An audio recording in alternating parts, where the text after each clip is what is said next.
Hey guys, how's it going? Welcome to the third Tesla Summer Tournament. I'm your host CoreData, and joining me today is the tournament organizer, NDV. Thank you, Car. It's good to be here and good to finally be able to cast and not just look from the backside how things pan out. So this will be the champion stage, the new stage for the tournament, where the two former champions, Warlock and Nocturnal, will be battling out in a show match. And we had special rules for them. So the rules are that they had to choose a class and build 3 decks in the set class. If they choose the same class, then that class will be banned and they have to choose another one, and we will repeat it as long as there is 2 classes chosen. The 3 decks of the chosen class must be of different archetypes, but archetype really depends on if I said yes to the deck or no. So they have chosen 3 decks, and I have said yes because they are champions. They know what different archetypes means. So there was no special rule for they have to have 20 or 25 new cards in them. Just 3 decks that are probably aggro and mid-range and something combo. Okay, so 3 decks from one class. 3 decks have to be distinct, so they can share cards, but the baseline of the deck must be different across all 3. Yes. So as NDV said, 1 aggro, 1 mid-range, 1 control, or 1 combo, something like that. Now there can be some similarities between certain deck archetypes, but obviously the players know the difference and were able to build 3 decks that match the criteria for the challenge. Yeah, one of the reasons for this was because I thought of Purple and Battlestalker. So you can play Battlestalker in combo decks, but you will play sometimes in mid-range too, so I didn't want to restrict cards and make decks weaker just because we have a special rule. So these matches were pre-recorded. I have seen them that Core have not, and because of that I won't be on the prediction side, but the matches themselves I will cast. So, Core, if you would be to choose a class, any of the 20 classes that are 2 or 3 colors, what will you choose? There's a couple of very good choices, I think, for a challenge like this. You mainly want to look for classes that have a wide variety of archetypes built in. So an example of this one of the ones that I would be looking at very long would be the likes of Guildsworn. So Guildsworn, you've got multiple very powerful archetypes. You've got Rage, you've got mid-range, you've got Prophecy aggro, you've got some combo decks that are in there. You could play like Stealer of Secrets. Similar with the Dagoth, you could run a decent number of varying Dagoth lists from mid-range to Rage. You could play some Red Mountain shenanigans. You could also play a number of aggro decks. And again, you've got decks like Crusader. You could run tokens, Dwemcrab, mid-range, Rage. There's a number of very powerful lists available to a lot of these classes. But I would be leaning personally towards either Guildsworn or Dagoth. When I made the special rule, I thought that there will be a House Delvani ban right away. Because if I think of 3 decks, different archetypes, but same class, I just have to remember that last year Nocturnal won with an aggro Telvanni. And then you can build 2 control Telvannis that are different from each other. Maybe a Nixox and Conscription. Yeah. Or just Uprising, if you are hack me. But the other class that I was thinking of was Dagoth, because we are playing with Warlock, and if I think of a class and Warlock, then Dagoth, Archer, Battle Mage are the classes I think of. If I would be to choose, you know what I would choose, because there is one Warrior class that has instantly. Yeah. Because I want to play Doomcrag Warrior, then I have no choice but to go to Warrior. And thankfully there are other good decks in Warrior, like your mid-range or mid-grow deck that you have sent me years before and I used it to climb to Legend, or a Rage, maybe. Or you could just play aggro or Orcs, but I don't want to play Orcs, so I will be playing probably Rage, Doomcrag, and your mid-grow deck. Yeah, yeah. No, I'd probably lean towards either Gilsmore or Dagoth, and very simply because I'm a sucker for mid-range blue. So yeah, both decks also have very good pools for rage. So those will be the colors I'd be leaning towards personally. Alright, then let's see what classes they chose. So, of the two classes we have, I was not surprised that Nocturnal chose Battle Mage. Because, He is known for playing Battle Mage. yeah, I remember that crab Battle Mage he was bringing for Yeah. both. I think it was both. Every time he played, there was a Battle Mage with Yeah, crabs. every the crabs slash orc battle mage is one of his pet decks, and I do believe he played it in every tournament match that he competed in last year, certainly, but I think the year before as well he brought it. I think yes. But the class I was surprised to see was House Lalu by Warlock. So what can be the thought behind that core? Why bring House Lalu here? So Halalu does share quite a lot of the similarities between some of the houses or some of the decks I discussed earlier, Crusader, Guildsworn, Dagoth. They all have powerful mid-range strategies. Halalu is a little bit weaker on the mid-range front, but it's still decent. You're kind of playing a kind of an archer core, and then you're splashing a lot of the mid-range creatures from yellow. So you've got like Hide Fender, Phalanx, Exemplars, but you're missing out on a lot of the powerful blue mid-range creatures, Wardcrafter, Discerning Thief, Alfiq, Temple Conjurers, that kind of thing.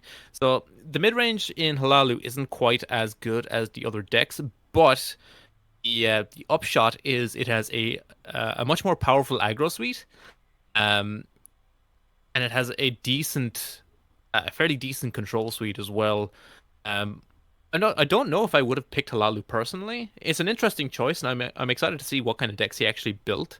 But I don't know how it's gonna stack up against Battle Mage. Battle Mage has some very well-defined archetypes in it. You've got obviously aggro, you've got mid-range, you've got rage, like Giant's Rage. You can kind of go a bit slower. So it's going to be interesting to see how these archetypes or how these classes at least line up with one another. Alright, then let's see the decks themselves. So Warlock named his decks aggro, mid-range, and control, so it's very clear how he saw different archetypes. But Nocturnal with Battle Mage went as he should go, because if I think of Nocturnal, I don't think of not even mid-range. I think of aggro. And the Yeah. decks he brought are aggro decks. We have an item deck, a prophecy deck, and the mono blue. So let's start with the item one. The item deck is very interesting. Actually, very similar to a list I played a couple of what, a year or two ago when Perfection Lab came out.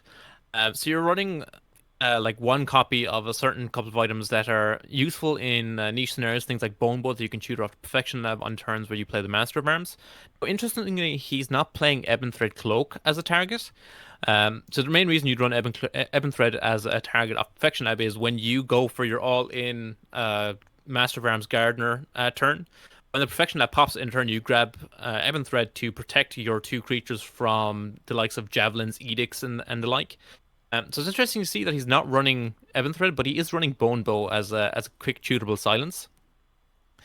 But the rest of the deck is fairly simple. You're mainly looking to get a Master of Arms down. You're looking to discard at least one Battle Axe, one Dragon Priest Mask, and a couple of other items, and you're just looking to build giant creatures. Now, one other interesting fact is he's not running the Journey to Sovngarde.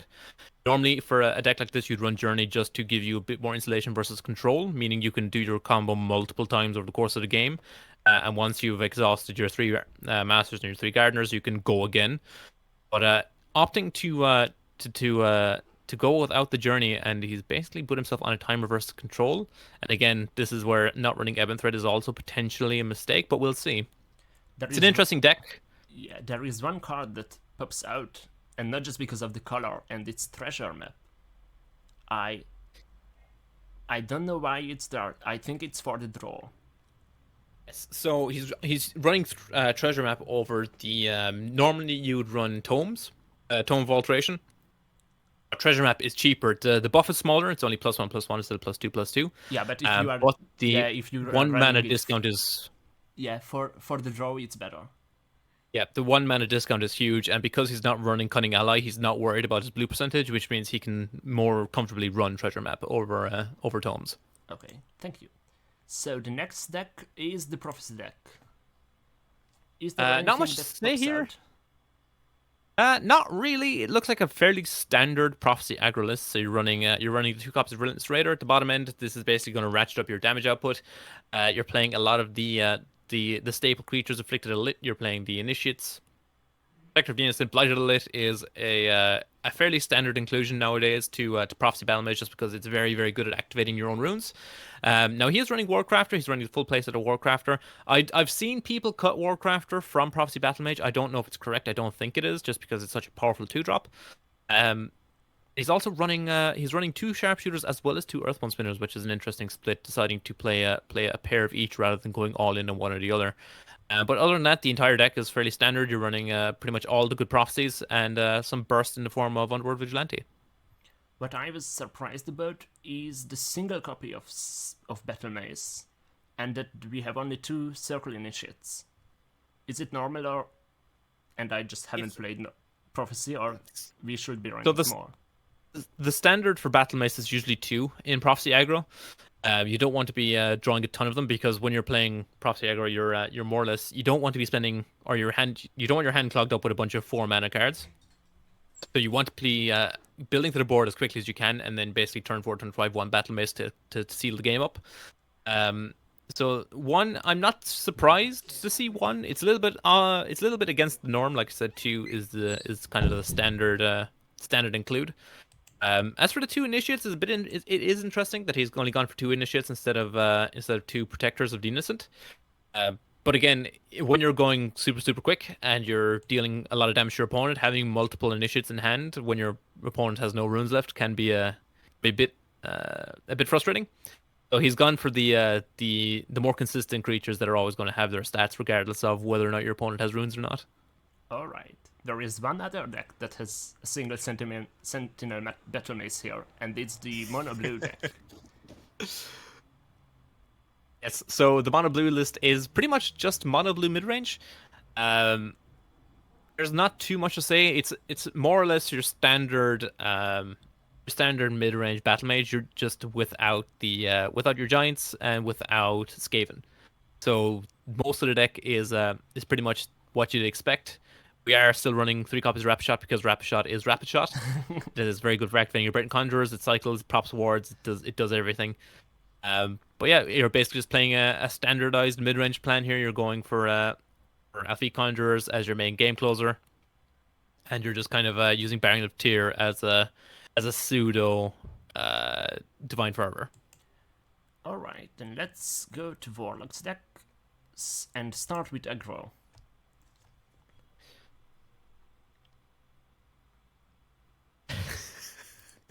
I know why you are laughing. Is it the conscription? Because It is the before 1 copy recording, conscription. yeah, before recording, you have pointed it out. Yeah, the single copy conscription. Now, this used to be standard practice way back in the day during Houses of Morrowind. Now, you used to see 1 to 2 copies of conscription in the Hlaalu aggro lists because it was very good at triggering your haunted banners. And it also only cost 11 back then. But it's interesting to see the single copy in here, over say extra giants. It's an interesting include. Now, the bottom end of the list is fairly standard. Got a full suite of 1 drops, not opting to run the Relentless Raiders, which I think is kind of interesting. I think I would probably be playing Raiders over Depot Trapper. We're playing 1 copy of Puppeteer just to give you your tricolor access, and the rest of the deck is relatively standard. Although it's interesting, he has chosen to run Haunted Manor. Um, it's a far cry from the card he used to be, having been nerfed to 4 from 3. Still relatively powerful when you're playing things like Marked Man that give you 2 bodies, or when you're summoning multiple creatures in a turn. But it's a lot slower, so it's going to be interesting to see how it plays out in this list. Alright, then let's go to the mid-range deck.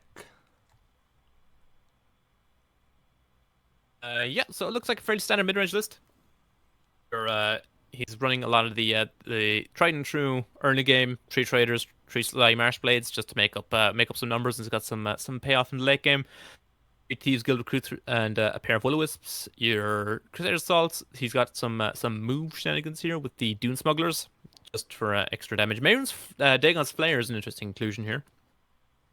This is mainly to go alongside.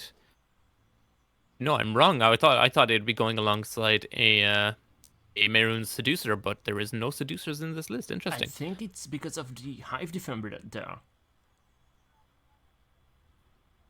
Yeah, it's interesting. That's what I was saying. That's why I figured it might have been Seducer in the list, but no, it's actually Hive Defender. Because normally with Flare, if you play Flare into Seducer, you're then swinging on the following turn with a 5/5 Drain Breakthrough. But opting instead to play Hive Defender in here. He is playing Monk Strike and Swift Strike as a finishing option, so people may be familiar with this combo of cards from the old list of Strike Monk, where you'd basically you'd stack damage using Strike and Swift Strike. Interestingly, no Dark Main to go alongside it here. But other than that, the list is fairly straightforward. A lot of the standard mid game and late game options. So 2 Belligerent Giant. He is playing Supreme Dragon, which is a nice include. Very good stats for the cost, and it can cause some problems for your opponents. Generally causing a 2 or 3 for 1 just to trade into the dragon. But yeah, a fairly standard list. Excited to see how this one plays out. Before we move to the next deck, I have to ask, what do you think of the debilitate in the deck? I don't know how I feel about debilitate in mid-range. Obviously, you can activate it fairly easily with the multiple creatures on board, but if you have multiple creatures on board already, you don't want to be debilitating your own creatures. I would have liked to have. I don't know what I would have played in that slot. He's already running the playset of Cradle Crush, which does the job of debilitate much better in mid-range. Probably would have maybe played the third Belligerent. Maybe the third was Incarnate. Debilitate just for me, especially in a deck like this where you've got a lot of smaller creatures, a lot of low to the ground creatures, just doesn't make too much sense. But we'll see how it plays out. We have Defensive Bruma if we want to make our creatures survive before they Oh, debilitate. True. Defense is a broken card. Alright, let's see the control deck. So the control list. So this is in fact a Rage Halalu list. Now I have some experience playing Rage Halalu myself. It's one of my favorite archetypes. It's not the best Rage archetype, but it is definitely one of the more fun archetypes. So the main shtick of this version is he's actually running Morg Tong Nightblade. So the idea is you're using Morg Tong and Rage to clear, or hopefully clear a lane, while also drawing a bunch of cards and reducing the cost of actions drawn to 0. I believe it's actions. But other than that, you're playing a lot of very beefy creatures. You're playing some decent slate triggers, things like Palmrot and Renegade. You're just looking to end the game with a big unstoppable Rage on potentially Belligerent Giant. After we have looked at the decks, just based on the lineups, what do you think? How will this game go if everyone draws average? I would be leaning towards Halalu just because of it has most of the answers required to beat Battle Mage. So there's decent prophecy counts, especially in the control deck. There's a fairly high prophecy count. The mid-range Halalu is running a lot of tools that really frustrate the aggro versions of Battle Mage, as well as the suite of hard removal they have access to, meaning that Alfiq is not nearly as powerful as it otherwise might be. So I'd be leaning towards Halalu here, but I've been wrong before. And how much will you lean towards Halalu? You want to say a spicy 3-0 or 3-1, 3-2? We are playing best of fives. I think it would probably lean 3-1 or 3-2 to Halalu. Alright. Then let's see the matches themselves. There we go. There we go.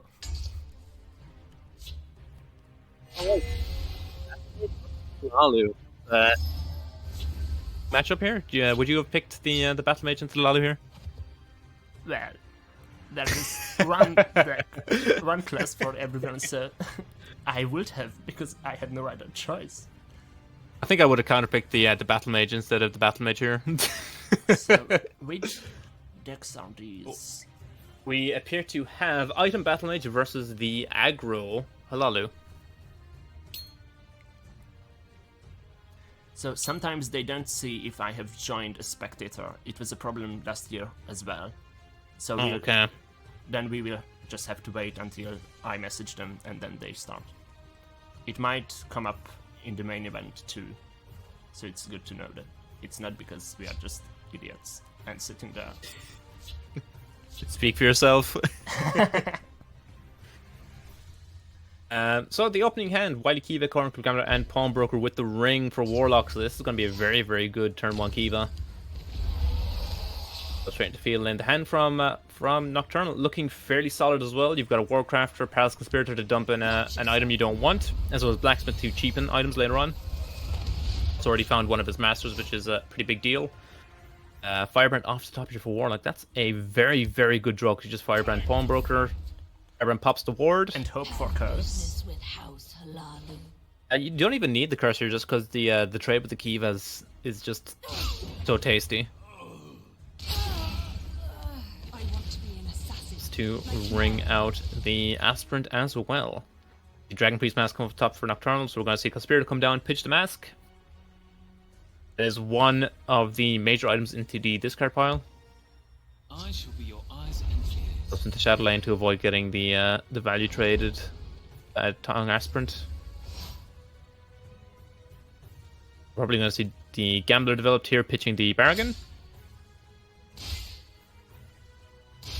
Block Ops to break the rune. Care to make a friendly wager? See a Gardener off the top for Nocturnal. One thing I have noticed after looking at the decks is that Nocturnal has 2 Ancestor Battle Mages Found in me the out, deck. did you? So he has to be very he has He has to be careful when Yeah, he fires off his combo. Yeah. just fell out. Yeah, that was- the bird just fell was out of my mind. That was something I meant to say in the deck overview. Was the 2 copies of Battle Axe is it's not the norm because you only ever want to have 1 in the graveyard. We must protect our stronghold. So obviously, when you fire off the combo the first time, you're going to end up with extra copies of it in the graveyard anyway because you'll be copying it to the Gardener. But you still want to avoid having 2 of them when you want to when you play the combo for the first time. You bolt here from Nocturnal probably on the 2/3. Could see a Penitent like last agent come down here to take the guard. Potentially. I don't know if I like it more than just cycling the Crusader though. Does commit to it. Warlock has a ring charge yet. They're in my So there Yeah, was a it's- chance he draws something that he can play to this turn. Yeah. Would have liked to see Crusader, and then if he top decks something like a Mournhold Trader, he's in such a good spot. Looks like it is time for the muscle. See a Mason Encumbrance come down, found me out, did you? and we see Perfection Lab developed. Like you're just gonna see Crusader to ring Withered Hand Cultist here. And then Lines Fervor up next very turn. nicely into Fervor next turn, yeah. Yeah. Found me out.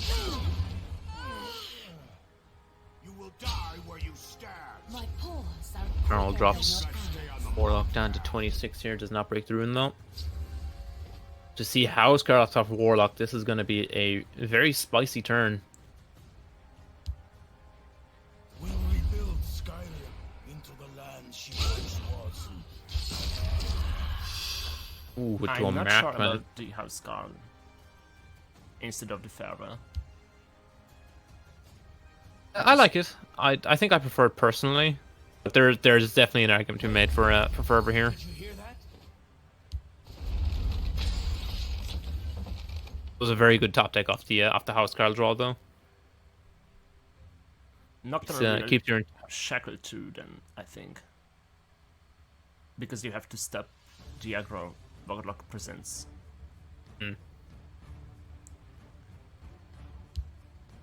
Yeah. Yeah, this is enough. This is reasonable enough value in this matchup for the master here. Shackle 2 things, you make a 5/4. So you shackle the 3/3 into 4/2, and you trade into the cultist.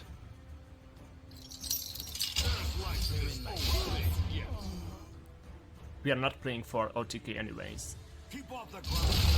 Oh, very much is the matchup of just mitigating damage and winning through having a bigger board. If you're a Warlock, do you consider belligerenting the lab? I wouldn't. Oh, It seems you're like probably so much lost tempo. it is. You're spending 7 mana to remove a 1 mana. 1 mana support that's not doing Didn't anything. do anything yet. Yeah, exactly. Oh, obviously the threat of it popping is scary. But I think if the lab pops, yeah, he destroys it. But I think if the lab pops, you have already lost. Keep off the ground now. Think you can see me? If you're Nocturnal here, you've got there's a couple of lines play you can take here. More than likely, we're just going to see Lightning Bolt come on the giant. Lightning Bolt and probably Douchnik Y'all I'll try to draw their fire. just to protect the Shadow Lane. And this is why you have to attack first and then play your cards.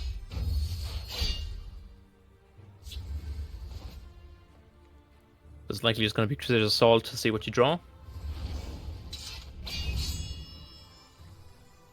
I think you want to draw Gambler now to get rid of the traitor in hand. Ooh, shot by Dashcan. Have business with House Halalu. Forked Bolt, very, It's not very bad. powerful here. Does remove the Gardener, which is probably the biggest threat in the board, immediately replaced in hand by another Gardener. Remain steadfast. And we have Abniltar to trigger the item summon. It triggers everything, and you also just ripped a treasure map up top if you just want to draw a couple of cards. Or like just going to see Gardener, Abner reactivate the Master. And shackle everything again. Too slow. This is exactly the kind of game that Iron Battle Mage wants. It wants to basically just grind you out with endless shackles of your board. Can the sharpest looking lawn in these isles? Here we go. I will not be on the wrong side of history. It's the trigger to summon yet again. Yeah. I will not be on the wrong side of history.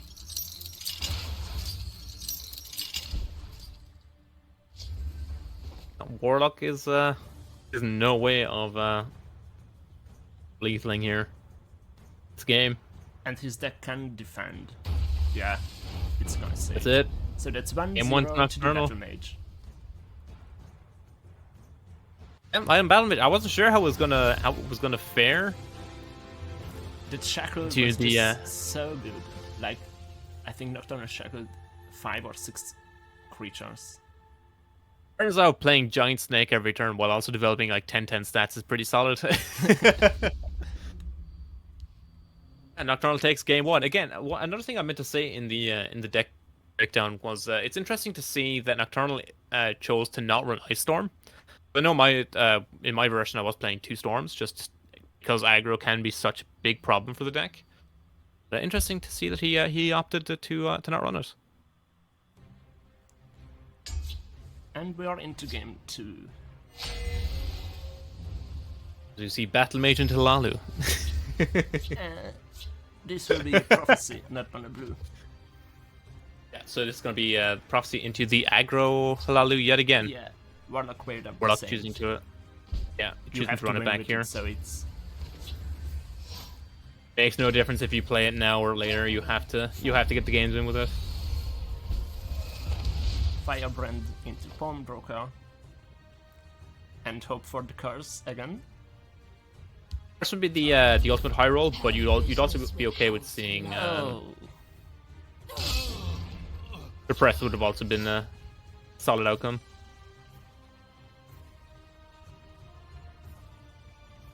We hit Sound the Alarm. Token card. All enemy creatures lose cover. Incredibly relevant. Dog. it might get Lightly relevant lick them if down. Nocturnal can't win fast with Prophecy. It's going to be unlikely because Nocturnal, the Prophecy Battle Mage directly counters what Warlock wants to do. Warlock wants to do is hit face. Yeah. So it's already not a good matchup for Warlock. But we're gonna see if it'll get any bit better here. And what to protect from Tracker. From the approved Tracker. So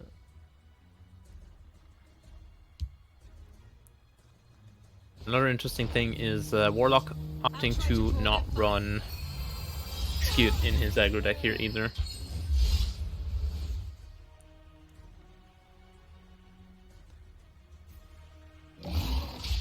You know, for some people it may not be standard practice, but I stand by Execute and aggro.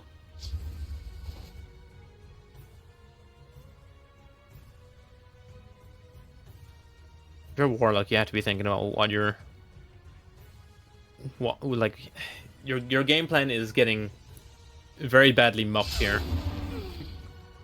You can play the defenses for the 5/5, play the Puppeteer, and maybe like you can't. There's just no good development you can make in this situation. not against the Prophet. Ooh. This is never going to end well. Breaking a rune for 1 damage. Immediately punished by a Covenant plate as well. Let's take care of business.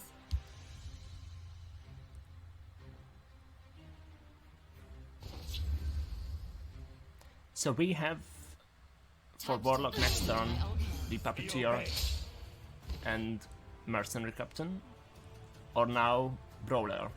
That was a mistake. I have Get no far. fear of your Wow. powers. That's Nocturnal misses the damage off the Raider.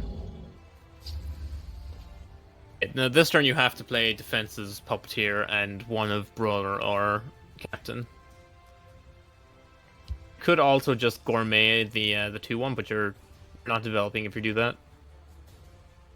Easy as hunting a red skeever in the snow. This is Puppeteer comes down as a 4/4. If you want to talk business, you've come to the right place. Makes it able to at least take a trade.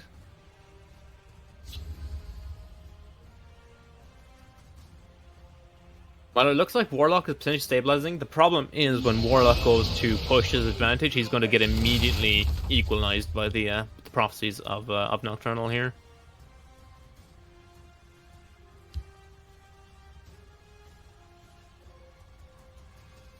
Nocturnal just wants to keep 1, maybe 2 creatures alive in play. Let nothing through. If he makes contact with pretty much anything here, it's just Battle Mace is GG. You're so sweet, I could just eat you up. Nothing like Captain, a good battle. with the 4 or the 5/5 into the 4/2. Yeah, get a favorable trade.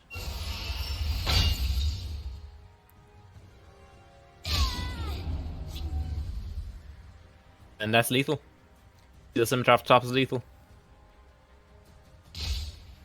I don't know if Warlock had any chance against this with aggro. Be obeyed. Because Oh! I don't know if...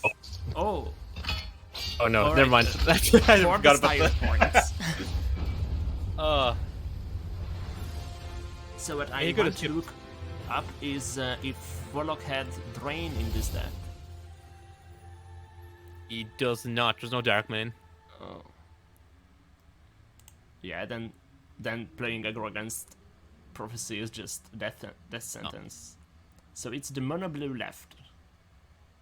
Do you queue up aggro again, or do you change for another one? I think you saw off the aggro because Yeah, at brush this up the point bad it's just gonna taste. be a. Yeah, exactly. You don't want to go 3-0 in the show match. No, I think if I was Warlock, I'd be queuing up mid range here. Let's see if he does just that, or sticks with aggro.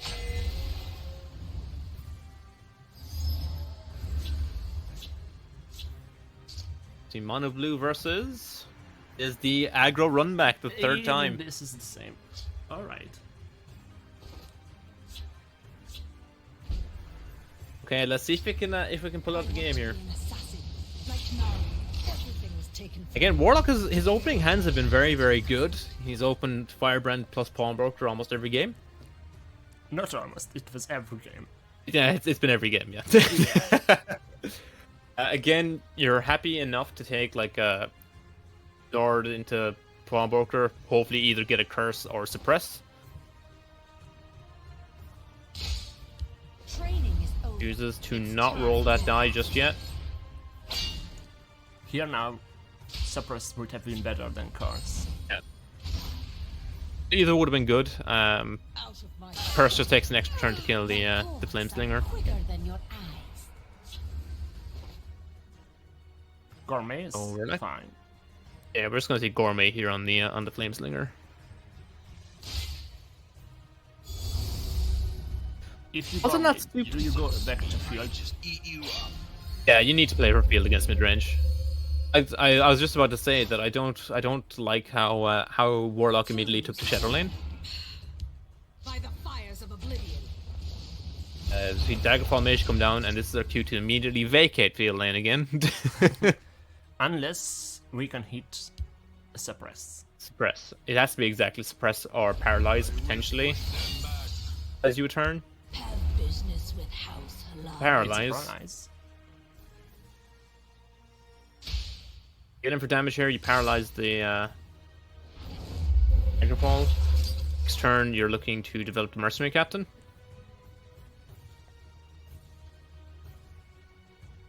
Mercenary Captain into a big swing, but because we're about to see I think a swing turn here. If Manic Jack does not hit guard, this match Behold looks the best my from the magnificent matches we have monster. seen for Warlock. 100%. Oh, he opted just to play the Jack and just develop the Harpy. I probably would have developed the Cunning Ally, and then depending on what happened, to maybe develop the Harpy behind it. Like a good back. Like the idea. I like keeping the ring charge for the Elfique next turn. But this does develop much the exact same pressure. Gives you a chance to potentially draw a Ward Crafter to or a lesser ward for the Manic Jack here to give you a higher chance at rolling the drain. Could see Cunning Ally Rapid Shot on the 5/3. And lesser ward the Manic Jack, trade into the 3/4. Full Mage takes the trade into the 4/2. Going for the Baron of Tyr here. Best protection money can buy. This gives guard. This is yep. It sure does. I now understand why we have seen this deck on ladder 2. Yeah. No, Baron of Tyr is a decent card. It's not a bad card at all.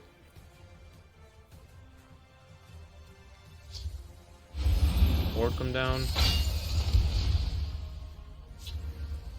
If Nocturnal hits, frame on the Manic Jack.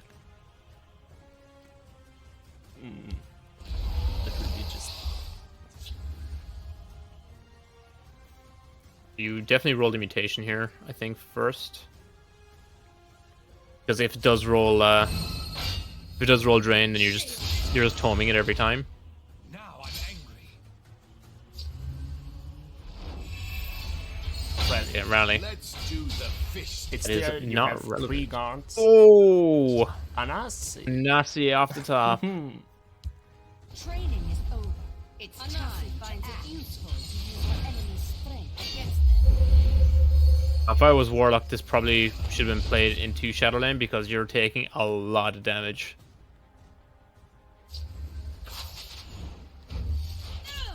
Sheol. Now I'm angry.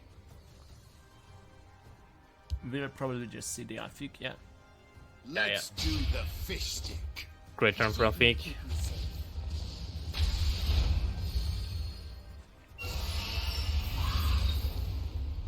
Can Warlock do anything against this board? No, he's dead on the crackback regardless of what happens here.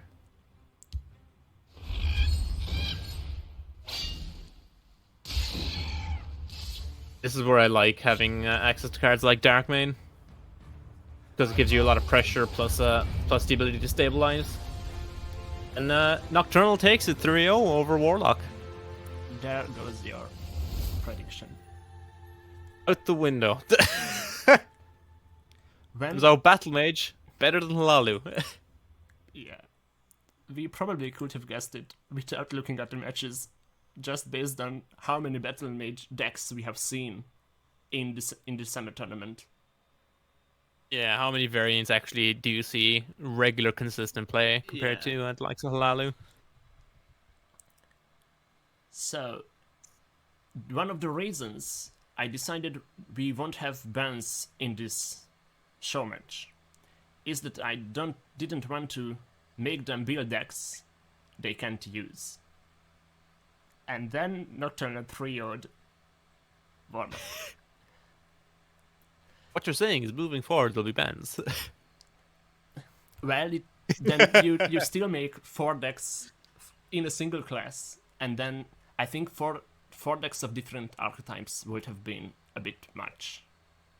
So the matches start for us in 3 weeks, and for those who have watched this on YouTube, or at least the first match on YouTube, in the description there is a link to sign up for the summer tournament. You don't need anything but a Discord account and your tassel. We don't use Battlefy to organize the tournament.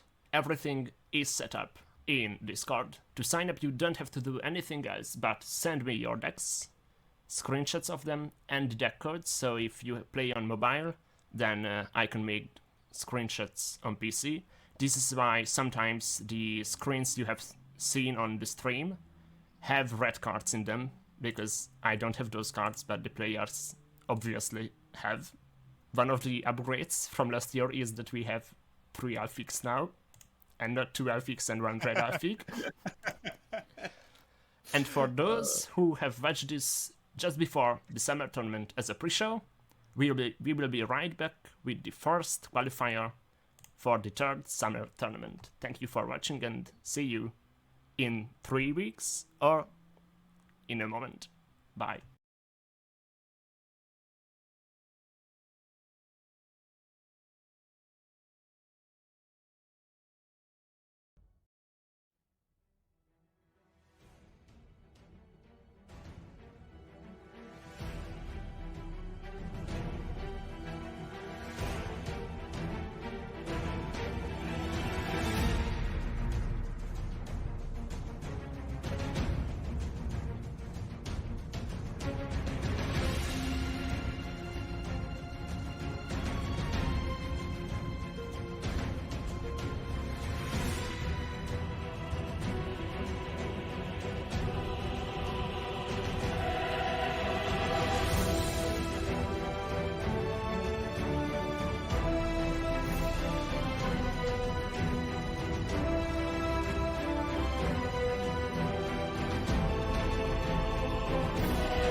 Hallo und herzlich willkommen, greetings, and welcome to the summer tournament.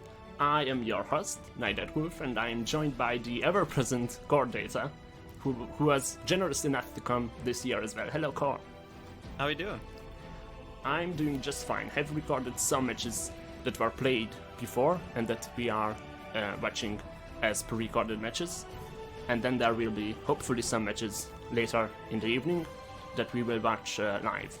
Nice. So Okay, perfect. this year, the first qualifier, which you all are watching right now, is held this weekend. The stream is always on Sundays. But we are having a second qualifier, so if the matches or the tournament setting does trigger your Tesla love, then maybe come next week and participate, because if we can get enough participants in the qualifier next week, then we can make the finals, the final stage, not only 4-player but 8-player, because there is 2 plans for the finals. As last year, we had only 4 players because there weren't enough participants. But in the first year, we had 8 players in the finals, and that's just more matches for you. So if you like the matches, then come and participate. The registration deadline is, as of Sunday, it is tomorrow, Monday, 3 p.m. GMT, which is just a day ahead of right now. And then, after the second qualifier, we will have a final stage, which will be played on the weekend of the August 5th and 6th, but streamed a week later. That's all for the schedule, and let's look at the bracket of this week, because we have 11 players, which is the most we had since the first qualifier of the first summer tournament. And of the players, we have many who have returned. As an example, the seed 1, the seeds were seeded in order of registration, is a Nordic god who is Nordic from the first summer tournament. Then we have Warlock, who is a champion of ours, Yam Yam, who was always here, Meg, who has come when he was able to. We have Nocturnal, who is just another champion, the champion from last year. Manedaki is a returning player as well, and we have Aeros from Canada as the last returning player for this qualifier. The top 16 bracket, which you can see right now, has been already played, and these matches we are not casting, so I will just show you the results. And we have already an upset, Core. Yeah, a little bit unsuspected. Nocturnal getting knocked out by Mandaki, in what looks to be a fairly close game, coming out in the end 3-2 to Mandaki. But it's interesting to see last year's champion and the person who actually beat Warlock in the show match lose and get knocked out in the bracket. Yeah, I was there on the last match. And I can tell you it was caused because it needed a red year for Manedaki to win. And then he got it, and here we are.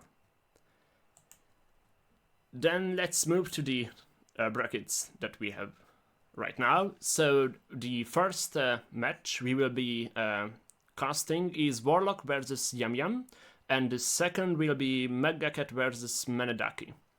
The other 2 matches are played off camera to save time. And then we will be watching both semi-finals, the finals, and the third place match as well. Because to qualify for the final stage, if we are playing with 4 players, you have to become the champion of this qualifier. Or you have to get enough points to qualify, because every match you play counts for points. If you win a match against someone, then you get 2 points. But for the round you have lost, every small win counts as 1 point. So, as an example, if let's say Megacat and Manedaki plays, and Megacat gets 3 and Manedaki 2, then they both get 2 points, but because Megacat moves on the bracket, he will get eventually more points than Manedaki got. And for the second place, there is +1 point. I think we are ready to move into the first match, Warlock versus Yam Yam, and see what they have brought. So Warlock has brought a Guildsworn deck. So yeah, the deck lists that were brought this qualifier, actually, just as a blanket statement, this qualifier is a lot more aggressive than the qualifiers we had last year. Last year, people tended to kind of err more towards the slower side of the metagame, bring in a lot of conscription, a lot of Tilvania, that kind of thing. But this year, people seem to have kind of gone in the opposite direction. There's a lot more aggro, there's a lot more mid range this year, which means matches are generally going to be a bit more faster paced, which should be a bit more interesting. It'll shake up the formula from last year, where we saw a lot of slower decks. But yeah, Warlock has brought Guildsworn to start with here. It is a slightly slower Guildsworn, just to contradict everything I just said. It's a mid-rage Guildsworn. Now, this is a list I love very dearly. Rage Guildsworn is one of my favorite lists to play, and a deck I ladder a lot with. So I can fairly safely say that the deck has a solid matchup generally across the board with a lot of things. It can win aggro matchups just off the back of having solid mid-range creatures, things like Hive Defender and Felix Templar in the mid-game to really go up the board. And you also obviously have things like Alfiq versus Control. And then you can just close games out with big rages out of nowhere, as well as the access to Guildsworn Oathman to give you an improvised weapon to make any creature on your board a lethal threat with rage. The second list we're seeing from Warlock here is a mid-range, at least what looks to be a mid-range Halalu deck. Mid-range Halalu, not a deck we often see. Very, very interesting to see it brought here. We do see a small goblin package in here to facilitate 3 Leaf Lurker. I do believe there is no finish off to accompany it, but he is running Bloody Hand Chef, which is interesting. Again, just alongside the goblin package as well as SharePoint. But it seems like a fairly standard sort of mid-range list. You're playing your normal sort of 2-drop suite, although he's opted to not play Morehull Trader. We are also seeing Brotherhood Slayer in the list, a card that's not been seen for a little while, but is still fairly solid. And then you're looking to kind of curve out and win on the back of a lethal Tazcat or just overwhelming board presence. The third list we're seeing is another mid-range list. This is Mid-Range Dominion, a deck I've frequently struggled with myself to try and get to work. But let's hope Warlock has put in a decent amount of reps with this list to kind of get the grips with it.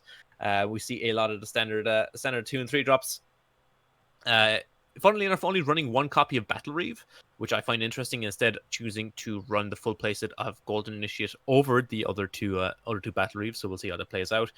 Prophecy may make a difference, given that it's a more aggro-heavy format this year.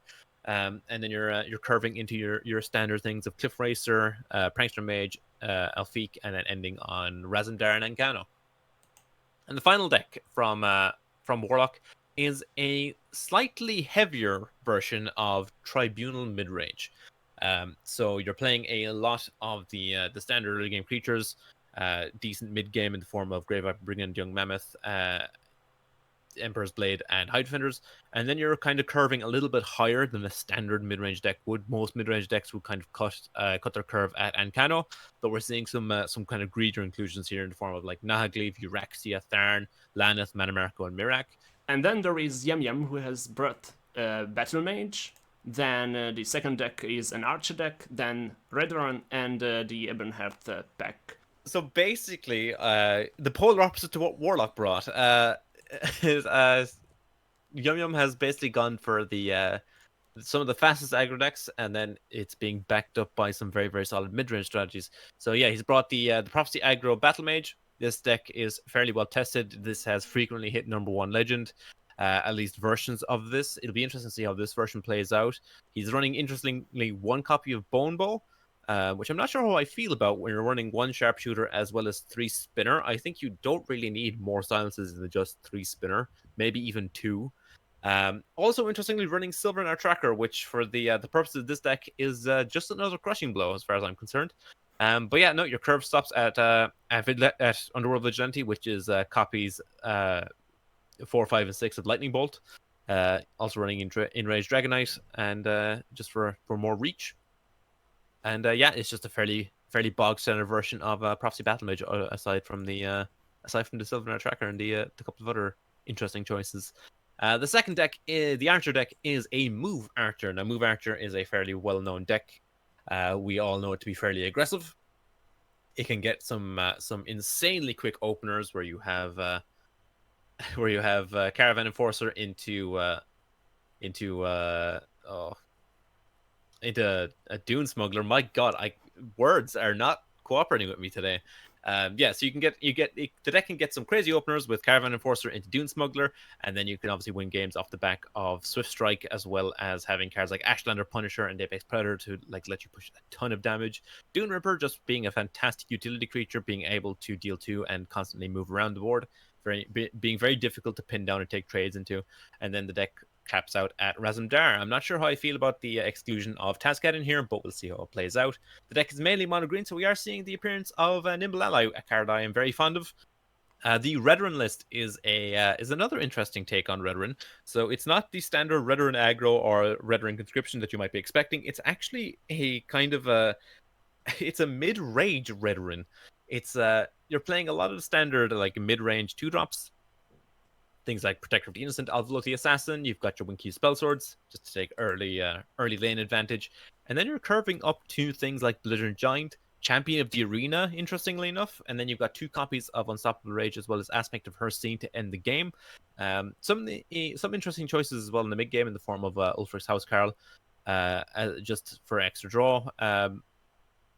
Also running 2 copies of Shadowfen Priest, alongside 2 copies of Earthbound Spinner. Again, I'm not entirely sure how I feel about Shadowfen Priest in this deck when you've got access to Edict of Azura and Earthbound Spinner. But again, we'll see how it works out. I think if you're running Shadowfen Priest, you should probably only maybe be running 1 copy and be playing potentially the 3rd copy of Cloud Crush and Belligerent. But again, it'll be interesting to see how it works out. And the final deck he's brought is a mid-range Ebonheart list. Now, Ebonheart mid-range is a deck I think is fairly underplayed and underrepresented.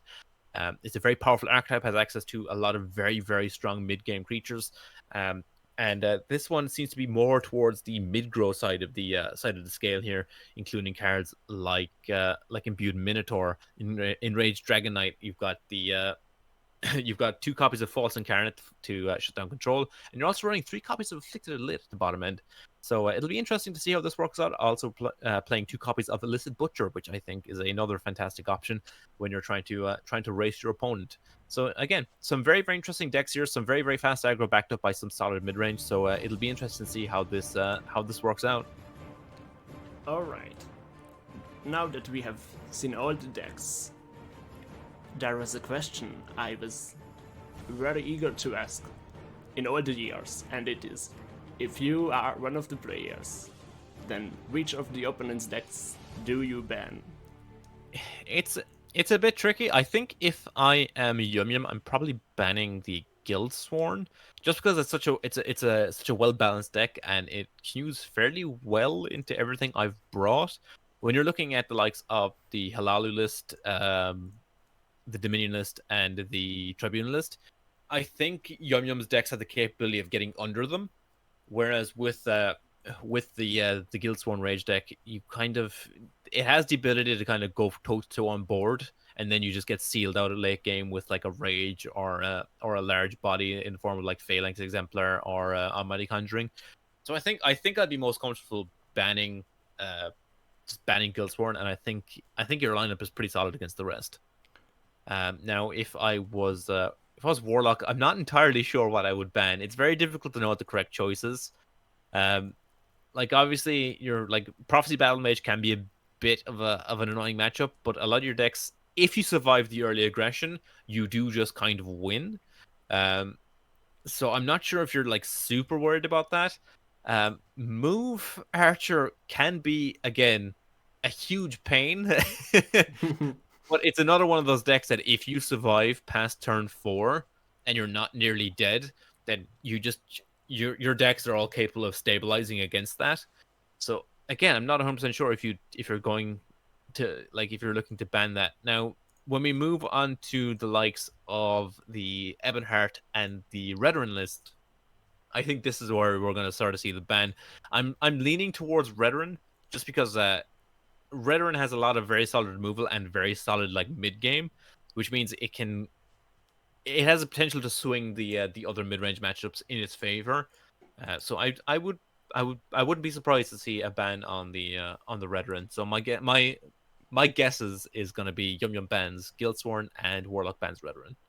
the other way around. But you were almost right.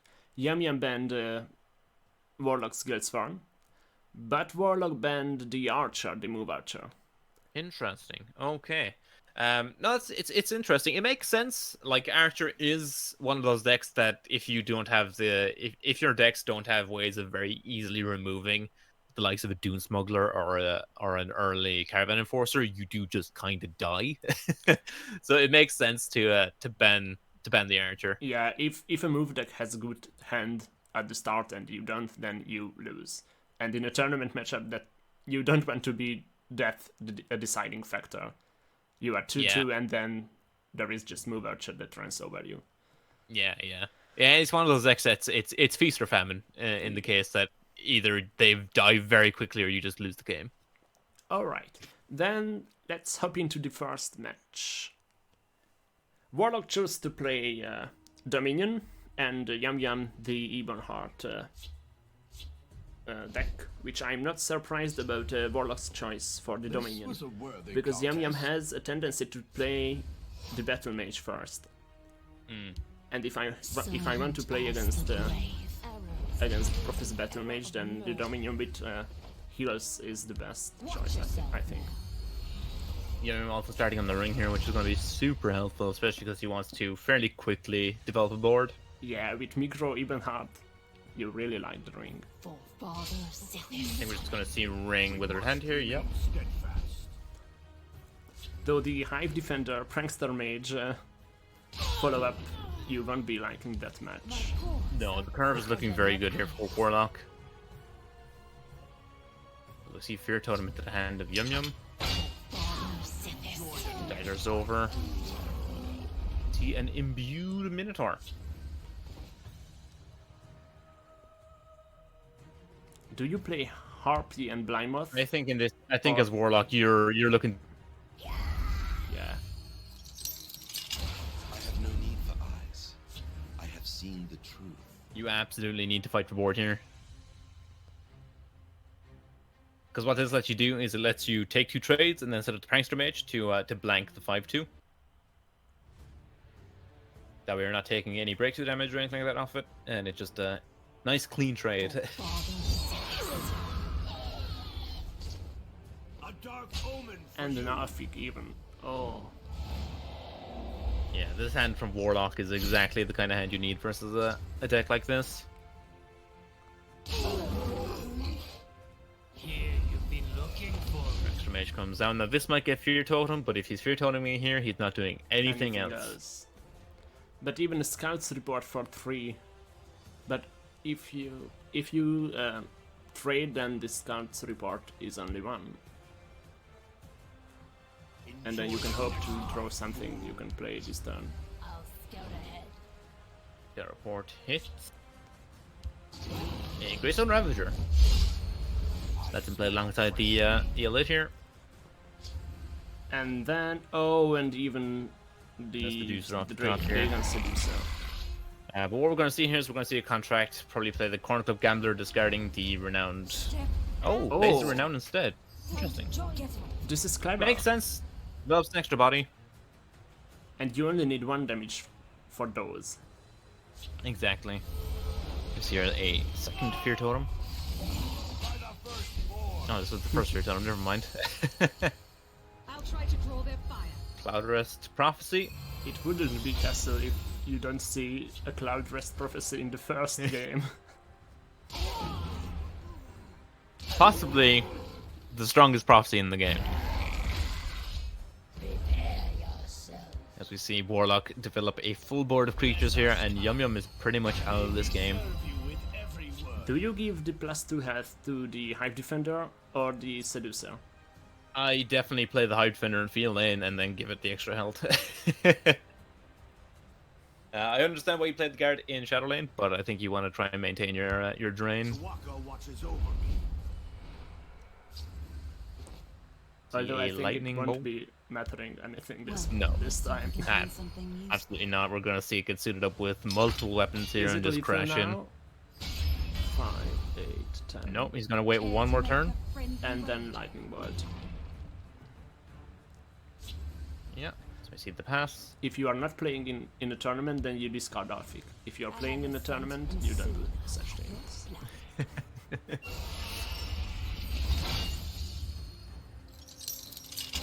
Get shackled. Care to make a friendly wager? So what do we have for damage here? 5, 8, Yeah. 10, 14, 16, 16, 20, 23. He has lethal on board plus the bottle hand. Yeah. Speaking don't of think- quick matches, How long was it? Not quick in the direction I expected. But this is exactly what I was talking about with Yum-Yum's lineup in regards to Warlock. If Warlock can survive the initial aggression, this is exactly the kind of board state that will generally happen.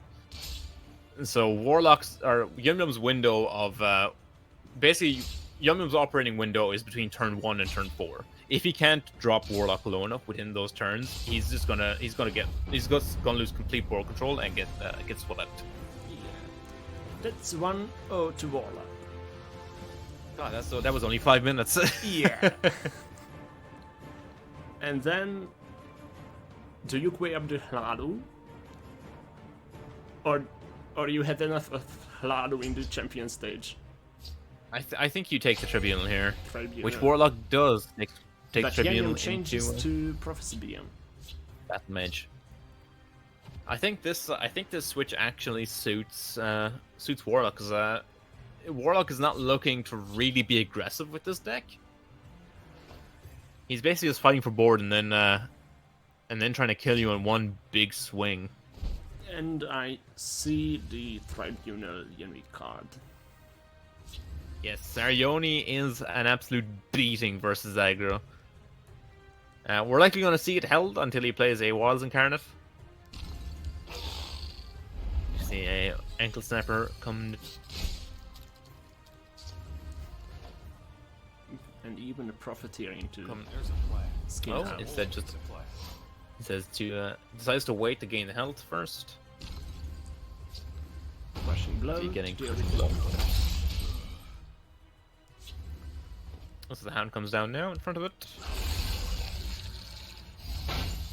I wonder if this is an almost perfect hand from Warlock, or if this is just dead.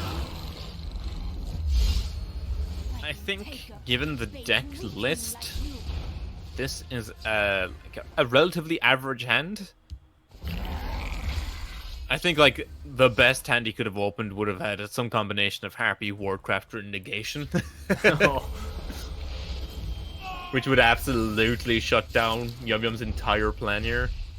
oh, We see Fear the, reduces cost by 3. Yeah. So we see the Hydra get bounced, but it's going to come down for 1 mana this turn alongside the Golden Initiate. And we're likely going to see the last mana spent on the Execute to kill the 2-1.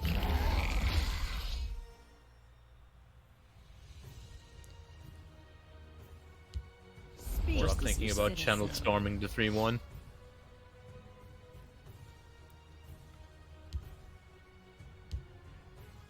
But the Channel Storm is going to be far more useful dealing with his 5-4 after he's drained his 3. There is the negation you were asking for. Rip the Negation. Earthborn. Ooh, Phalanx as well. That's And the just unfortunate too thing many here is you guards. have to trade Maze. Like, we have Phalanx, we have Moose. Yeah, there's a lot of very big guards coming here, and then Sarioni's going to come down behind it and just absolutely ratchet up the life gain.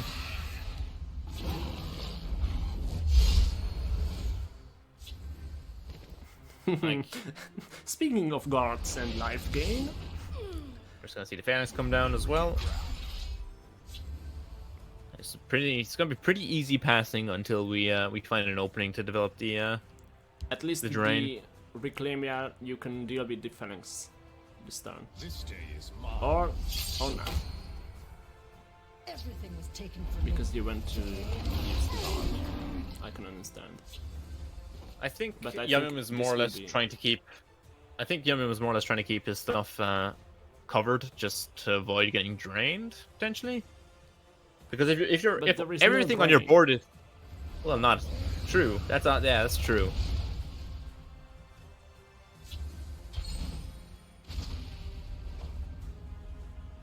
So we're gonna. Yeah, no, this is. We're gonna see Fighters Guild alongside the Reclaimer here, because I believe weapons trigger expertise, if I'm not mistaken. Yes, yes. Well, let's see if we can find something useful. Oh no! 7 mana. Unfortunate. One off. I think we're probably just gonna see the Sarioni come down here, give the 6/4 some drain. I think it was the deck. Not the card draw, or not just the card draw. Yeah. Well, this is what I was saying. Like, I think this matchup is definitely in Warlock's favor. I think if Yum Yum had stuck to the Ebonheart, it would be a bit harder for Warlock. It's just because Yum Yum really does rely on taking damage for value, and this kind of mid-troll style deck is very happy to sit back and wait. Build the board and then deal 30 from there. Everything was Or in this Exactly. case, 21. today. Pay in kind. So Warlock is now in a position where he can't die to prophecy damage here. Smell the stench of the The most living. reach that Yum Yum can have is 8, technically, from the last 2 bolts left in deck.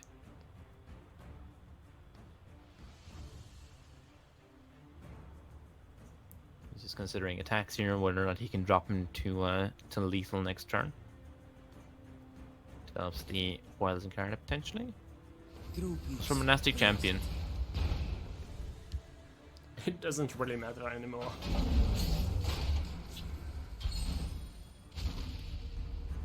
Earthbone, and then you can deal one more, and then you lose. Yeah, in this, I think this is this game has been over for the last 2 turns. Yeah, no, this is definitely one of those. This is definitely a scoop from me.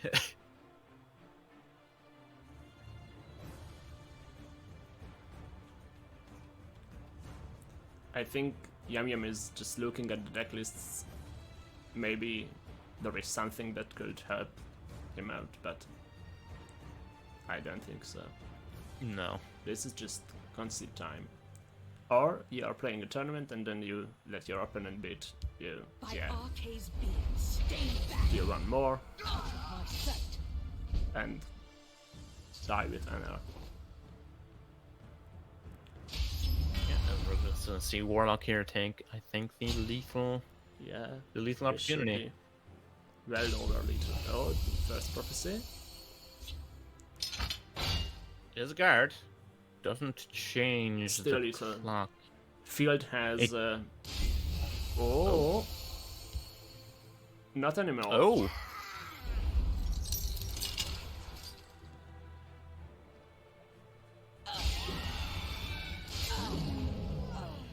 Doesn't really matter. Fortunately, you have the guards.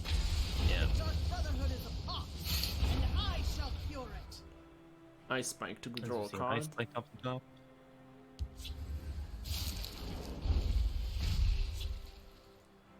To a bone bow. There is Okay. the bone ball. You were just mentioning. The day is mine. That's Still 6. Taken from me. And then.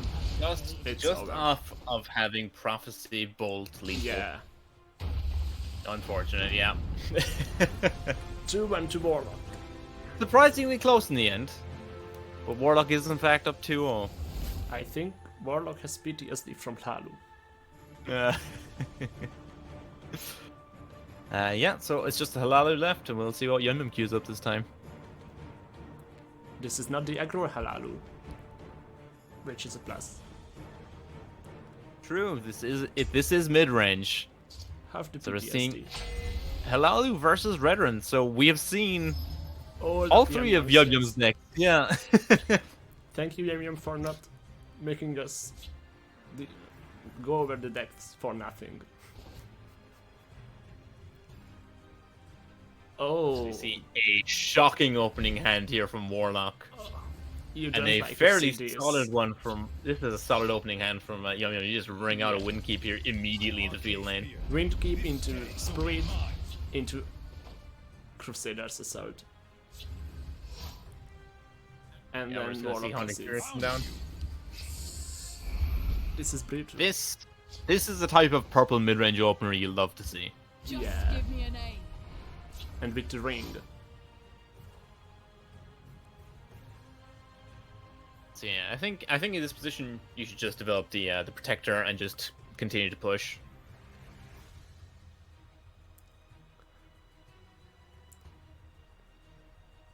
Caster bias turning to cast from Yum Yum's side the moment he starts spinning.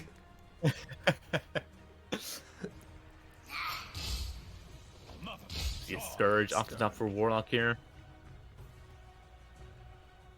Well, there's no point wasting the silence when you can develop the same amount of stats with the protector. Yeah. And Yum Yum sees that. We'll see how they like someone who fights. And the silence against the guard or the Scourge. The Scourge is going to be Really? the main silence target here. Yeah. And I think Warlock is playing the Scourge. I think so. He needs No need he, for he- Cloud Rest. yeah. I think if you're Just give me a oh name. instead opts up to 3/3.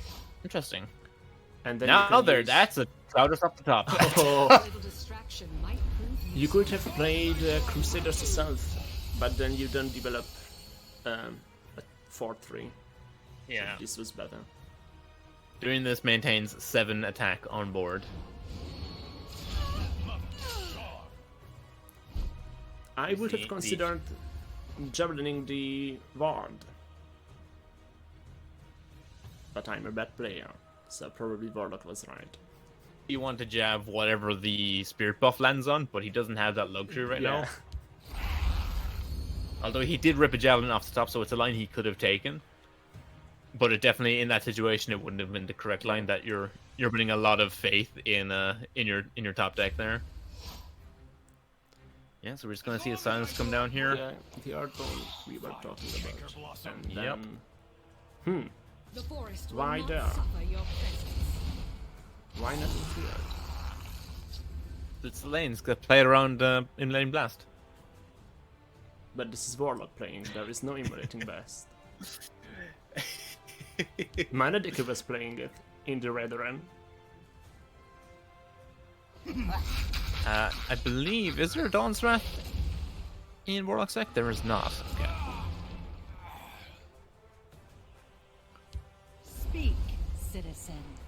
So we Perfectly do have good the target. yeah, we do have And then the, you the have ring. to deal with this. And you ring the Crusader.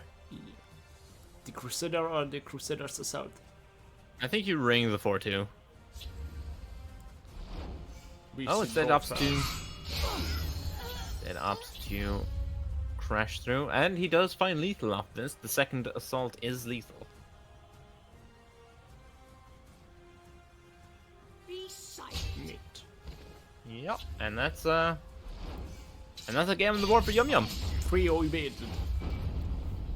Just a solid display from mid red run. A list I actually I was playing a lot of mid-range red run last season. I actually took to legend. As we see the Ebonheart run back and the Hilalu, as it is Warlock's final deck. Warlock's hand a lot better this time around. Yum Yum's Oh. hand is Traitor? not terrible. No. We'll see how they like someone who fights. Turn 2 Trader is always very good. Double stone throw. You can trust me. The Stone Throw is a very interesting inclusion. If you play Traitor on 2, then on 3 stone throw could be good. It could. I'm But then just you not. lose tempo. I'm also not a fan of conditional removal. I like my removal spells to remove the thing all the time. As We see a Skaven Pyromancer off the top. Probably Again, followed by Crusaders Assault. Yeah, Warlock is just trying to line up a decent assault here. But then Just the second stone throw. We're going to see a Ring Phalanx Exemplar. And the Shadow Shift. Shift off the top. Perfect. This traitor will not die. Let's see, Greystone Ravager and the Lick come down. Oh, but this is a nasty Cradle Crush. It is a very solid Cradle Crush. Still doesn't kill the traitor though. And we do have an Illicit Butcher in the hand of Yum Yum, so he can lock down the Giant for another turn.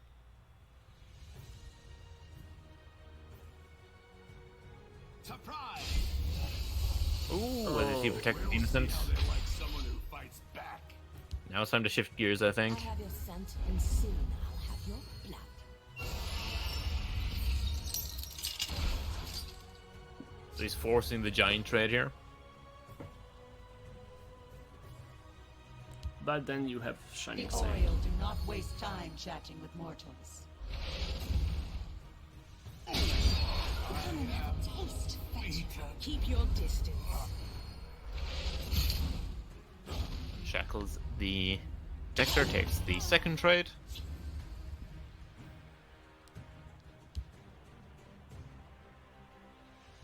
And again, this is the situation I was speaking about where it's past turn 4 and Warlock is not low enough to really be in any serious danger. So this is where Warlock starts to snowball some advantage. Because he can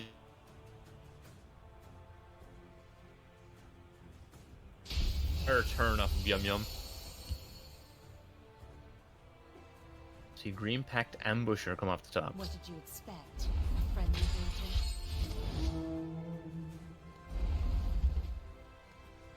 I'm not gonna lie, I forgot the Phalanx Exemplar had an effect. I was just about to say the same. It's so often just a 5-mana 5/6 with guard. And it's good Has even he- as that. And Yeah. then you got a guard. And here comes the Belligerent. Bounces 4/5. My sword is yours. Puts Yum Yum back an entire turn. Yeah, this is pretty much GG. He's not low enough for the Tazcat to do anything meaningful.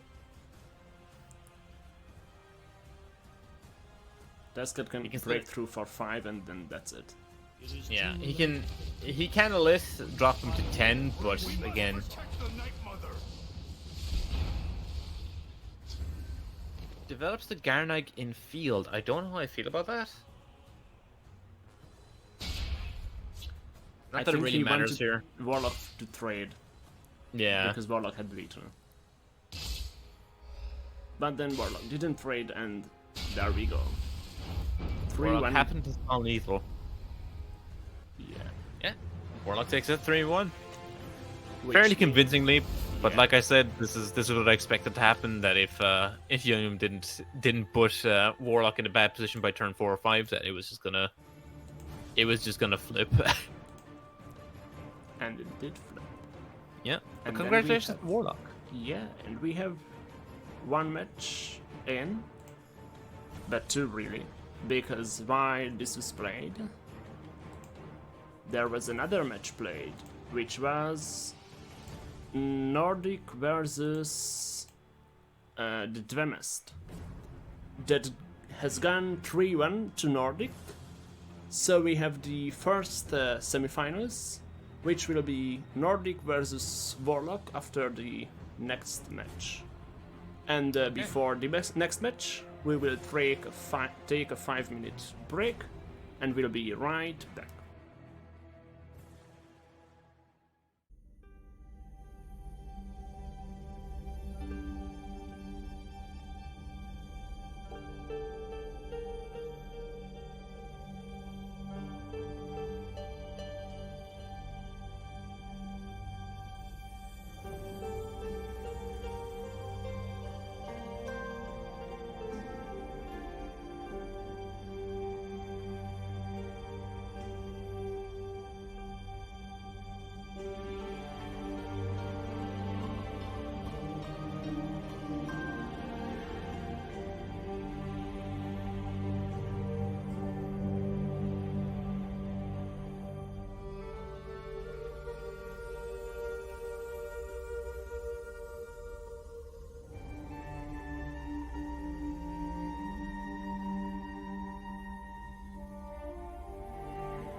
Welcome back to the summer tournament. I'm still NightDarkWolf, I'm still joined by CoreData, and we are going into the second match, the second qualifier we are casting, and this will be Megacat versus Manedaki. Meg brought the 4 decks he has brought is Tribunal, Telvanni, Guildsworn, and Dagoth, and Manedaki brought Redrun, Guildsworn, Scout, and another Telvanni. But the Telvanni decks are not the same, and the Guildsworn are really far from each other. And I will let Core explain them why they are starting with Megakit's decks. Yeah, so some kind of interesting lists were brought here on both sides. Now, we do have a mid-troll tribunal, again, very similar to Warlock's list. I'm not going to go too deep into this again because I think it's actually fairly similar. The main interesting thing in this list is actually running Clockwork Apostle. For those of you who are unfamiliar with Clockwork Apostle, I don't blame you. It's a card that was very hyped upon release and then just kind of vanished. Very comparable to Bone Mare from Hearthstone. It's I believe, a 3/3 that gives +4/+4 and makes the target neutral. So it's just basically just a large buff on a stick. But other than that, fairly standard mid-troll tribunal list. So I'm not going to spend too much time talking about it. I'm going to talk about something a bit more interesting in the tribunal list. Though he's playing Experiments Tribunal, Experiments Altar of Despair. But it's got this list is just strange to me. I'll just level with you. It's very weird to me. There's no conscription. There is no aided guardians, but there is a journey to Sovngarde.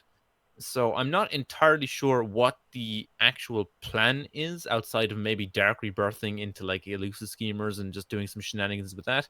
There is 3 copies of Tinkering, so we'll we'll just see what happens. He could be playing anything. It could even be a Venice Galarian.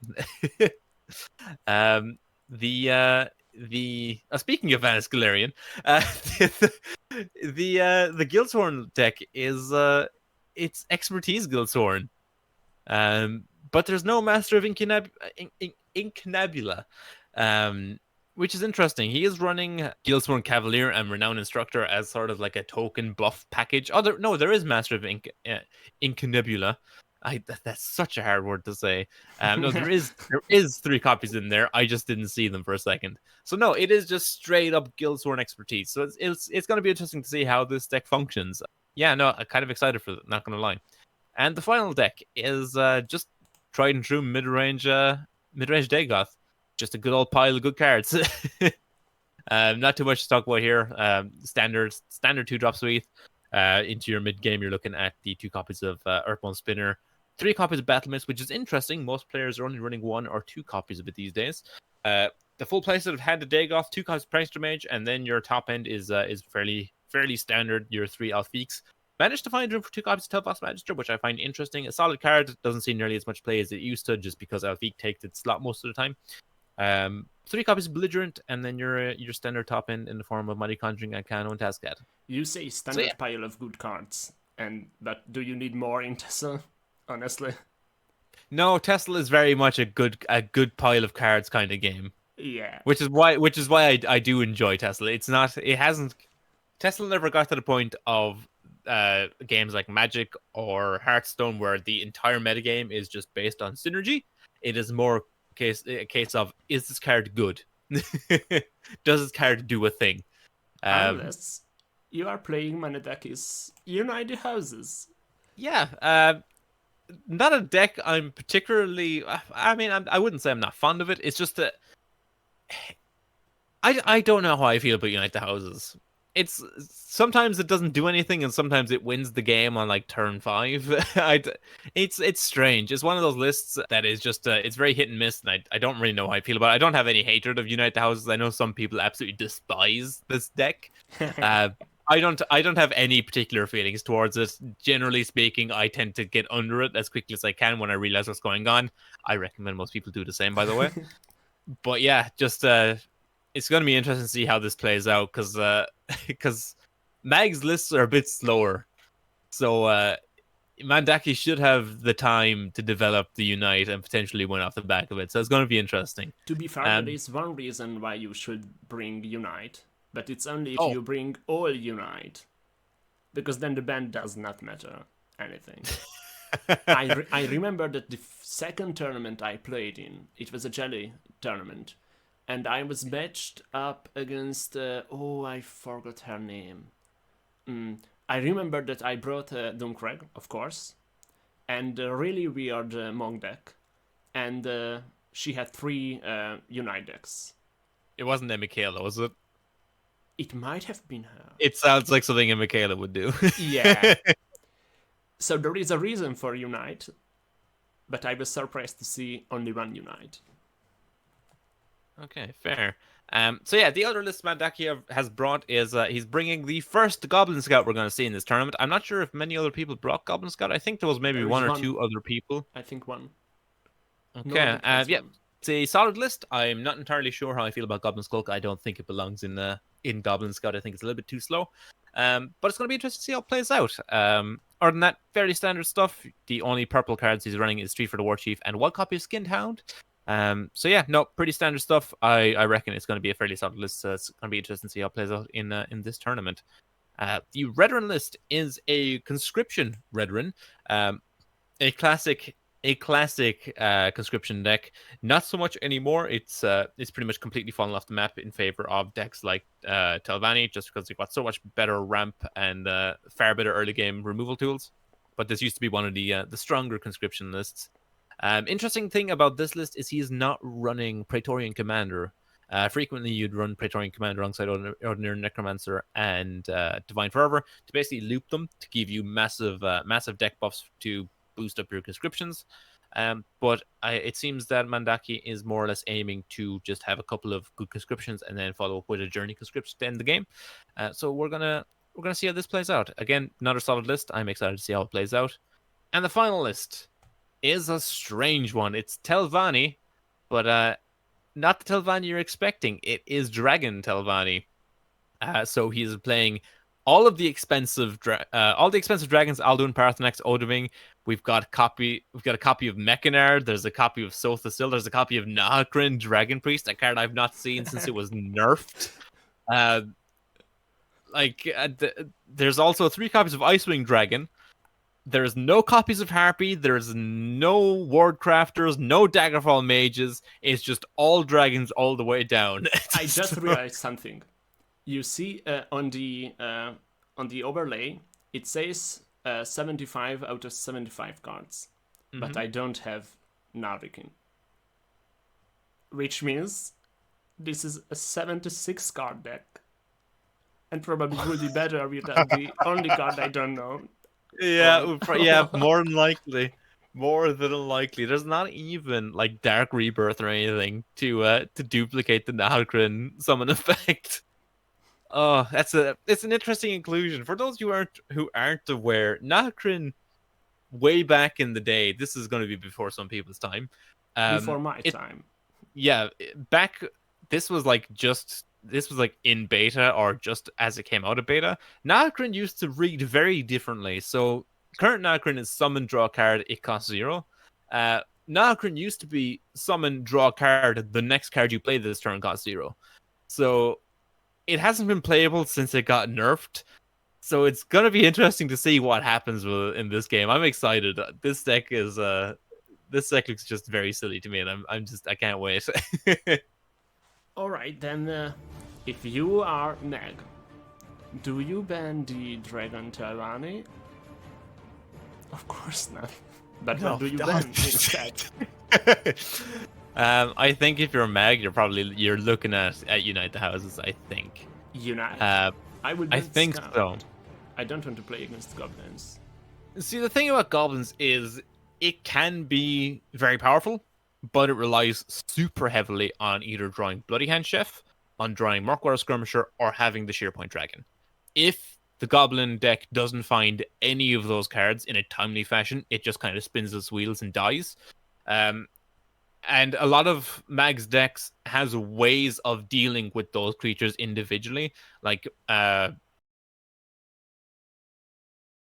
most of them have ice storms or like fingers on a mountain to clear off or to kind of burst through skirmisher boards.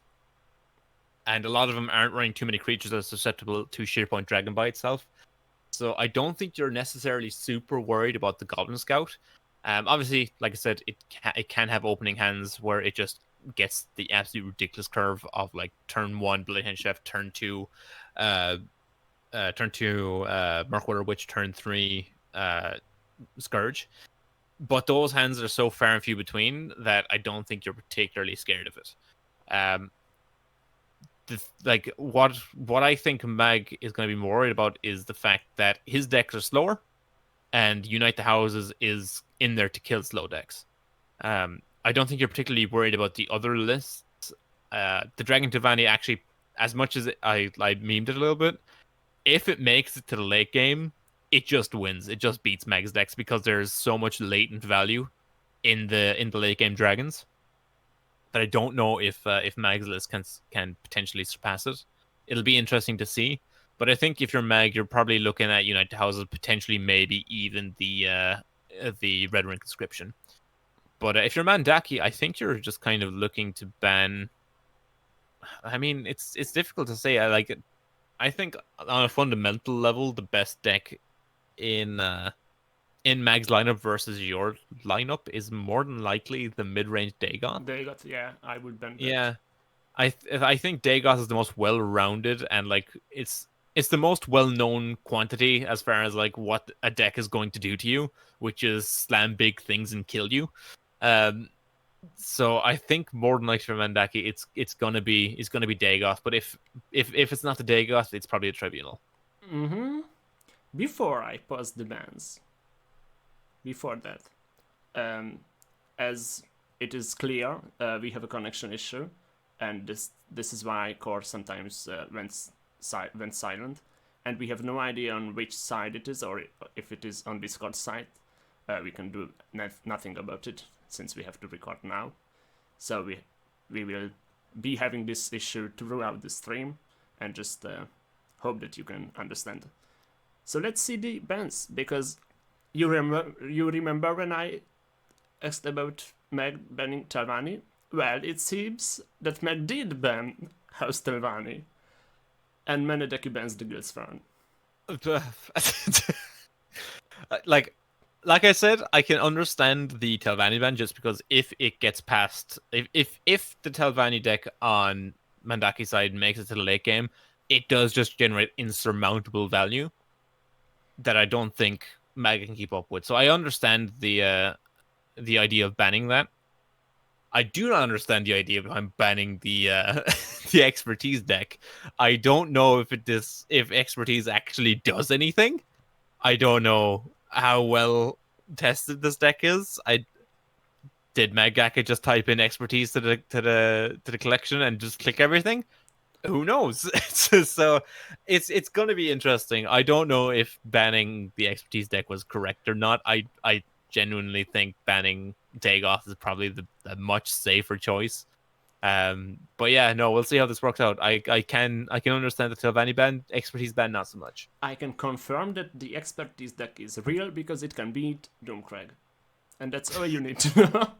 Does that really classify a deck as real? Of course. Let's hop into the matches themselves. And the first match is Meg brought the Dagoth and Manedeki the Guildsfern. Okay, so opening hands are... Ooh, Mandaki keeping a bit of a sore hand, getting a cast into time and a lightning bolt back. And we see Maggacket also getting kind of screwed on the mulligan here. Pitches a Brynjolf and a Battle Mace, gets back a Prankster Mage and a lightning bolt. But does keep the Skaven. So this is a matchup where being fast really is important for Maggacket because he is playing against Unite the Houses Guildsworn.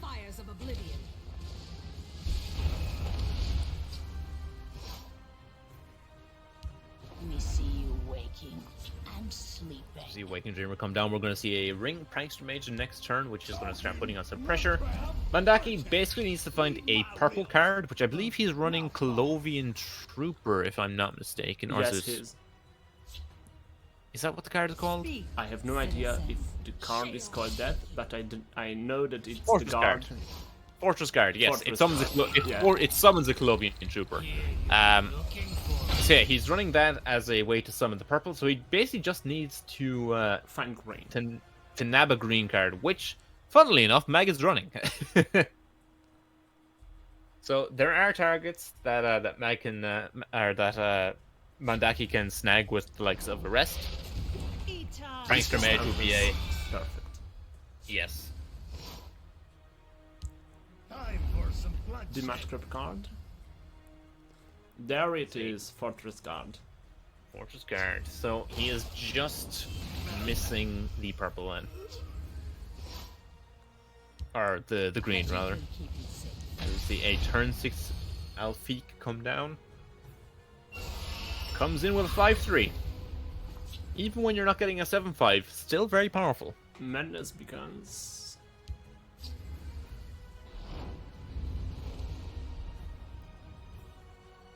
Dark Oh. Seducer. Well, that is a that's a card that It's Dagoth purple. doesn't have many good answers to. Obviously, there's the Belligerent Giant at hand, but once you bounce it the first time, Double bolt. And then you oh, cry. here we go.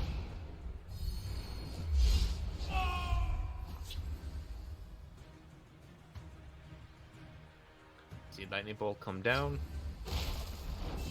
Rapid Shot to cycle. Into Daggerfall Mage to contest.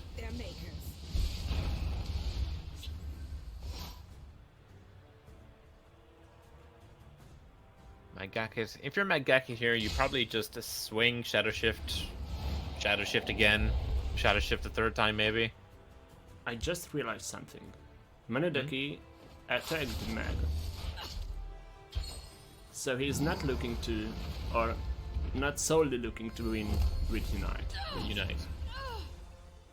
Yeah, no, this is a game where he can potentially win via pressure, especially because Mag has gone fairly slowly this game. Who's there? Halt, I say. As we see a Defensive guard. ooh, interesting. Oh, That's an interesting choice. this just clearly shows that he doesn't care about Yeah. winning with United. Yeah, this is Mandaki just kind of changing gears into a more mid-range plan here.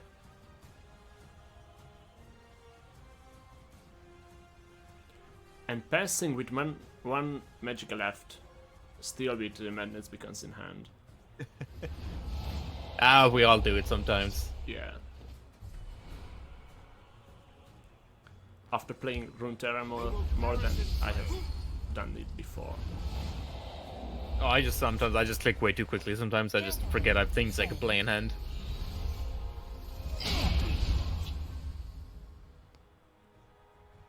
There is a way to get green now.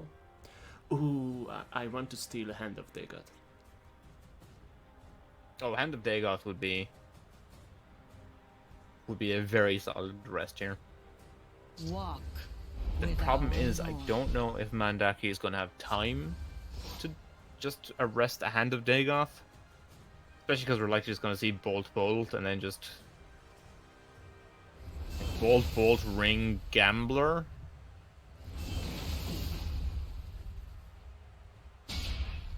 Pitch a Cradle Crush. Okay, it doesn't. Interesting.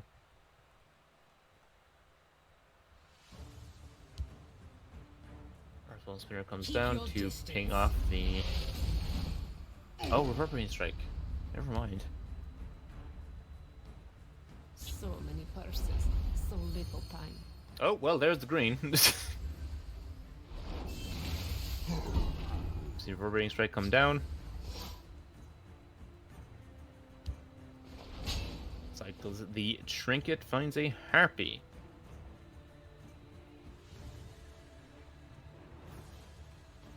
Good enough to take the damage here. Cradle Crush and develop the Hand of Dagoth alongside. See a Javelin off of the second class rune for Mandaki here. Chooses to commit it, which is interesting. We do see the Cradle Crush come down likely alongside a Hand of Dagoth. Have you come to submit or come to die? We fight for the glory of lost Almeris.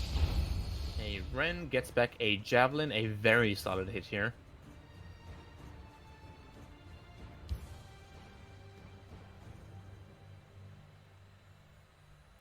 Ooh, he's seeing Or about is this arresting this. too risky? Yeah, Yeah, oh. that's it. We have a Cliff Tracer in hand. Yeah. I would have liked to have seen him play the Mana Beckons here just to see if he could find a piece of removal. Something like a Drive Mad would have been huge. Because you would have been able to Drive Mad plus Javelin to keep you alive. Then But, one more to Meg. Yeah, Magaka takes game 1. That is the House Dagoth doing what House Dagoth does. Play giant creatures and kill you.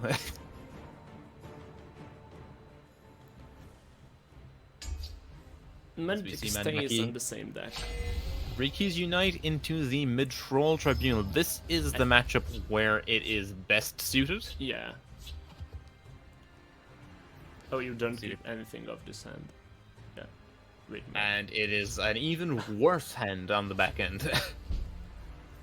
Is it worse? It's not much better, I can tell you that much. Yeah. We do at least have a Destroying Thief we can ring out here to try and fix it. Are quicker than your eyes. Detect Oh. Fallen Agent. They will meet their makers. The classic The negation. negation. You just milled this this Harpy here. Negate Daggerfall. And Sabering Charge. So many For curses, so Phalanx little next time. turn. Yeah. Phalanx into Ring Thaden. There is the green. Very good green to get now. He's just missing And the a very good card to give to your opponent. Telekinesis. Hang on, wait. Is there Is there? Okay, there's no Sentinel I don't Framer. think- Okay, never mind. I don't think so. No, It's there just isn't. that card. Or, better, a Thief Fodder. Because you will be attacking face. And then you have the perfect card to discard. Cast into time can shut down the draw of this Grey Viper Brigand. But you don't even likely, do that. likely just gonna see the Thaden come down. Yeah. Draw more. Yep. So this is a massive card advantage. Mag has drawn super well up his top of the deck considering what his opening hand was.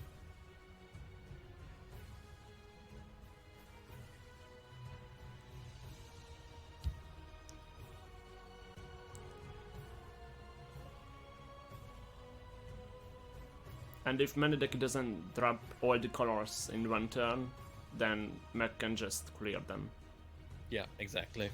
with fingers and cast into time in hand.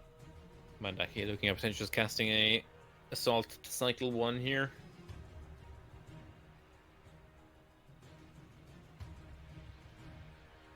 So Mandaki does have an arrest in hand as well.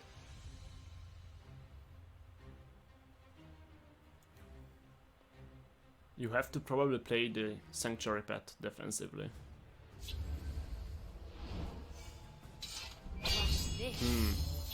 So cycle 1 here. There's the purple. He's about to lose the green. I think after drawing the Fortress Guard, I'm not sure if I would have played the pet. No, But then I take wouldn't have. 6 more damage. I hate this crowd. Which- And uncomfortable. And there is a clear for it. Moment of clarity. Going to arrest the 6/7 here. At minimum, this forces a bump just to stop Mandaki drawing the extra cards. Actually, no, because you can just play Mighty Conjuring, never mind. Completely just didn't see it in hand. And although we have a red year in Mandaka's hand, I don't think this will be going to turn No. Magicka. No, the game is going to end far Oh. sooner than that. You would need a Dawn's Breath here, and then you can win. But Now, Mandaki does run a copy of Immolating Blast. That also would have potentially saved him here. He could have generated off this moment of clarity.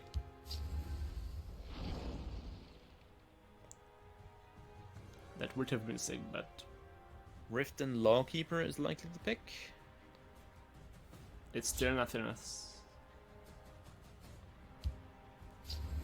Second moment of clarity. Sadras Agent. You take... But the No. Aether has breakthrough. Yeah. And Meg is sitting on 2 lightning bolts in hand. Managing knows it. Yeah, 2 Maledict. went to Magda. Oops.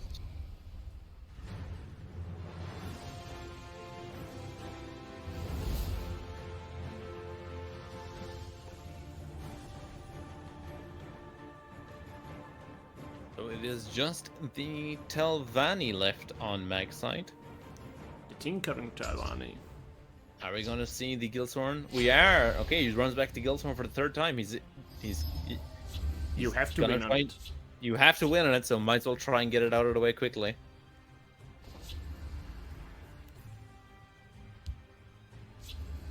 And the Beckons gets a Gromite Magus. I haven't seen the animation of that card before. Gromite Magus? The Madness Begins. Oh.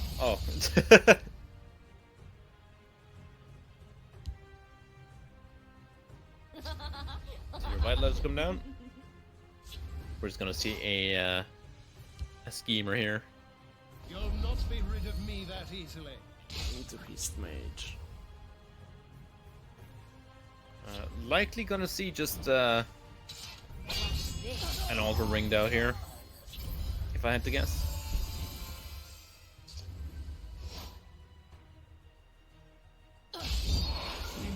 Oh, Yeah, I would play the Beast Mage. okay, goes with his mage. That's fair.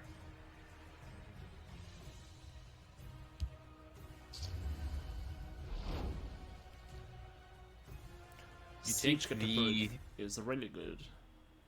Yeah, I because think you of just it- take... Do It's you? difficult.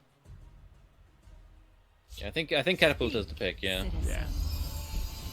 2 cost purple is always good for Unite. You still have cards to get green. What have we here?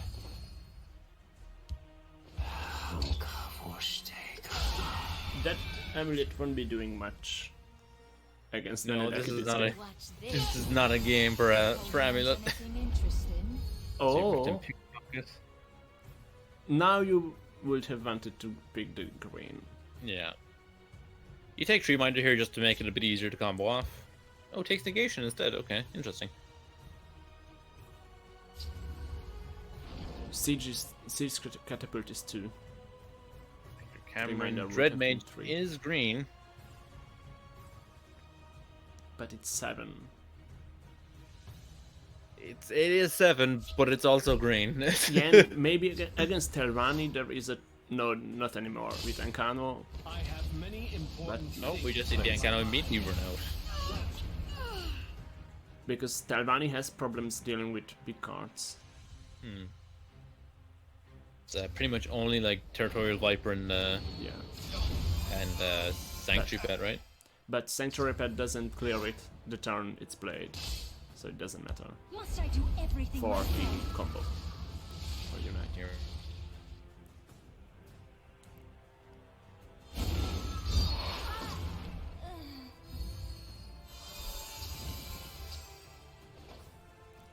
Spymaster and Tinkering both in hand.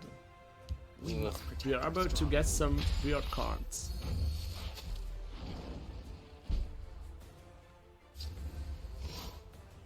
There's a cruel fire bloom off the top here. I bark and bird. You know what I want to see? Spymaster getting Thornhist Mage, Manedek stealing it and uniting. This is what I want to see.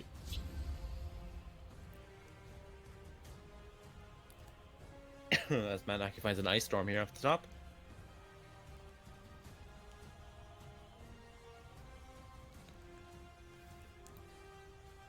Javelining the Bremen is enough. Do you play that now? Gromite and pop a Dark Rebirth in the hand of Magakit. And immediately just draws the second one anyway.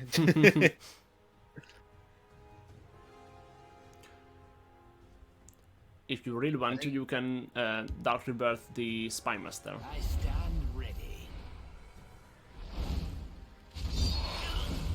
Oh, of course it is. And the second Spymaster.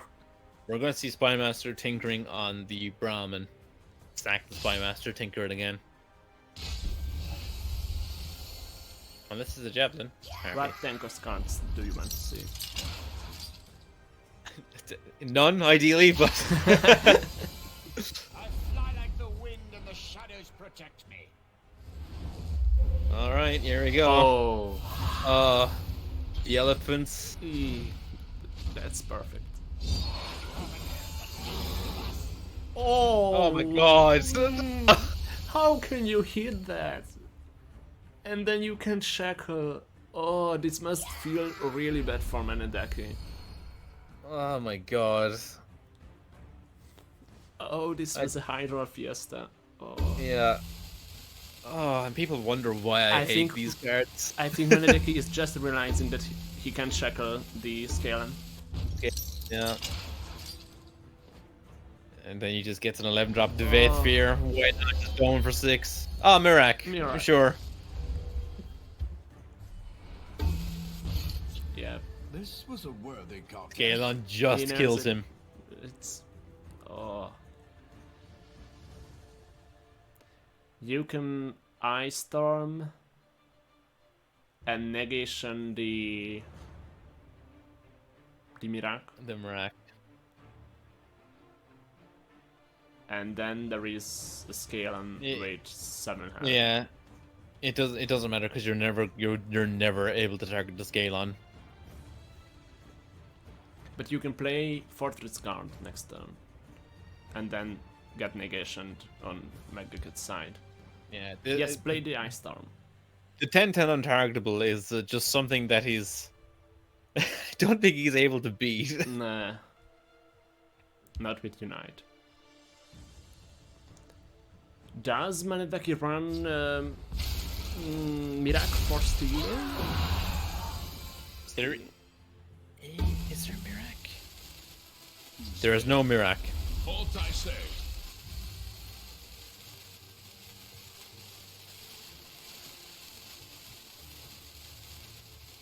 I think at this point you're just discarding the catapult.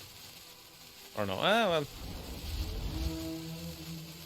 Awaiting your command. Let's see a Necromancer here as well. Get in for 5. Rebirth it, take 3-4. Oh, Deal the guard, kill him. and then Yeah. it's over. GG, Magaki takes it 3-0. I had hopes, but then the hopes were met with Magakat. Yeah. And we have the second semifinals, or at least the players for them, which will be, I have to get a picture of the bracket. The first player we have seen, so it's Magakat, and from the other matchup, Ares versus Great Svandir. Ares wins 3-0 and moves to the semis.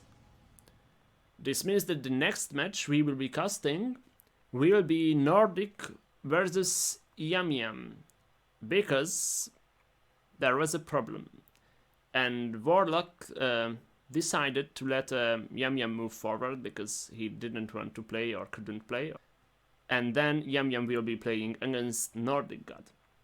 But to make up for Nordic God can choose a deck before ban phase, and he can treat that deck as if he would have won with it. So Nordic will be starting 1-0 at the start of the first semifinals we will be casting. Just in 5 minutes. We'll be right back.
Welcome back to the first semi-final of the first qualifier of the third summer tournament. I am still NightDarkWolf and I am joined by CoreData, and we are about to jump into the match between Nordic and Yum Yum.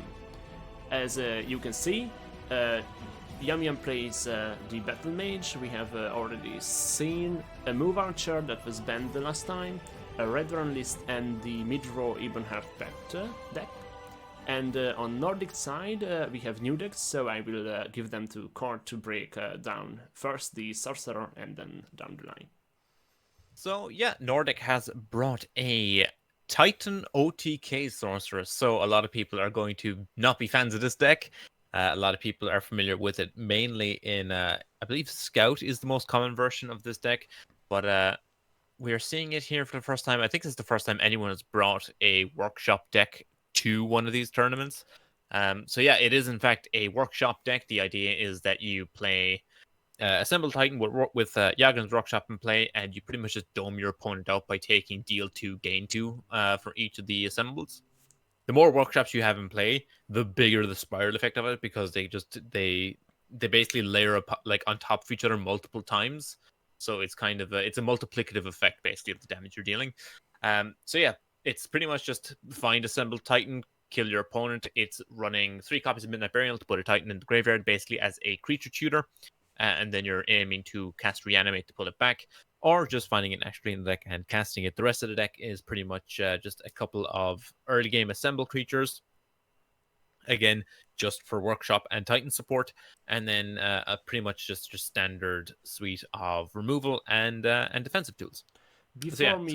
Before we move on, just to explain why we have so not many nature cards. There is a rule in the tournament that of the 4 decks you bring, they all have to be of different classes, and only one can have more than 3 types of invade cards, and only one can have more than 50% nature cards. And Nordic played the rules by bringing the natural spell sword and bringing this sorcerer with only the Titan and the necessary tiles for the combo. So the second deck is the Goblin Scout. The second Goblin Scout in the lineups. Yeah, so this is the second version of Goblin Scout, pretty much identical to the version that Mandaki was running. On Double Skulk as well, pretty much the exact same ratio of creatures, except he is playing 1 less War Chief and 1 more Skinned Hound. Other than that, lists are pretty much identical, so there's not too much to go over here. The third list is the Dwem Crab Spellsword. I think one of the weakest versions of Dwem Crab, but Dwem Crab nonetheless, it is one of the strongest aggro decks in the game. So this is his list that takes up more than 50% of the neutral budget. As you can see, he's playing 47 neutral cards, basically maximizing the hit rate on Mechanical Ally. Mechanical Ally is one of the best Dwemmers printed alongside Steam Constructor, so it makes sense to try and maximize the value you can get from that. This deck is also running Workshop. I don't agree with Workshop in Dwem Crab or in aggro in general. I think if you're spending turn 3 developing the Workshop, that's a turn you're not spending developing a thing that can kill your opponent on the spot. So I'm not sure how I feel about this list. We'll see. This deck is also running Assembled Titan though, so this has the chance to just dome your opponent out of nowhere. So yeah, we'll see how it plays out. And the final list is it's Empire Tokens. Well, it's aggro / token Empire. So I'm a big believer in aggro Empire. This list curves a bit higher than the lists I tend to play. My lists personally cap out at 5 mana at the Divine Fervor point, and as we can see here, Nordic is curving up as far as 7 for Wild Incarnate and Resum Dare. But yeah, the early game of this deck is pretty straightforward. You're aiming to land a 1-drop, a 2-drop, and 3-drop, and then just kind of snowball advantage, deal enough damage, and then seal the game up with an Empire Oathman, or with Empire Oathman, Divine Fervor, or just Cliff Racers and direct damage from hand.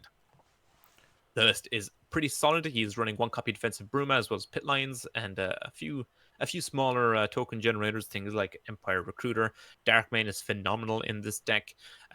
Funnily enough, he's opted to not run the the crab package, which is interesting. I think not running Old Salt is Assault is an interesting choice. I'm not sure if I again 100% agree with that or not, but we'll just have to see how this plays out. But I'm excited to see how this goes.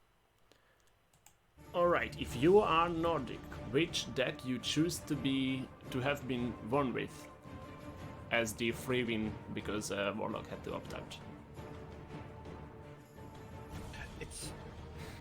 It's difficult. It's very difficult. As Nordic, I'm just trying to think because you're fairly confident in all your decks because the Goblin Scout list is solid. You've got like Dwem Crab Buzzlord, which again is solid. You've got the Aggro Empire, which is solid. The one deck that I think you're not entirely sure can beat Yum Yum's lineup is, I think, the Sorcerer deck, the Assembled Titan OTK.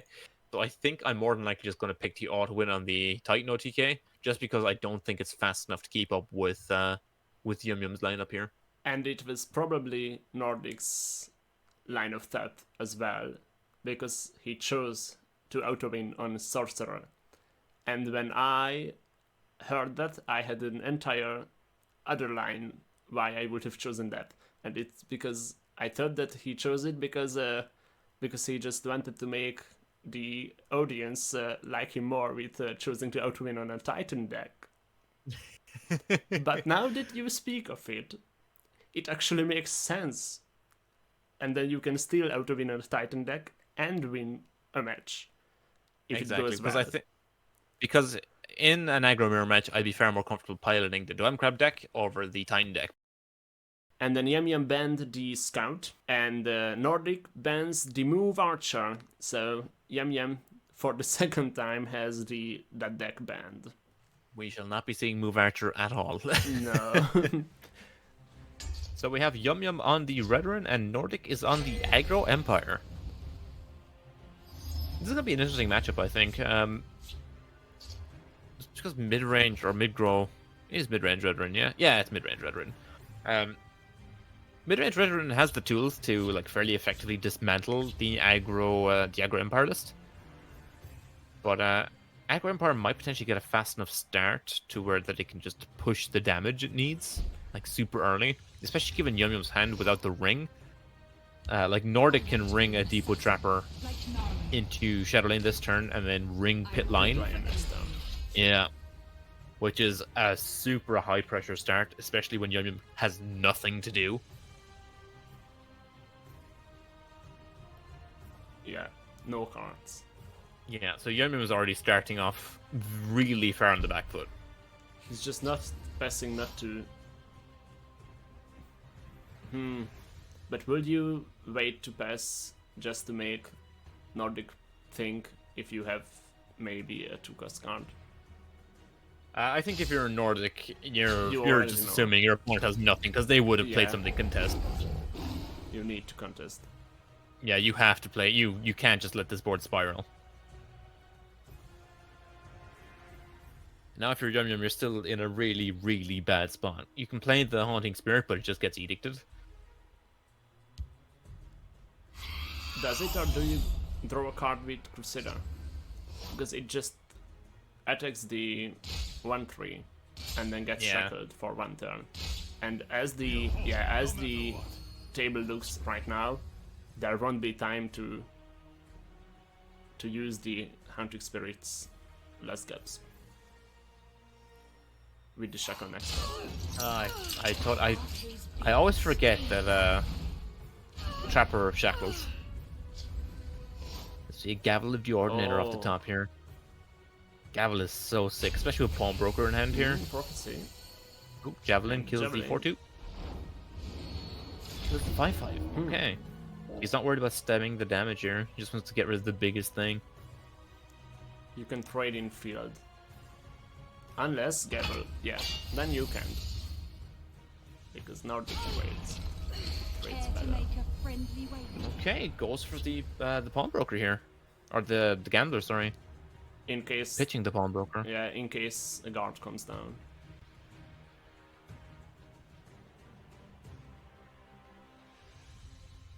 Now, Yum Yum does have an Edict of his own in hand here, so he can kill the 6/2.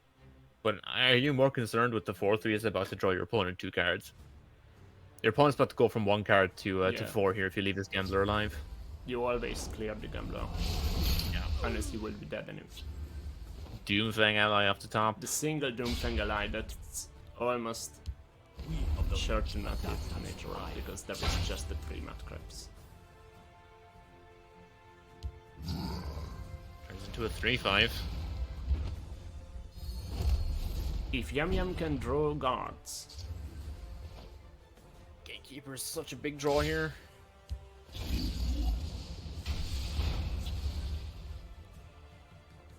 Now, Yum does have Dawnbreaker to clear this off and make a giant Cradle Crush in field. we have Belly Giant. Oh. Douche. Oh, because then you can Crusader's Assault We must protect our Ah, and clear the... Why that? Well, this is just... I slay the unworthy. I think he realized.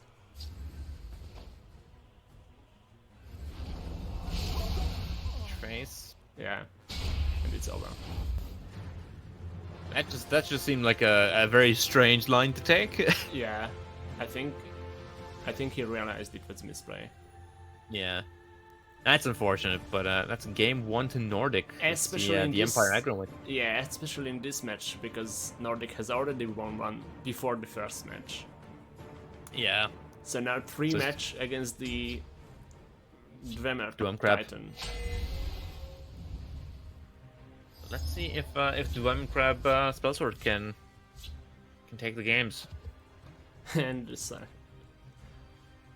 We see Workshop in the hand. with the Dark Dwarven Sphere to slow down. Double Osa, but no ring. I slay the Oh, unworthy. love the Assassin. This is an incredibly slow hand from the Dwemer Crab list. Oh. This is what I'm saying about the workshops in Dwemer Crab. They just feel so slow when you really want to be getting aggressive. Dwemer Crab works, I think, at its best between turns 1 and 4. Similar to like most aggro decks, but you've got between turns 1 and 4, you've got things like Steam Constructor, you've got Mechanical Ally, and you've got Dwarven Dynamo to make your tokens massive. So, I don't know, losing one of those key 4 turns just to develop a thing that makes your cards later in the game better doesn't seem worth it to me. Especially when your early game creatures are already so good that you don't want to be giving up the time developing them. I can imagine that it can be good against Ice Storm decks. Because then after Ice Storm you still have cards to play and you generate more. Yeah, it gives you a bit of a rebuild versus Ice Storm, but I don't know if playing into Ice Storm is really worth it when you can kill your opponent on turn 5 fairly consistently with a solid aggro list. And consider that. Oh yeah, because you've got access to Headhunter, And Woodrock in Headhunter, and that. tournament environment, it's always control as just the 1 or 2 decks. Honestly, the Osa here doesn't activate the workshop. Interestingly, oh, you just take Steam Constructor here, or not. I don't think Yum Yum is realistically going to have time to cast that fresh start. Nordic, you mean? Or yeah, No. Yum Yum wouldn't have Yeah, time. Yeah, I'd much prefer taking the Steam Constructor just to apply way more pressure leading into your Hall's turns. And you have Workshop to make it Exactly, to more. generate way more bodies. Will it matter? I'm not sure about that. One strike. Because Yeah, Nordic no, needs to find guards. Just get a squish here, deal another 5, Oh no! Rehabilitator! Strike will be all that is needed. another squish, With the deal double another squish 4. play. Yep. Oh. This is clean from Yum Yum. That was a very clean game. Yeah. And the bad hand from the Titan deck. This is what I'm talking about having workshop in like your Doom Crab aggro list. Don't do it, kids. As we see, Redrun take the first game off of Nordic.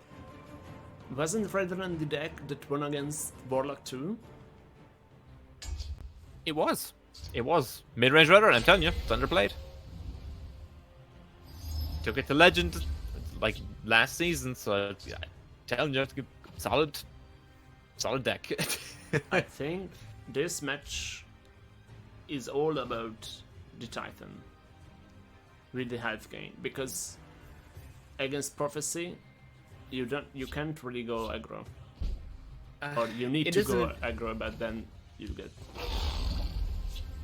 It is and it isn't, because Nordic has opened Assembled Sentry, which gives him a quick early game guard, and he also has Dynamo on hand, which gives him a decently sized guard as well.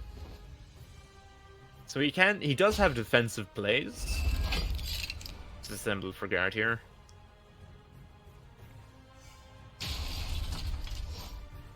Because Dynamo can make a massive body. That's very difficult to get.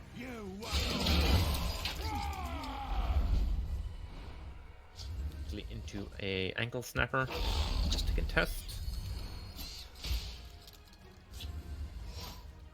Then you have crushing blow to deal with the crab, and you activate After 6. Oh, and yet another guard. 2 guards. Yeah.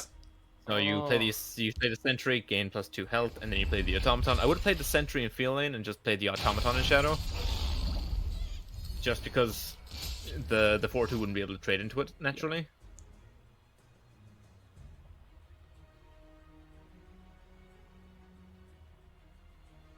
But I think Nordic is setting up for a guaranteed body for this Dynamo potentially.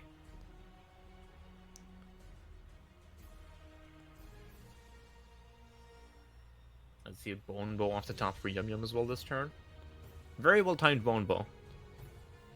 But then you lose tempo. I think you just trade with guard, and then do A Dragonite. Mm-hmm. It just develops the 5-4.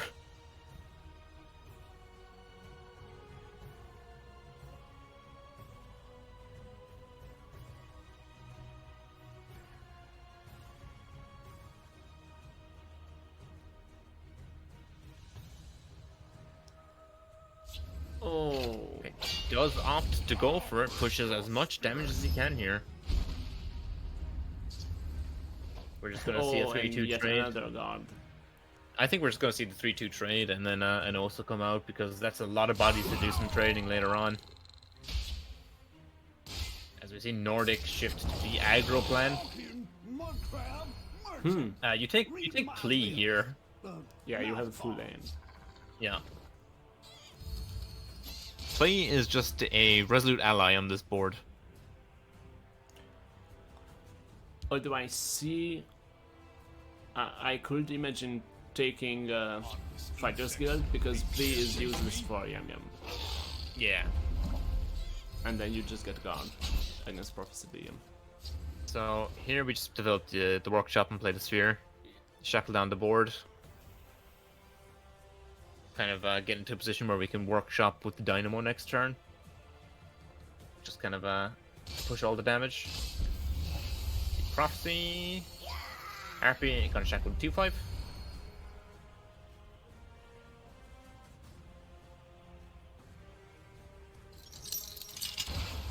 I just realized something. Yum Yum did not hit a Prophecy on first rune. What were the chances for that? I'm not actually sure. I don't know check his stat. what prophecy count is only 10. Prophecy BM, but then this is just burn, and not. Yeah, Prophecy. it's just aggro. It's just aggro.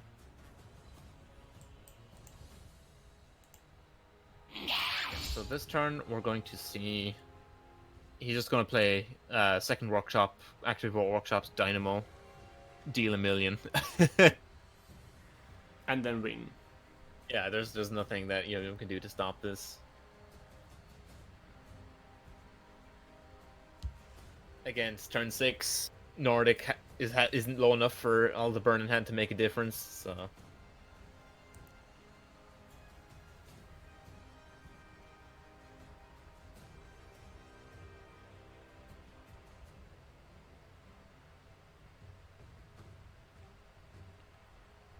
You can lightning bolt phase, and then crushing blow phase, and hope Yeah, for prophecies. but we both know it's not going to matter with the Dynamo and double workshop. He's just going to skip the runes because Yeah. the Dynamo's going to trigger what 3 times. That's plus 12 plus 12. Be triumphant. If I fall, Yeah, and that's just GG.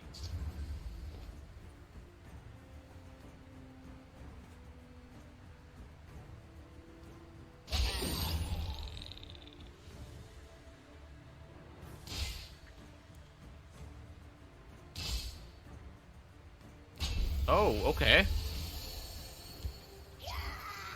Went for the risky plan instead. Yeah. I mean, it's not going to make a difference. Nah.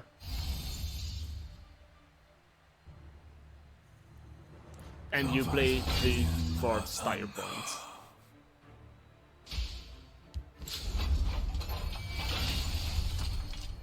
well fought. Yeah, going for a double workshop was definitely the cleaner lethal there. Yeah. But lethal nonetheless. So yeah, Nordic takes it over Yum Yum.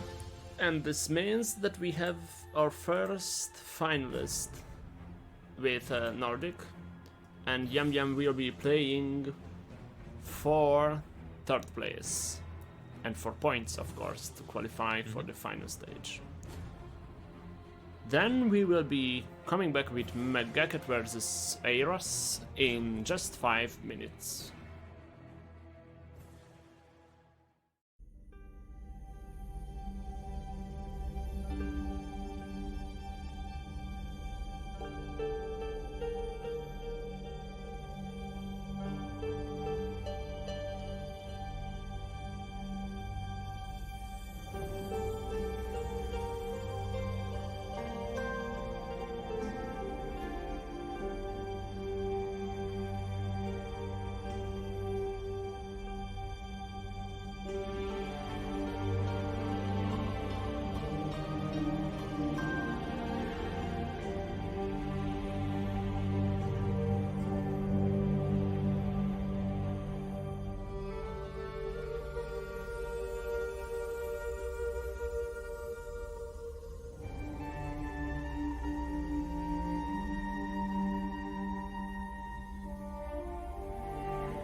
Welcome back to the summer tournament. This will be the second qualifier coming up, and we have Megacat against Ares this time.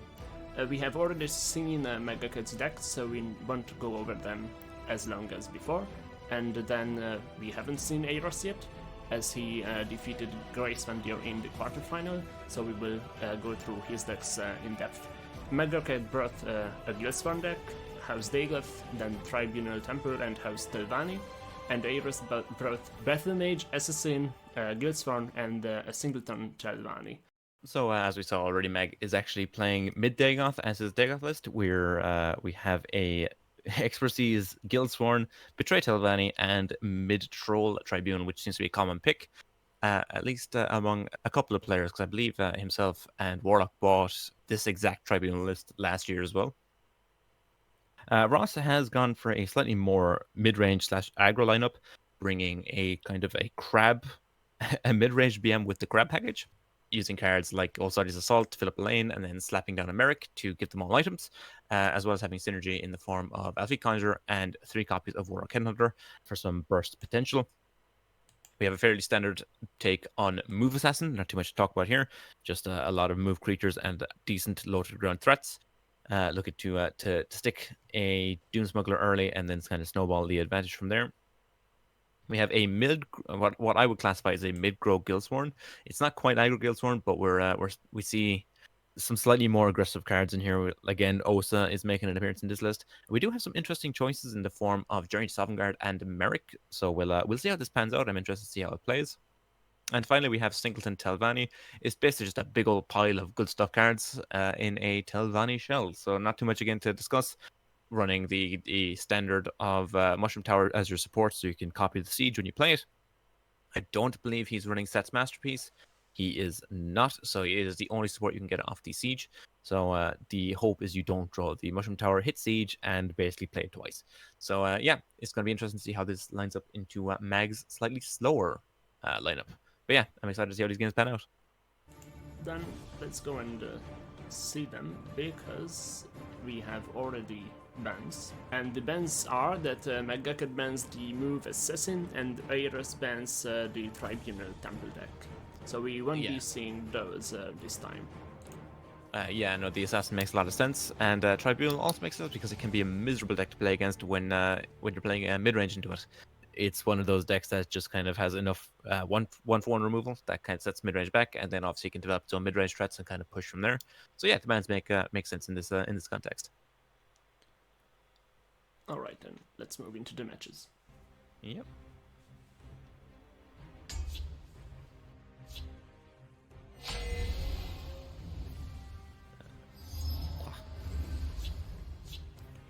So we have a Guildsworn Mirror to start things off here.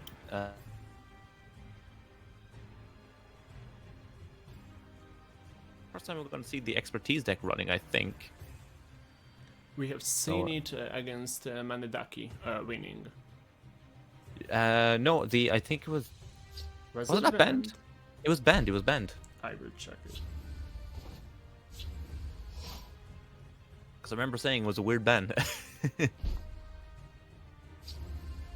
Yes, you're right. Manedaki banned the Guildsworn. So it's the first time we're going to see Expertise running, so I'm excited. You just got me excited, although I have seen this match because it's pre-recorded, but I don't remember how this pans out. Let nothing through. As we turn 2 Mortal Gatekeeper come down here from Ross. Could be backed up by Shrieking Harpy to shackle down whatever he plays into it, being the Warcrafter here.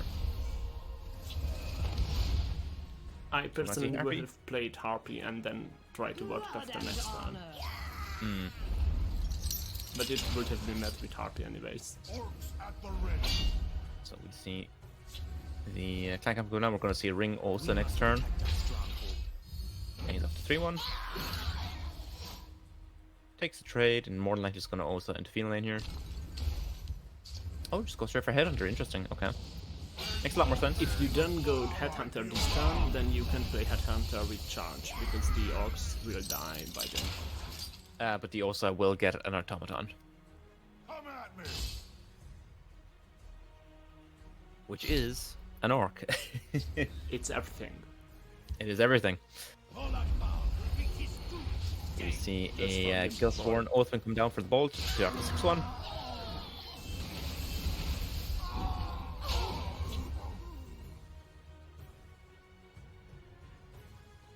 Both players have defensive broom in hand as well. As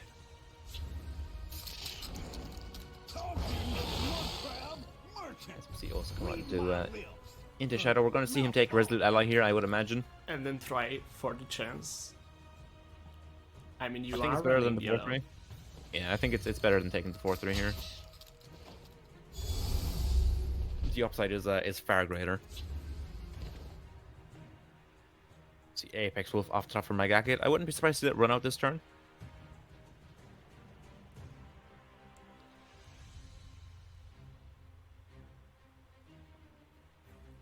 Also potentially thinking about defense of Broom Alliance here.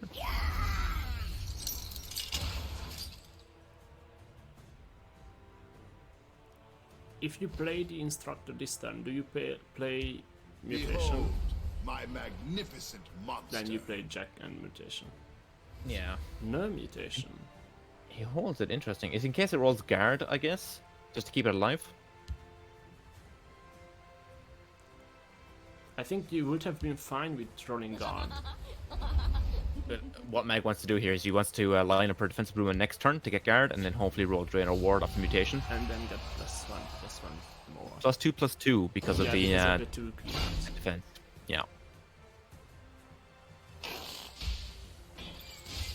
As you see a defense coming down from Ross. I really hate defensive broom. It's my least favorite card, man. I Oh, could see a second line Oathman. for Merrick this turn. I think it's just going to be second Oathman, get a fork bolt, defense for 0. That's safer. Because it also lets you play the Manic Mutation here.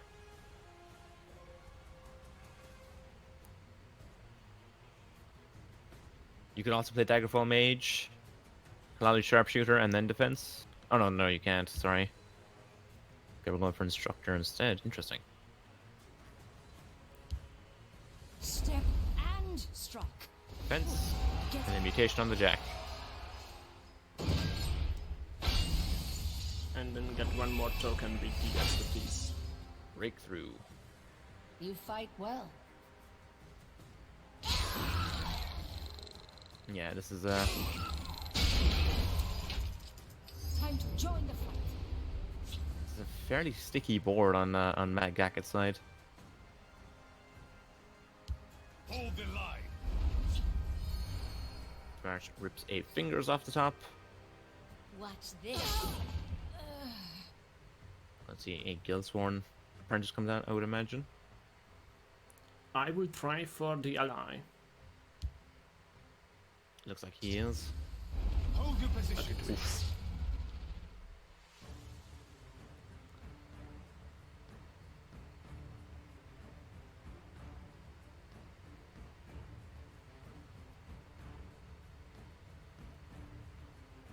I think Ross in this position is just going to want to try and get Mag low enough where Aspect of Piercing just represents a lethal threat. Ooh. Doesn't really change much. I think this is just a Merrick turn because it does activate the expertise on the instructor.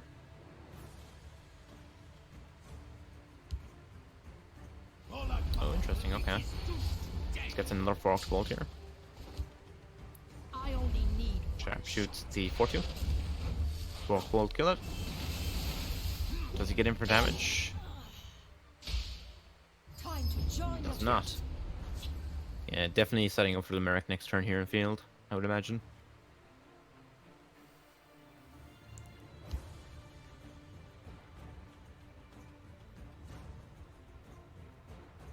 I think it's just Clan Captain Fingers. Yeah.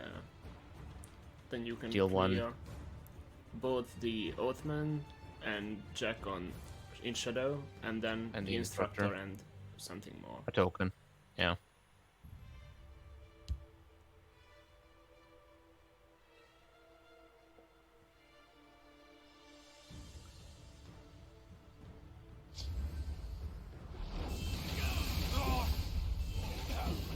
Oh, he goes for the aggro line instead. Interesting. Yeah, setting up for Aspect here.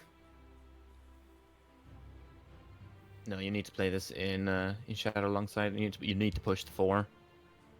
We stand united. You can't defeat us. You need to put him into a position where Bolt is representing lethal. Vitalizer into Merrick. Needs to roll a guard. We are ready for battle.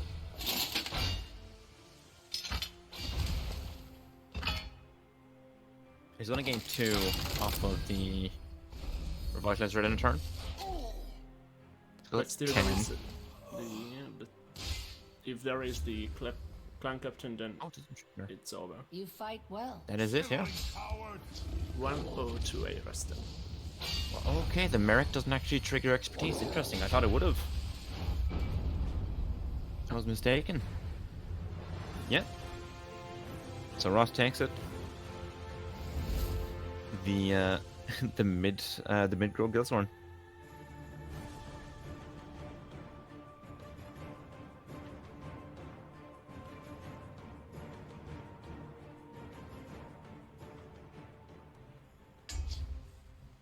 Game 2, we see Ross on the Crab Battle Mage, and Mag rolling up with the Betray Telvanni. This is going to be an interesting match, I think. If Mac has the luck he showed last time when we spectated it, then we are about to see some wild cards here. Yeah, yeah. The hand is not terrible from No. from Mag. Ross's hand is not great. Talking mud crab merchant. And this won't make it greater. Oh, you just take Delver here. Yeah.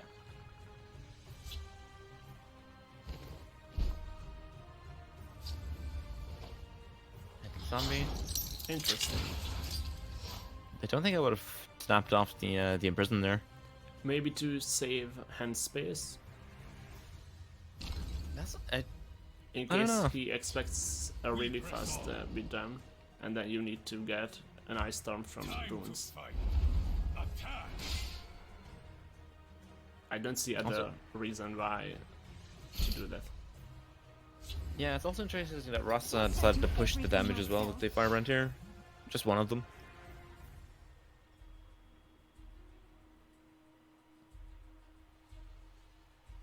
Fire. All do we. Did I stutter or something? Khajiit must stay out of sight. They won't miss you.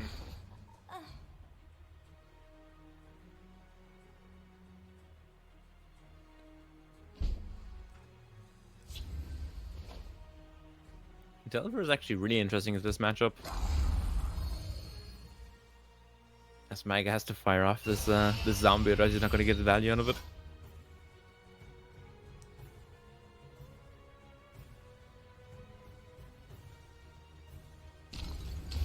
No, They won't miss you. we're going to see the Osta come out here. Attack. Did I stutter or something? Talking mud crab. And then you hope the ice storm won't Mouth paw. count as much. By Oh, them. you're taking Kind Rave here, I think. No, okay, interesting. Why do you need a Let's do guard? this. Attack. I think he's just looking at the 2/4 stat line. Doesn't touch Ice Storm.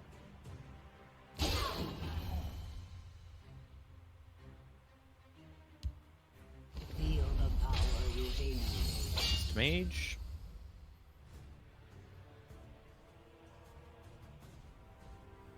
So you just trade the 3/2 into 1/1. Get him for 3.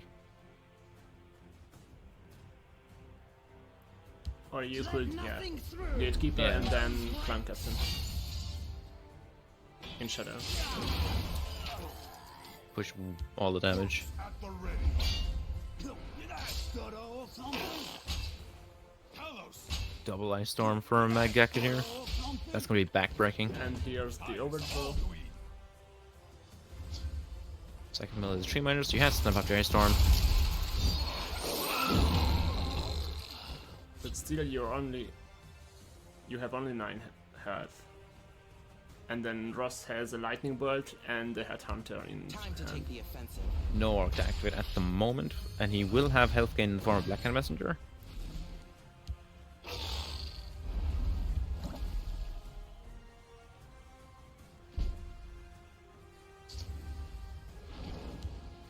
The Night Mother will guide us. And then you have Rebirth and Amulet. And use Rebirth here.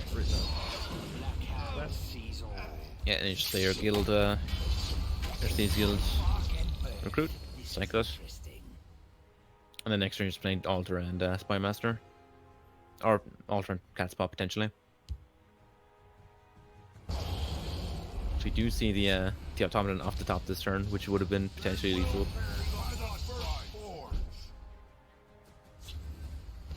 And another Rebirth. Yeah.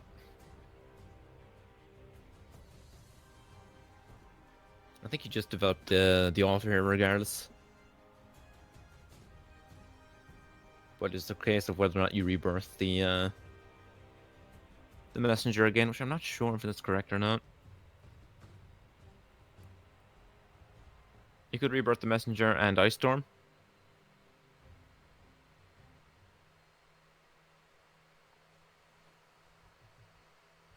Which fully clears the board, heals you for what, 6? And leaves Ross with 2 cards in hand. And for Necro Amulet. If Ares can't finish this in 1 or 2 turns, then Matt has just too much healing and I'll lead my family to glory. And an Asteroid. Off of the Spymaster. Ares has an Osa, but I don't know how many crabs he has in deck. I'm not 100% positive. I can check. Because we already saw He only runs 2 of each crab. 2 of each crab. Then I'm not sure if that Osa has more than 2 targets. I think it's just an ankle snapper is all that's left in deck. Oh, I'll rip you apart. I think it's just an ankle snapper, or it's ankle snapper plus merchant. No, it's not, because he played one turn 1 and Yeah, then we drew one saw up for merchant. Costa. Yeah, it's just ankle snapper in deck then.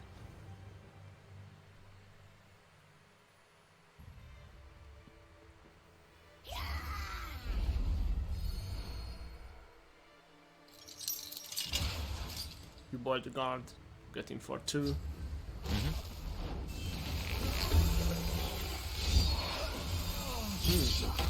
Stops the drain next Because turn. of the rebirth, yeah. Yeah. And Night to Remember.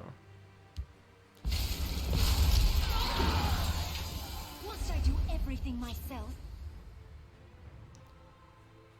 Feek is a pretty big hit off the top here. Khajiit will keep you safe.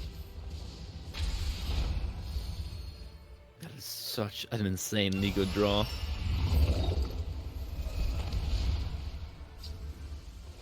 Second amulet though.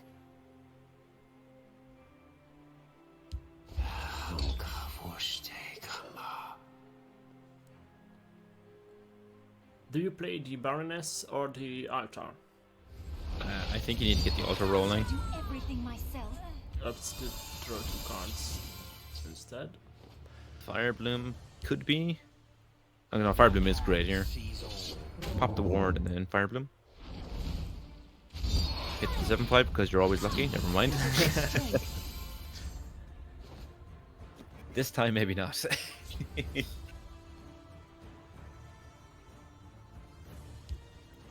Let nothing Still, you have 18. close rank.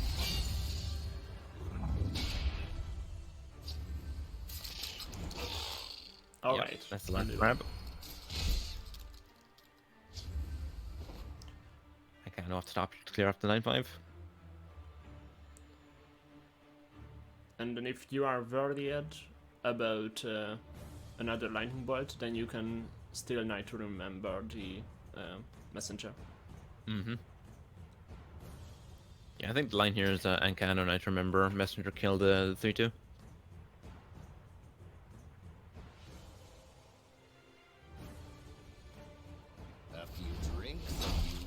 Yep. What could be better? Does the guard. I have many important things on my mind.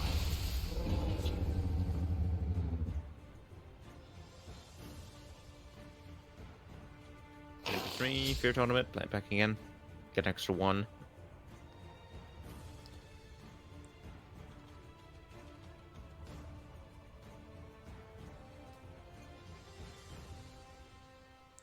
And get it to cover. Mm-hmm. Which is fairly likely to get you another 3 next turn.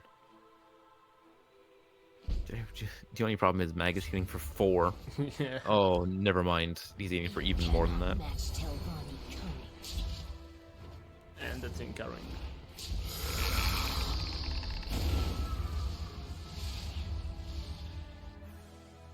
Do you sack the messenger here? No.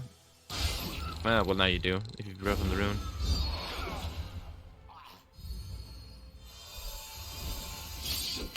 I think at this point you're not as worried about Ares drawing +1 card. Mm.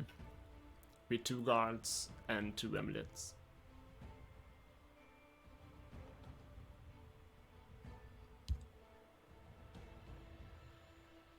I don't think Eros can actually Fervor of the wild hunt. get through all the health gain that Magakit is putting up here.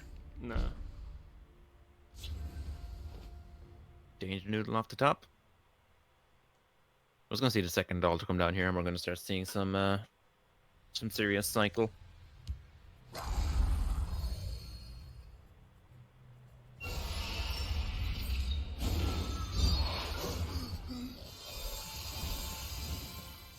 Yeah, Mag is gonna basically heal full this turn. Sees all. Yeah. And Ares knows it. Yeah. I would have done that about 2 turns ago, personally. With the... This much Yes. health gain is just... No, it's insurmountable at that point. So yeah, Betray Telvanni takes it. And then we are 1-1. 1-1. It's gonna be a lock. This is gonna be a fairly close series, I reckon.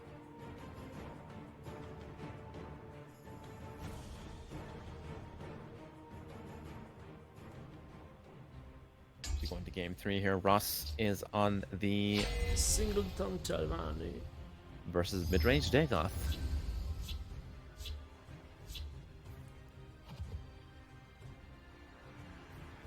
How do you mulligan on on the Singleton Telvanni? I think you just keep what you have right there. That's a fairly good mulligan. Odin and Necromancer, Slimesh Blade plus Negation. That's a solid keep.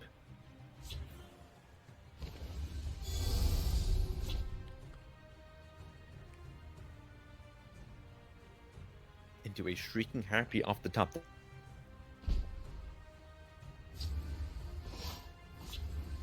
That's your classic Telvanni draw right there.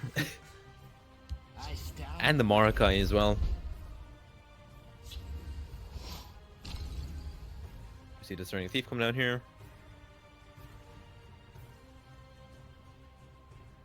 Just give me Oh, an edge. interesting. Scaleless coward. Doesn't take the I'm trade. not sure if... Oh, yes. Oh, because of Harpy. Alright. Yeah, yeah. As Mag draws a Harpy of his own. Sounds quicker than your eyes.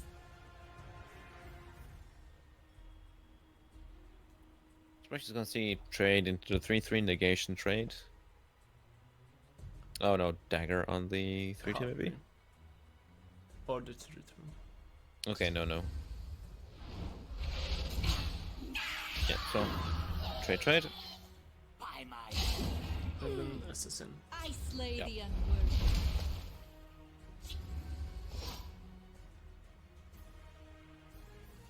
Probably see Care to okay. make a friendly Discard the match? mutation. Ring Harpy? Yeah. Do you ring Harpy? Yeah, I think so. I would have played the Jack instead of the Gambler that turn, personally. Well, let's see if we can find something useful. But both lines are pretty solid. Da da dee da. Lizard comes down. That's all right. Blizzard does trigger off Necromancer, interestingly. Behold my magnificent By the monster. fires of oblivion. Deck Hall Mage. Meg is already out of ring charges.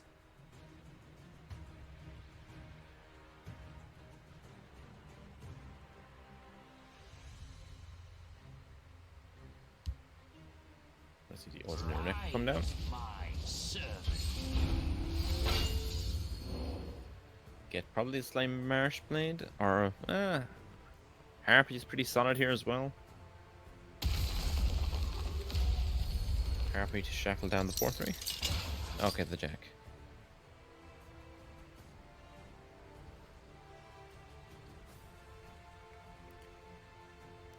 Do you trade with the 4-3 or you go and face? I think you trade the 4-3. You've got the value of the loser here. Let's put these to use. Da, dee, da, Oh. da. Okay, never mind. I'll get this yet. Chooses the Agra path.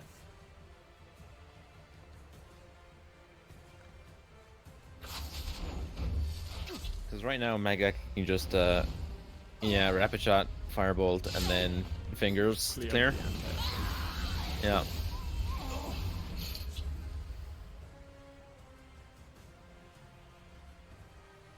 I see Raz come down. No, he's just gonna run the Markai. Doesn't want to trade Raz, but you could have drawn 2 cards of Protect the Resinda. Ashton. Yeah. And one of them would have been an Ancano. Yeah, I don't know how I feel about that. I don't mind. I think sacking the Raz there is fine. Try something. You won't live to regret. Like, it's the same value this turn, just a turn later. I just don't know if it's worth burning the Morokai that early, because you're... I don't know. The Morokai would have drawn you an extra card. Of Hand off course the you top. steal Hand of Dagoth. Hand plus Battle Mace. But it won't matter much.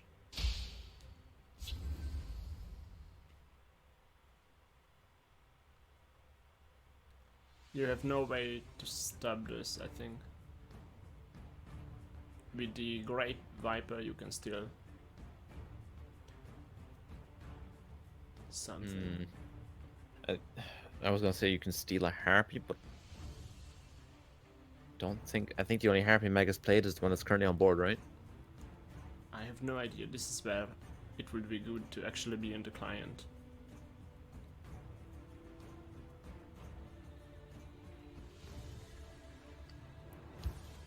Playing the Viper, the Grey Fox is the Just forget only about choice you have here, because Yeah. there is just no cards that stop this. There is a Harpy. There is a Harpy in his bin. Okay. Ah. Then you can stop 8. That's still with Harpy. Ancano and Cliff Racer in hand. Ares doesn't know it yet, but He's gonna shackle the 4-3 and play FGR in front of it. Yeah. If I fall, Yeah, this is gonna get him absolutely blown out now with Ancano.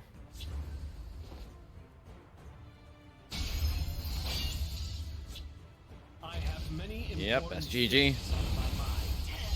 Mag takes game 2 with the mid Dagoth. even skipping the last foot. Yep. Yeah, Aros just went a little bit too greedy with the Harpy there for a finish, but it's hard to know for exactly what the Dagoth player is gonna have in hand. Mag only has the Guildsworn left, the Expertise Guildsworn.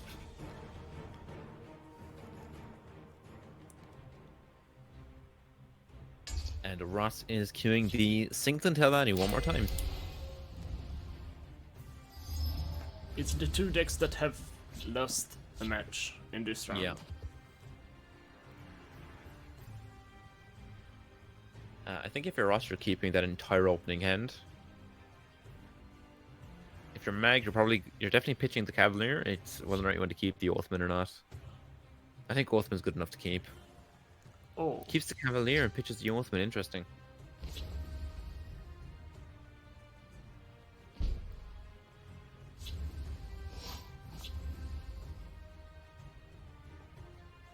Yeah, Ross's hand is looking very good. This is interesting. oh, 7 cost Encano. By the fires of oblivion. DFM come down. And the Gatekeeper on 5. Do you just Galen in more Encanos? I will keep Sotha's I do. people alive. You will die where you stand. I can only assume that was Encano that got shuffled in. Rapid shot trade. Ooh, into a And then ring ring out. jack. Behold, my magnificent monster. Reanimate off the top for Ross here. He can Snake Tooth to take the trade on the 2-2. And then FGR in front of the jack here. I will cut your purse if I fall from the hill.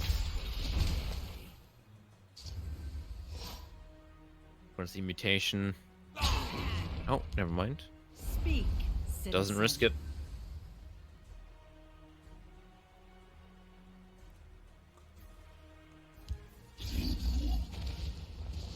As the Gatekeeper comes down. Cut your purse and your throat. Second jack. I think you just jam this in Shadow Lane and put 2 mutations on it and pass.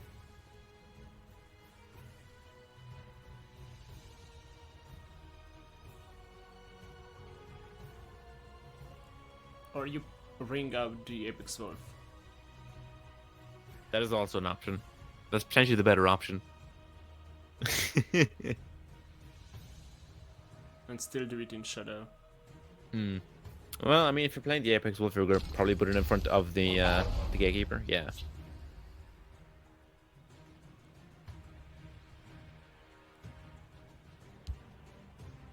Zubok Foom.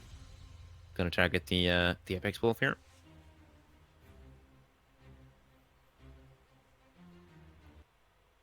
I command death itself. Gets himself an Apex Wolf. A Ren with Drain. And Breakthrough. See a Garnak off the top.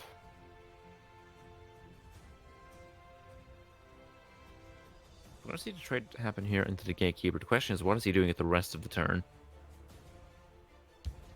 We fight for the glory of lost Almeria. So turns for Rapid Shot. This will just get Encanoed. The Aaron.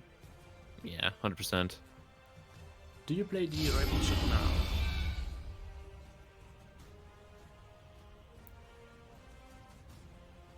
Since it's already 0 cost.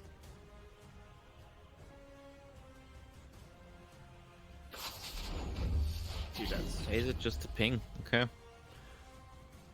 Oh, a lead Guardians on 11. That's going to shut this entire game down. Especially with the reanimate in hand to get it back if he manages to clear one. Many important things on my mind. You're more useful to me dead. We see a Apprentice off the top. I think just cycle the Apprentice, play the Jack. Well, depending on what you draw at least.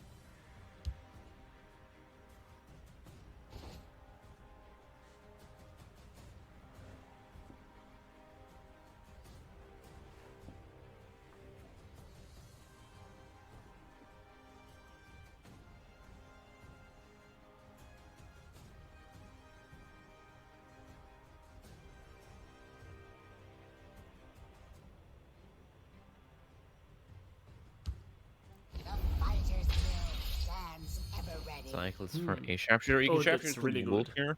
Yeah, yeah. Pops the I Wolf. only need one shot. No no breakthrough Odaving then. With That would how be Ares is drawing this game, I would not have been surprised. By By the 8th, they will meet their mate. DFM comes out. You're more useful to me dead. Must I do And a everything cat's paw. myself? Dustfang turns to Dustfang, which is going to start drawing cards very soon. There's a Thaden into the hand of Mag here.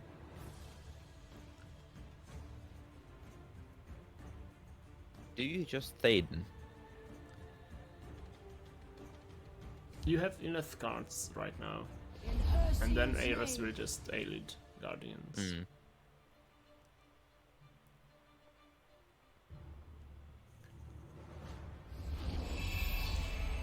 You try for the lethal, but you couldn't find it. You fight well. 6-1, reanimate, just gets back to the encounter here probably. Is that a dwarven armaments? Yes. Alright. I learn quickly. Reanimate gets to the encounter. Kills the 6-1.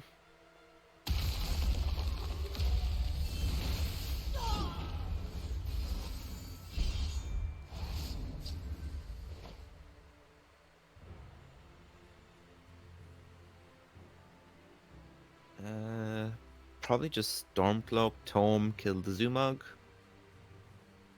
Play the Instructor.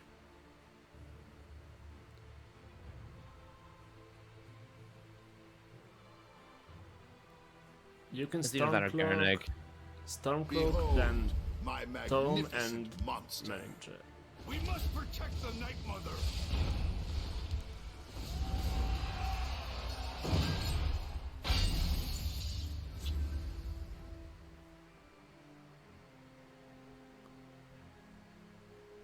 Do you play I learn the quickly. draw thing now, or do you wait for the Pilfer draw? Mhm. No, I think you wait for the pill for draw. I think it's gonna be more important long term. As it stands, he doesn't need the health. Plays it anyway, just for We'll see a about better this. trade.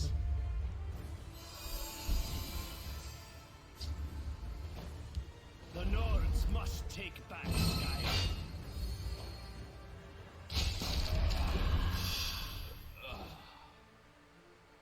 Step and time to join the fight.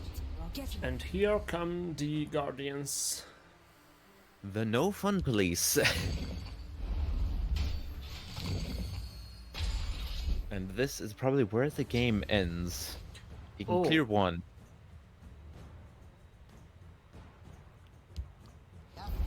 And you have guard for the other.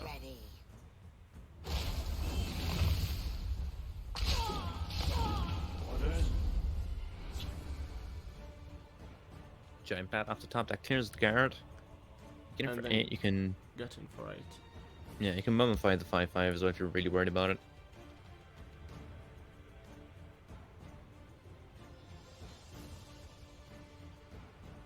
Because in the following turn you just have lethal with dwarven armaments and like anything that's on the board. Or you keep the Beth with the Dwarven.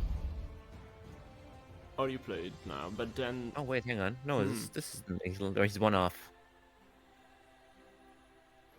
This is one up. Or armaments is +5/+5, right? yes, it is. This Yeah, is one yeah. of- But then you have 3 Ancanos in deck. Probably. Oh, true. Yes, I forgot about the encounter shuffle. For 8, armaments, in for 7. Yeah, Magaga now has to remove everything. But And then he will not. we have 2 revitalizers in Mac's hand. Oh, yeah, plus a sharpshooter here too, and remove the buff.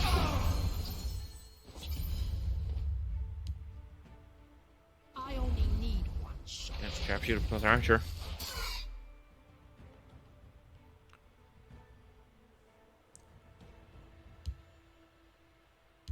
We must protect our stronghold. Baron Zaya. For Ross. Yeah, he just Twilight plus Baron Zaya here.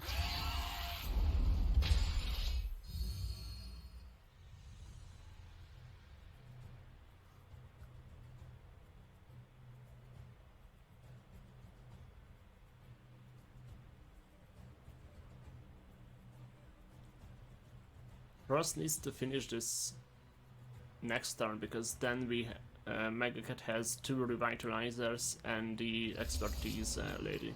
Mm-hmm. The master of incunabula. Yes. Very easy word to say. Of course, that's why I dodged it. The hist revives. Plays the hist instead, but that's just Yeah. Yeah, we're gonna see Master come down here.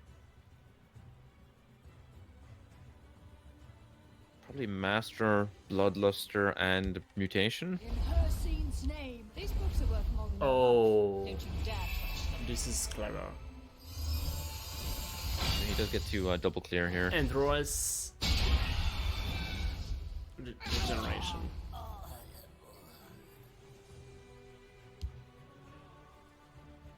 Bleak Coast Troll. Guards, to me. Yeah, now it's time to commit the Shadow Lane.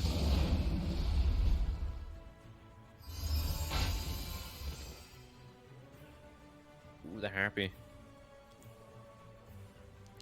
Oh, but you can't activate expertise this turn.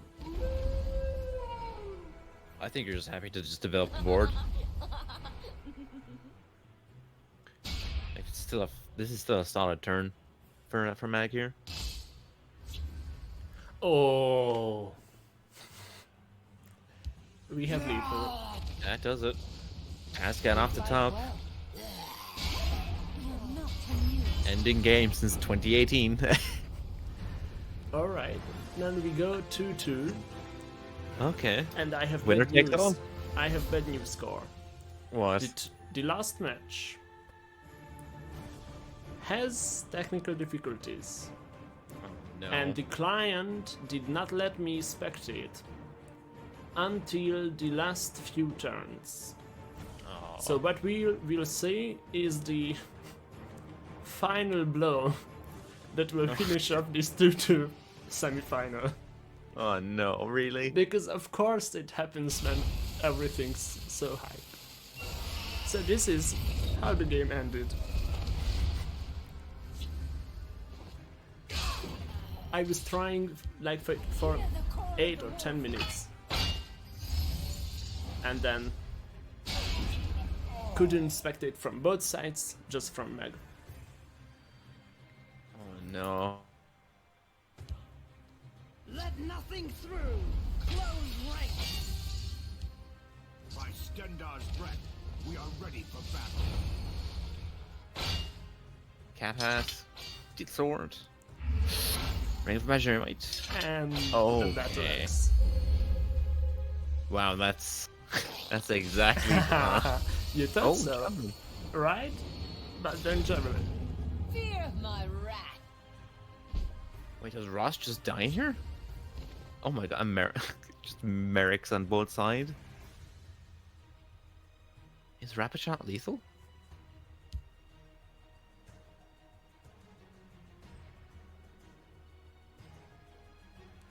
Speak, citizen. Stendar, give us strength. The cat hat again? No. Bolt? Just a harpy. Oh my god. Prophecies all over the place. Yeah, this is lethal. Bloodluster over Harpy. Kills him. Yeah. Exactly lethal. And that's for the GG. second semifinals. GG. Guildsworn expertise.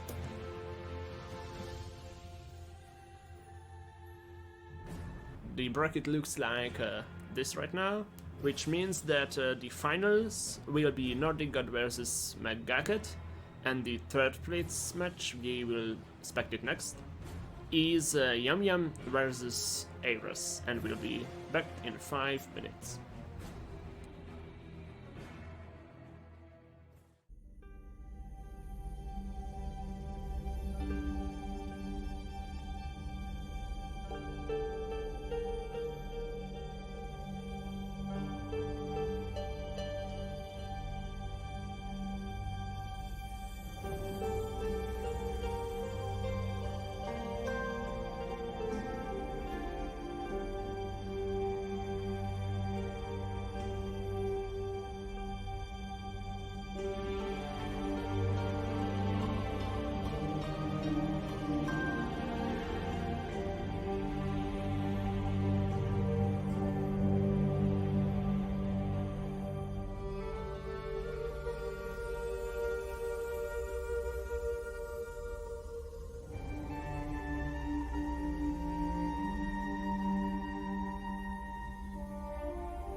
And we are back with the third place match for the first qualifier of the third summer tournament, which will be Yum Yum playing against Ares.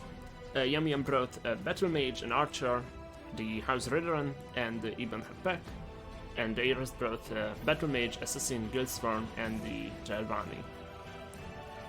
The bans are already in, and they are that Yum Yum banned Ares' Guildsworn, and Ares banned Archer.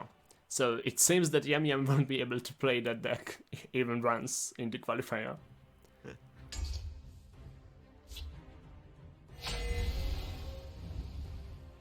So, Aros bringing the Crab Battle Mage and Yum Yum on mid-range Redoran for game 1. It's going to be an interesting matchup. I think Redoran actually has a decent matchup here. It can fairly efficiently deal with most of the Battle Mage's threats. And Yeah, you see a based on fairly the two. poor opening from Ross here. Yeah, based on the two last matches we have seen, the Redoran list is Yum Yum's best.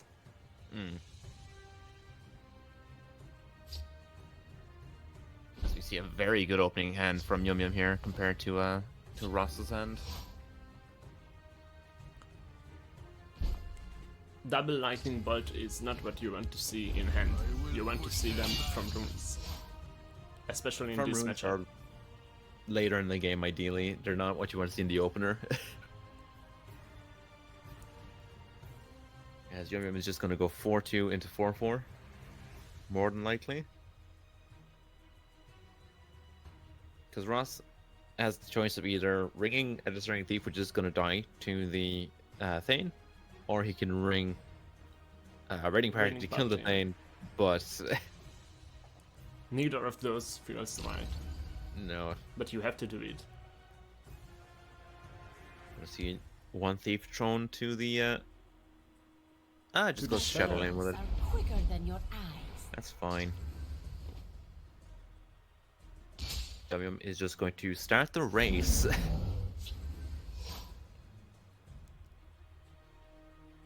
Redoran is good on stats, so Mm-hmm.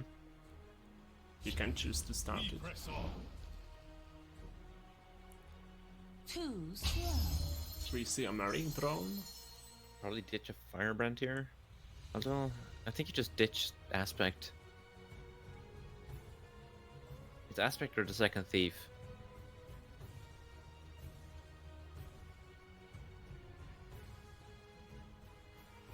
Because next turn you're bolting the 4-4. Ditches a bolt. Interesting. Let's do this. Let's do this. Fire's on me. Hello, smell. See Rage off the top here for Yum Yum. Citizen. If the Could be monastic an- champion can stake, then That is a very potential lethal threat. yeah. Merchant, read my lips. Jamora Martinez? Neither of these are good for you. No.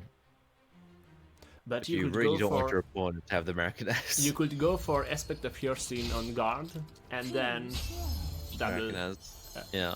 24 damage. Scares the other thief this turn. But if against this Redoran list it gets to that point, then you probably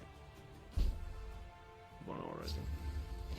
I You're don't going think this will be 3-3. 10 turns. No. You're going 3-3 into 2-3 here, and you're going 4-4 over to 3-2. Oh, never mind, okay. A little bit of trading. True peace, ferocity. Monastic Champion into Shadow.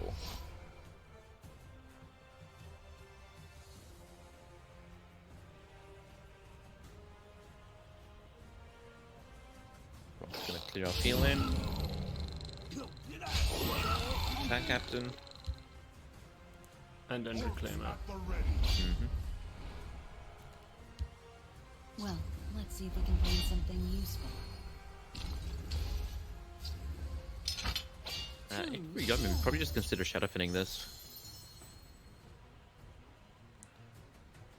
You could Shadow Fan the Orc. Break through Oh. there. True, true.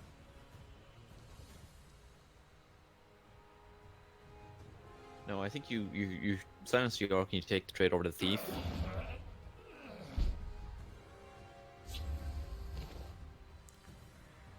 Or you play double Haunting Spirit. Jet Fence silence 2/2, take the trade over to 4/4. Yeah.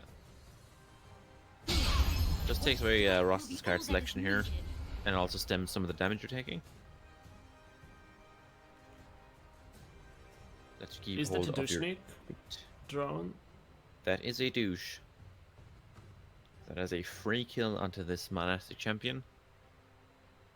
And as you freely set up this steel sword as well to push a bit more damage.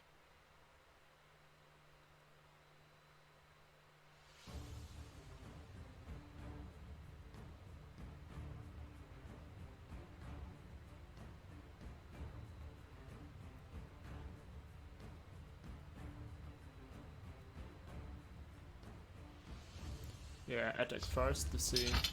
Oh. Chooses raid instead. Talking mud crab merchant. Leaf Lurker is pretty good. But then the roller is fine as well. I think with the douche in hand, you're probably looking more towards the Lurker here. No, it takes the Brawler, okay. Let nothing through. Close ranks. In Let's for put 7, these to breaks 2 use. runes here. And a That javelin. cradle drone can clear the guard. Yeah. 3/3 into the 7/1. And still get the falling face. Yeah. God, Cradle is such a good card. Second old 30 has no Matreb, but I think the other 3 you have yet. Or you can go Alfig. No, just bolts the 6/4 Bolts so it and then doesn't die. Harpy. Yeah.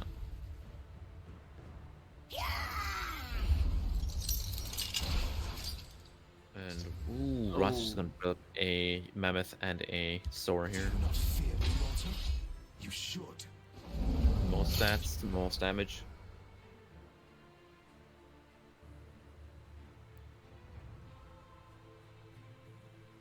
Gatekeeper and Dushnik.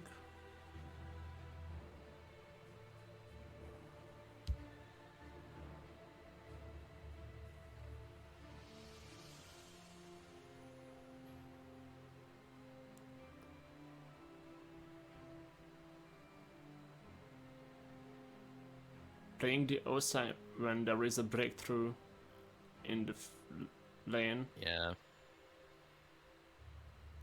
when you know Young Embrance rage.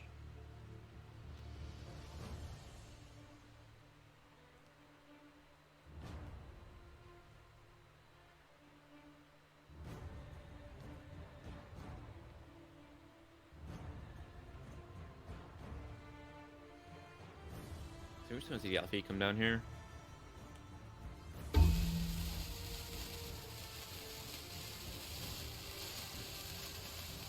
I would be surprised if he plays that. Because you are basically on 8 health. It's either Alfie or it's Brawler Oh. douche. Then that's a little far. Let nothing through. Yeah. Close ranks. For Yam Yam with the rage. He's guaranteed the 5 off of the Is that lethal? 9 Yeah, damage. yeah, crash over, on- go everything face, yeah. and then rage.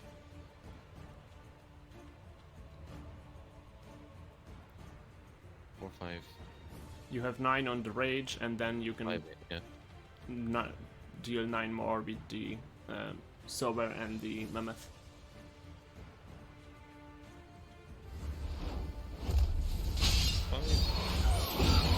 Exactsies. Yum Yum takes game 1. The red run this is doing well for him.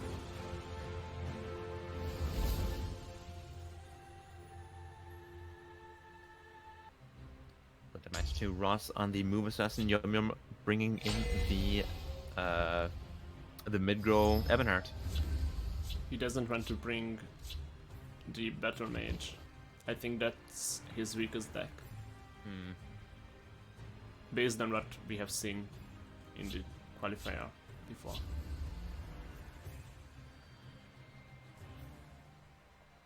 Ross has a Eros has a really good opening hand. Yeah. I keep a Watermaster into speculator Trader. in the boot. And then you can dagger the traitor and Play the Dreamer.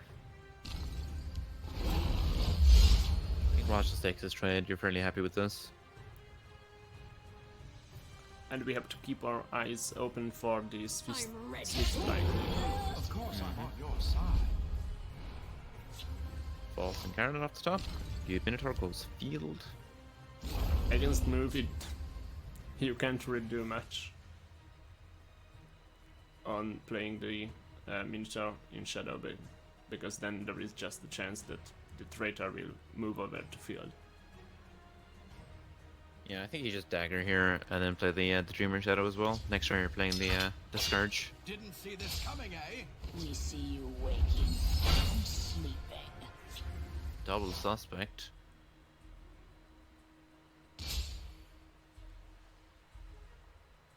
I could see an argument, not anymore, for stun throw, but You have from the narrow baron. chooses to play the Incarnate instead.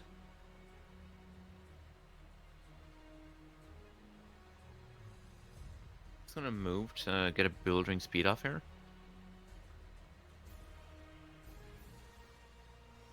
Thinking about it.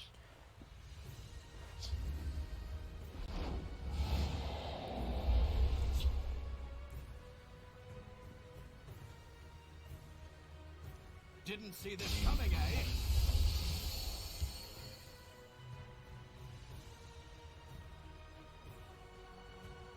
We'll see how they like someone who fights back. Building speed. Give it back cover. Ooh, You fight well. you have to totem the 6/5 here. The 6/5 or the Dreamer?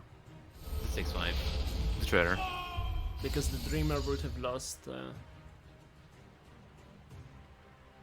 bonus stats.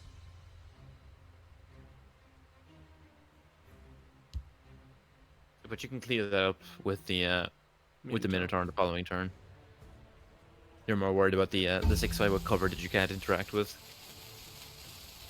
If Eros plays the traitor, Of course, He just I'm gets on stone your thrown this side. turn. we can play this turn till now.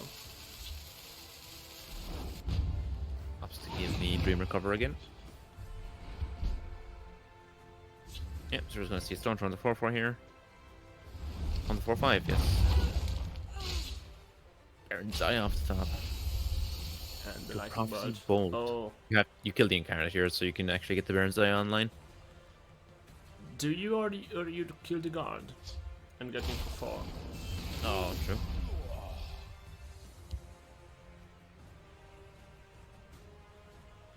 Silent as the grave.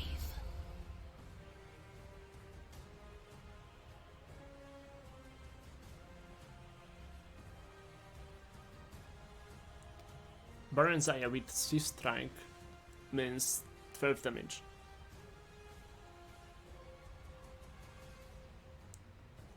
Are you just dead here? On the crackback, yeah. Surprise! I will spill your blood. 9 plus 4. He does have lethal. He has to Scourge and kill the 2/1.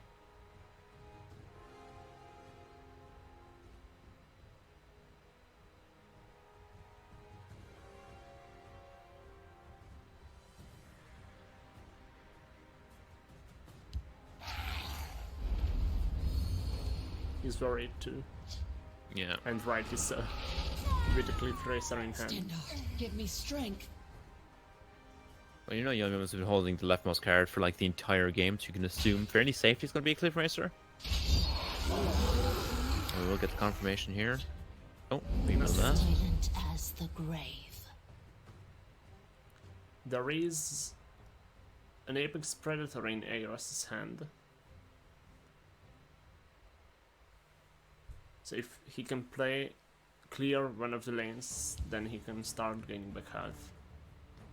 And he could have just played it and bouldering speed, no? Or no, do you need 2 targets for speed to actually even cast it? We see you waking and sleeping. Time to make more When B comes down.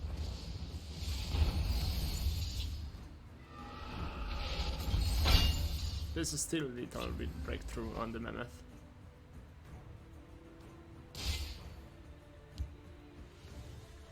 Yeah, Cliffriser just clears and then you go face for the last 2. Exactamundo lethal. Yep, GG. Yum takes it with the mid grow and art.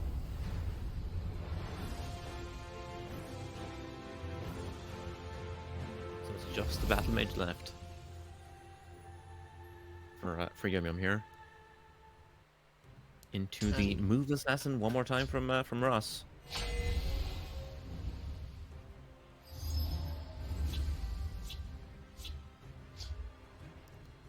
Oh. It's a solid opener. I think you just GI spike, look for a creature.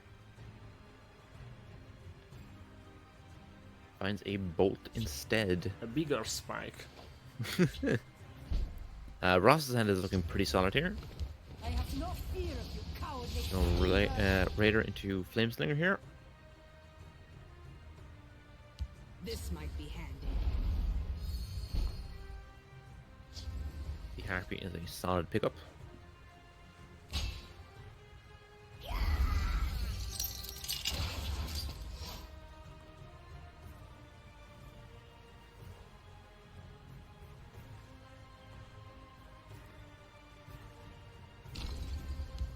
Care to make a friendly wager?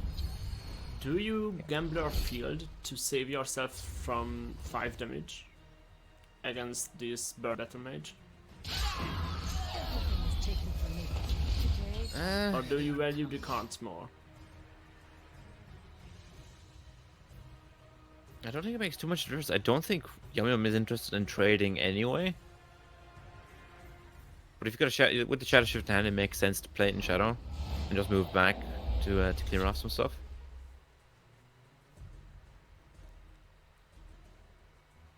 He can ward it here before he takes the trade.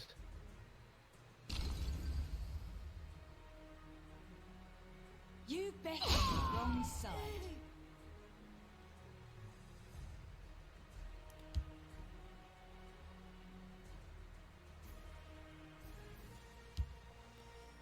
Well, I think he let's was see if we can thinking find about something useful. Gambler, but then realized there is nothing to pitch. I think you can pitch the trainer fairly safely. But Yum Yum just bolts and passes, so it's not a huge high pressure turn from Yum Yum here. Care to make a friendly wager? Yum Yum is just gonna probably develop the bone bow here. Watch yourself now. Yeah, it's pretty safe bone bow.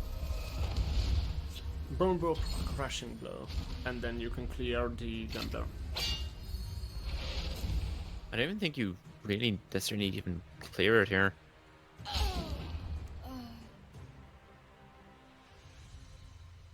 This If he swings with it, he's gonna end up giving you cards, and as the aggro battle mage, you want those cards.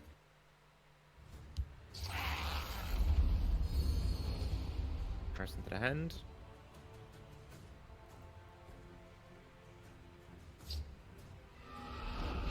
You bet on the wrong side. Spinner's such an insane top deck here. The forest will not suffer your presence. Yeah, again, have to take 4 this turn just to draw a card. If he wants to give it to you. Ares has 2 traitors in hand. You just play a trader in field, wardcraft it, and then play the other trader in shadow. You can trust me. Oh, just Of was course all I'm on field. your side. Careful there, friend. And what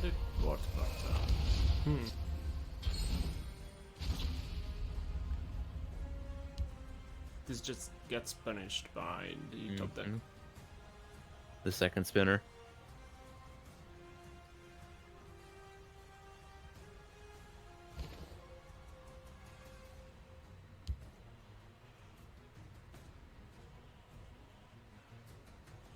By Arcade's beard, stay back.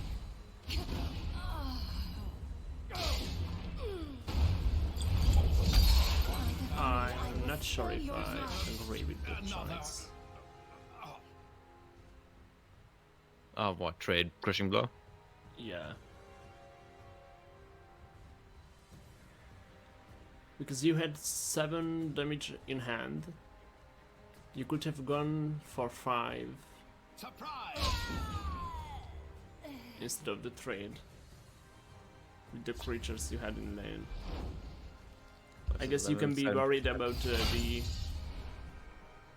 move scout just buffing the one creature and then she's striking. Blade in my boot.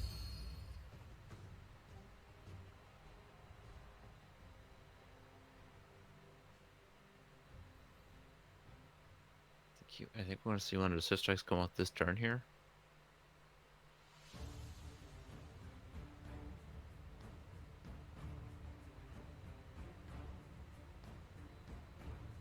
I wouldn't mind seeing a defensive Swift Strike, attack Swift Strike and clear the other creature. Chooses not to. See Covenant Plate off the top. Let's take care of business, shall we? By the 3, I will spill your blood. Giant Snake. Off stop to shackle down the Shadow Lane here. Or you could just develop the Raz.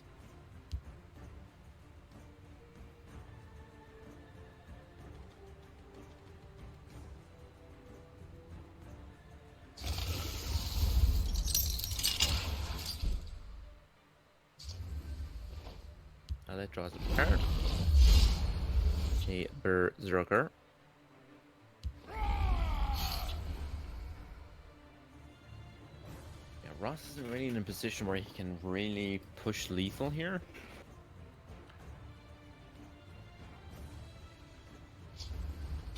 For bewildering speed play.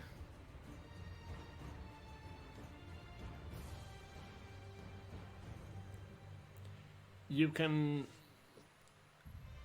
play Bewildering Speed, clear the 4-2, and then strike little next turn. Ideally, what I would have liked to have seen is him trade the 3/3 snake into the 2/1, then bewildering speed, trade the Yes. Quartermaster. I don't think there's any need to play the weapon. At least not this turn. Because you could just play Raz as well. Draw an extra card.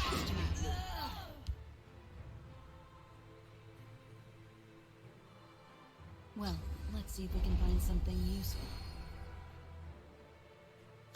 Like, I think playing Raz and just leaving it in shadow, like not attacking, is perfectly fine. Just to accrue some value.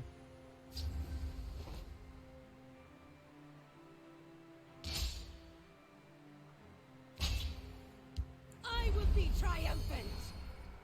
This Dune Smuggler, I think, is just lethal, right? Yeah, Dune Smuggler is just lethal. Stendar, give me Dune strength. Smuggler, strike on the 7/2 is lethal. Provided no prophecies. Let's put these to use. Speaking of prophecies, Strike is still lethal on the 4/3. yeah. But as Yum Yum, you don't know that. And if you cast out the snake, yeah, then AOS will just play it. Or would play it in shadow if he wouldn't have 2 swift strikes. Oh, if this is a prophecy. Let's Okay. put these to use. Not punished. Yeah. AOS takes this game, and the matchup is now 2-1 for Yum Yum.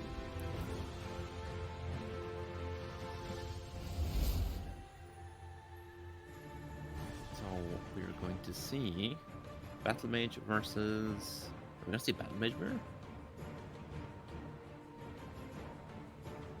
We haven't seen one this tournament yet. And we will see continue it to not now. see one. Battle Mage into the Singleton Telvanni, I believe. Yes. Yes. And has the Necromancer in the starting hand again. Barrowstalker's a fantastic keep here. Just ditch the Cliff Racer. I mean, you can consider keeping the Necro. Ooh, that's not. Forces of Distraction.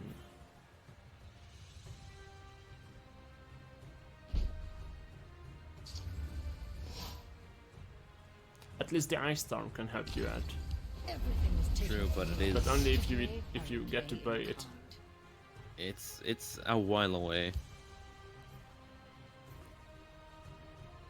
Is Barrowstalker Shadow? The stench of the living.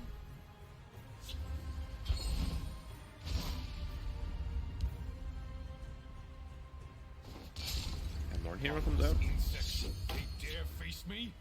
Yeah, this is not good for Ross. Wrong place for a midnight scroll. Double Lightning Bolt. Vigilante. Watermaster, This dagger up. might be handy. Get him Vigilante next turn. Even with the Barrowstalker draining, Wrong this still place for a midnight looks scroll. I slay the It's still not good. brilliant. And more burn with Ice Yeah, you Spike. bump the 1-2 with the 2-3 ward. You take the 2-1 into the 3-2. Go face 4. Get in with Vigilante. There's Drop him nowhere to 14. He's giving you a card next turn to drain. Oh my god, the weight of that hand. No man can deny destiny. The Singleton deck defeated Eiros. This is Spike plus blow is just lethal, right? Yeah. Yeah, That's GG. no need for the Ice Storm turn. It Nope, was finished didn't get there. before. So Yo-Yum takes it. He is the third place finisher. Yes, and this means that we have only one match left. The finals in 5 minutes.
And welcome back to the finals of the first qualifier of the third summer tournament. I am still NightDarkWolf, I am joined by CoreData. We are just about to jump into the final best of 5. We have Nordic playing against McGacket, where Nordic brought the Sorcerer with the Titan and Workshop combo, a Goblin Scout, a Natural Dwemer and Titan Spellsword, and the aggro token Empire. McGacket brought the Expertise Guild Swarm, the Mid-Dagoth, a Tribunal Temple, and the Altar House Tilvani deck. And we have the bans already, which are that Nordic banned the Mid-Dagoth from Meg, and Meg banned the Sorcerer deck. Yeah, solid bans. I would Mid-Dagoth is one of the scariest decks on Mag's lineup, and the Sorcerer deck is no fun to play against, so I can understand that ban too. So game 1, McGacket is on the Mithril Tribunal, and Nordic is on the Aggro Empire. It's gonna be an interesting matchup. Nordic should have the speed to get under McGacket, but we'll see. Not with this opening hand. You just... Oh. That's even raised worse. the Pit Lion and then got punished. And Mag has a very, very good tempo opener here. Yeah, Nordic is just not gonna... Nordic's not gonna have a good timer. If you're Mag, I think you actually tempo the Harpy here. I think it's a perfectly reasonable line. You have a 3 and a 4 to follow it up, as well as a 5 and a 6. You're curving like a god, so I think having the body on board is not a bad idea. Should just best instead. Let's see Deckfall Mage come down in front of this. By the 8th, they will meet their makers. And then you ring out Emperor's The Blade. Blade. Oh. Setting up for an Oathman turn. I'll try to draw their fire. Gonna get punished by the Cloud Rest. Is Oathman worth it? Here, I think he was setting up for Pit Lion. Oh, sorry, my I just tunnel vision on Oathman because it's Because it's Oathman. it's one of my favorite cards. And you are core, yeah. Yeah. Yeah, Pit Lion 1 comes down. I could have seen a line where you play Blade last turn, Your fear. or play Blade this turn and then double Pit Lion next turn. That's kind of where I thought he was going originally, but he come down. This is gonna set Nordic back at least for a little while. Ring Tullius. On me. It will get bolted or just silenced. Is Mag running Execute by chance? I do not will remember. Second there if I can find him. He is running 2 executes. Sheol. Behold my... Where is it? He's gonna bolt it next turn. You can just silence it with Shadowfen Oh, true. and then trade it Harpy. I'm really not paying attention to hands right now, am I? Is there a 2-drop to go alongside? I want to be Because the upshot of like now. bolting is you can play the Brigand alongside it. He's going for the Shadow Lane because he's actually trying a 2-drop And then alongside. you... Oh! No. Ah, well, it makes no difference really. You could hit Harpy the 2-1 and then save your 6-1. This Oathman is fully active. We're going to see probably Haunting Spirit into Oathman.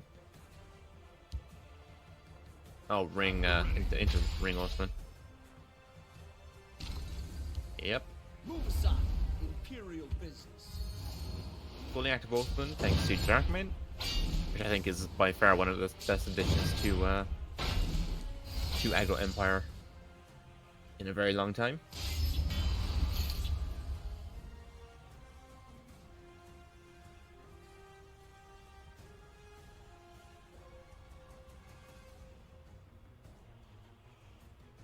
Is there a... Okay, so there is... There is a javelin No. in hand, so you can javelin the Emperor's Blade and then trade the 2 4/4s. And play Grey Viper.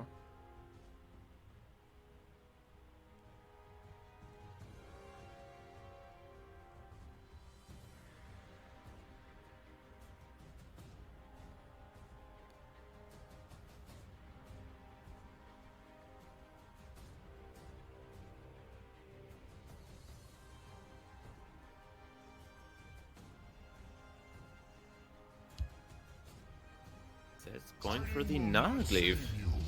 I don't know how I feel about the Nogleave line here.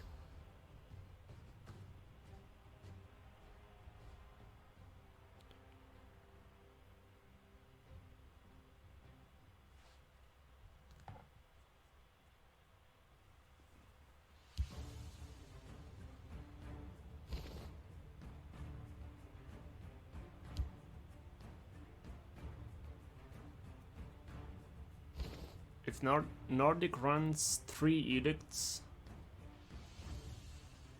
which could have punished this really hard, Yeah. and then Nordic would have been one off lethal. Well, the Nogleave can't be targeted by the Edict. Oh He right. does get... But the Haunting Spirit lands on the best target. But he You is have now to- trapped under his own Gatekeeper here. Yeah. And you had to play it there. So 6/6 gets jabbed. Just because the Gatekeeper is hampering him now at this stage. Goes 3/4 and passes. Top deck Trapper. Not what you want to see. Turn 9. I'm ready for anything.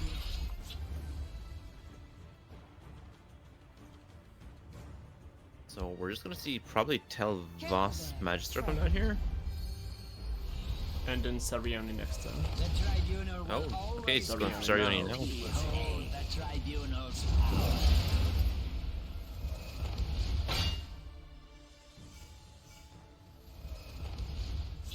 I mean, I can understand it because you're only on 10. And Nordic is playing 3 Cliff Racers and the Resenda. So much work yet to do. Possible. It's Seducer, and I think at this point Nordic is kind of out of the game. Yeah. Mag is just going to be able to drain up for the rest of the game. I'm ready for anything. And with Tabas, you can't even do damage to face. I've no time for this. Perhaps we can help one That's too much a lockout.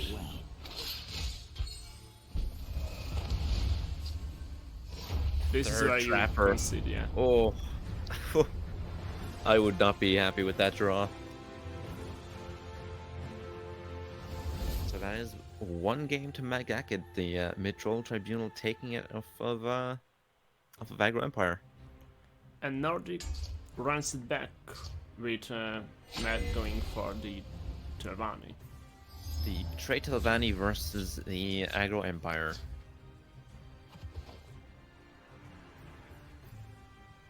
Nordic goes for a full ship. Now Finds this is a himself better a- hand. Finds himself a turn 1 trader, which is pretty solid. Mac is the Viper.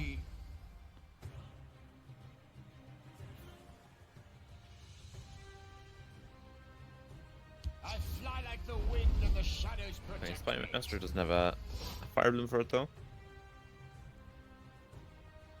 We'll see Trapper come down in front of the I'm Trader. ready for anything. And then we're just gonna see Black Dragon follow it up. with fervor into Must I do everything defense. myself? Mm-hmm. But then you have to not trade this time. Yeah, attack phase. You're playing Fire with Bloom. Stalvani. My blade is death to assassins. Fire Bloom has a 66% hit rate here. Hit something. I learn quickly. Now 100.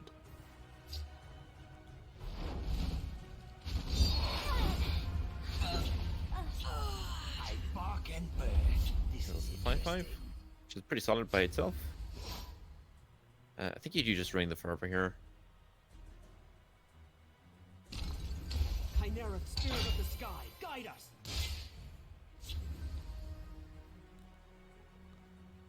The Earthman gives power for green, right? Yes.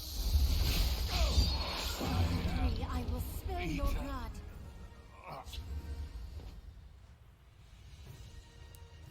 Doomfang off on the top. adapt and survive. King lethal. Literally a nimble ally. If I fall, the heat. FGR and Headless Zombie. Headless Zombie probably gonna get Fire Bloom. Yep. There's the Mountain Lion into Oathman, I would say. You could go Edict and then do a 4. Yeah.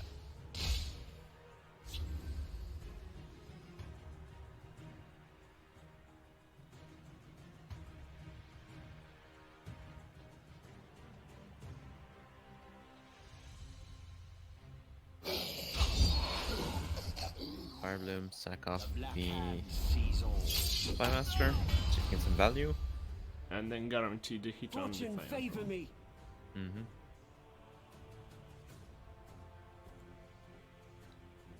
You could play the Schemer and Nice yeah, try. Fire Let's Blade. go again.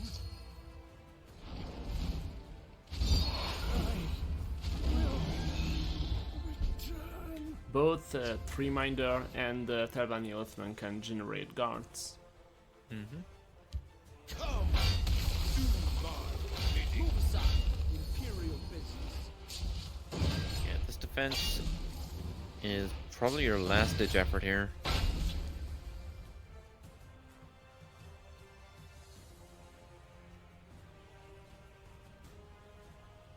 The waters of life. Reminder into Telvanni Match Oathman, Telvanni cunning. just to go up the board even more.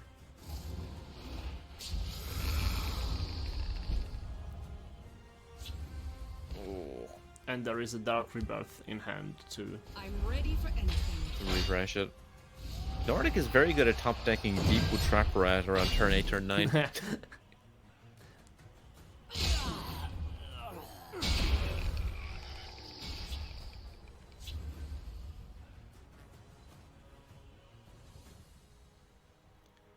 If he can't win next turn, Yeah, it's game over. then this is probably game over. Because Mech has 2 rebirths on the Messenger. And then the Necromancer next turn. If you need more health. He also has Rising of Bones in hand. So he can do another Rebirth plus Rising of Bones. And all of them this turn. Yeah, make 2 guards kill the Spy Master if you wanted. Is he gonna rebirth the Spy Master? I think so. Perhaps a director. Or Scythe.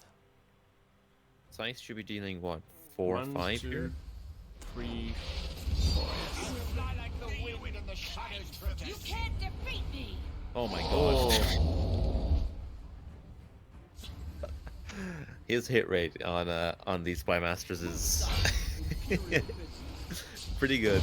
is this the third Oathman this game? The Or the second. second?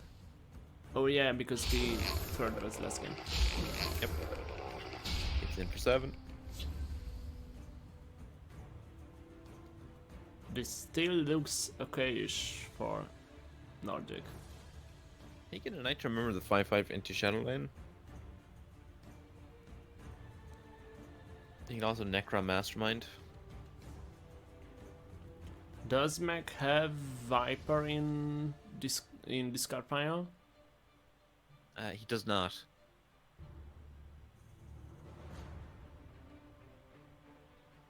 Then you have to guard.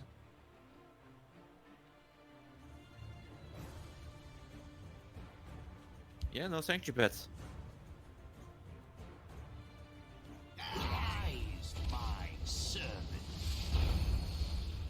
We were wrong. There is the Viper. Oh, there is a Viper. And then you can clear both and read Scythe. You could clear the last. Kill the last one. You could clear the 5/5, yeah.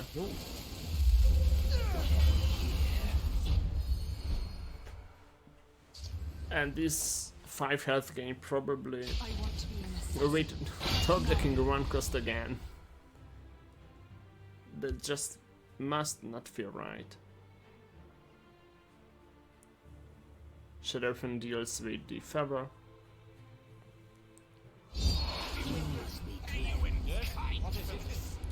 You needed the DVF last time. You didn't get it then. I don't even know. There is no if, place on board to the copies. Have business with House Lana. Yeah, this is it for Nordic. Yeah.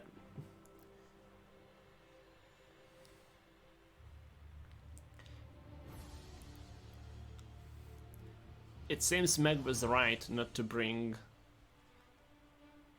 an altar deck with high top end, because it just doesn't need it. This will end in blood.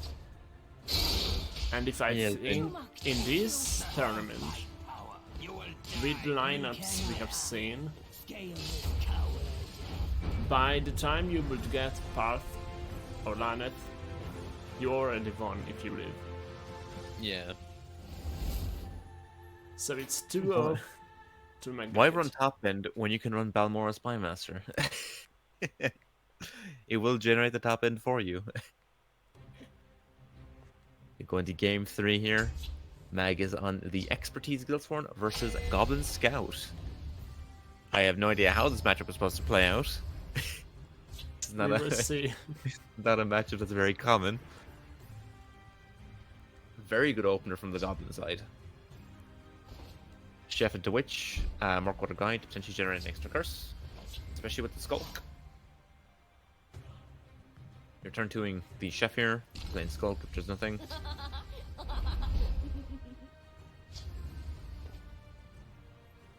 So Chef goes Shadow, I would imagine.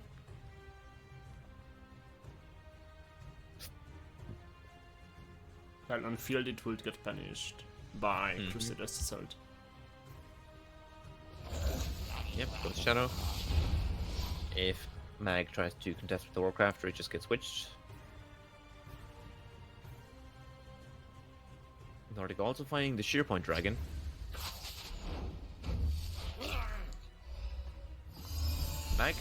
Nordic has found 2 of the most important cards in the Goblin deck, being the Bloody Hand Chef and the Shearpoint. 2 cards that I fail to find anytime I play this deck. I think you just run out the Skulk here. So then the following turn you can play the Guide, tutor off the Skulk, get 2 curses. Do some shenanigans. Or you hope for Skirmisher next turn. I think Skirmisher's top if would be Nordic, disgusting. yeah, if Nordic draws Skirmisher now, not but it would have been really very good stuff. He can kill the Revitalizer here. I think anytime it's when. Oh no! It's when things deal damage to the Dust Eater. Okay, never mind. Was not 100% sure on how that was worded. You can actually. No, you can't. You don't have ring.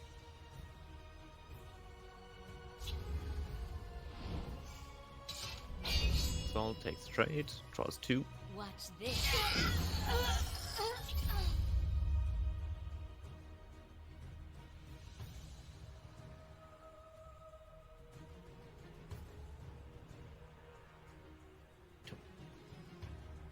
Yeah, I think just play the practice in front of the DLs. Stands ever ready.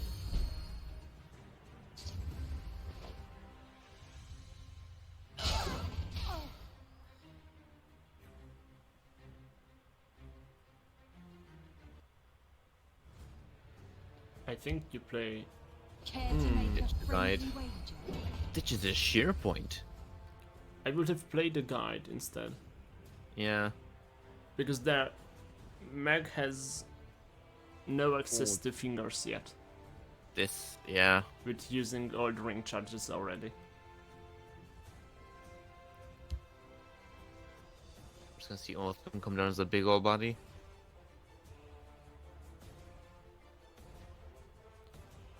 You could go Dagger from Mage Swordcrafter instead, but then you. Well, you've just seen him ditch a sheer point, Yeah. and you can only assume because he ditched a sheer point that he's got a second one in hand. So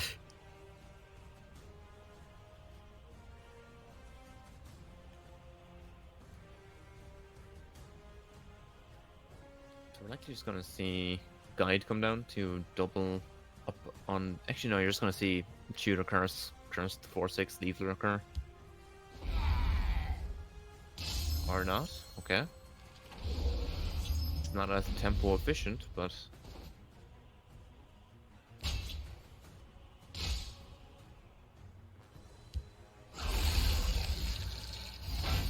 I think I would have just preferred to see him just tutor up a curse and Leaflet a curse.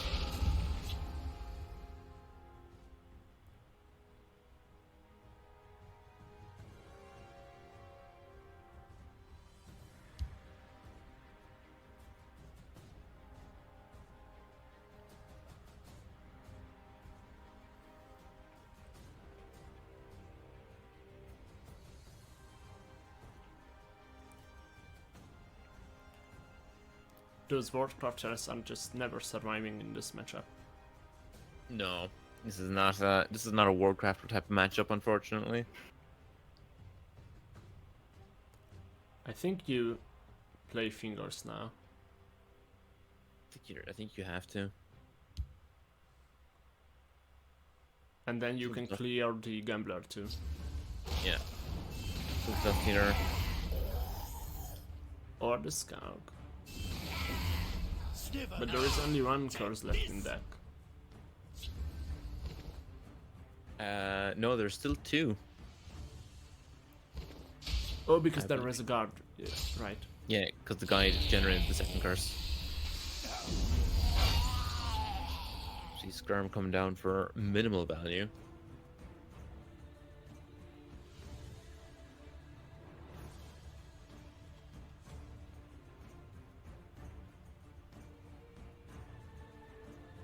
Then drop Revitalizer and Master of Ink Nebula, I would say. But then you still You get Cursed lose Leaf. to There's Clifford, not much you can do, really. you can revitalize her and maybe Hold. defense if you need it as much. Sharpshooter and defense. You get rid of the buff. Mm. And then you have 2 guards. Okay, this is gonna be a 0 cost defense with the Ink Nebula. You gain 4 life. That's good. 2. Maybe that's better, yeah. He opts for it.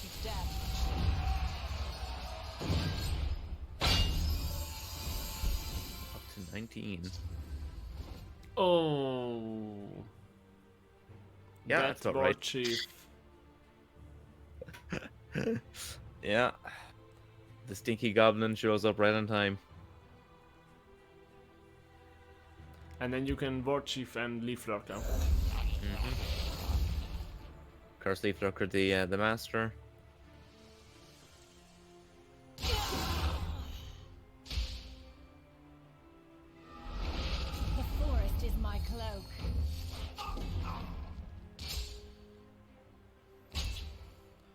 And I don't think Magacat was able to draw something to stop this. Even without the Cliff Racer. No. You can bolt yeah, and then play the Sharpshooter. But it's not enough. That means that Nordic will get at least one win. And we can continue the finals with the fourth match. Or... Oh, he's probably checking the prophecies. I don't think there's anything that stops Lethal here, Nah. yeah. Even a Harpy wouldn't have been enough. Because if you attack with the one of the 4 powered creatures first, then with Cliff Racer you had enough.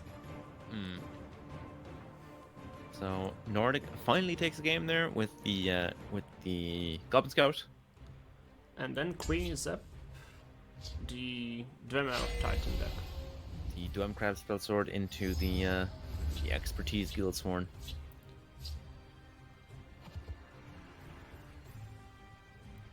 Solid opening hand. I think you pitch Gearwork Spider here. Oh wow. Oh. Okay.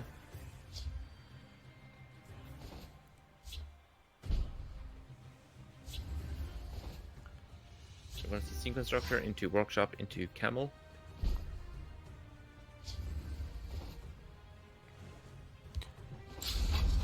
Camel in Dwemer's just... To me it seems like counterproductive. Citizen. Yeah. But I know it's there because Nordic wants to find Titan. Yeah. I don't think Titan's what you want to be doing in a Dwemer deck though. I could imagine Titan just being there. And then Workshop with the... Oh... Which card is the card that draws you cards if the top card is nature? Mechanical Ally. Yeah, because that with Workshop can draw Draws you your 4. entire hand. Yeah. Yeah, I don't think you need the Camel.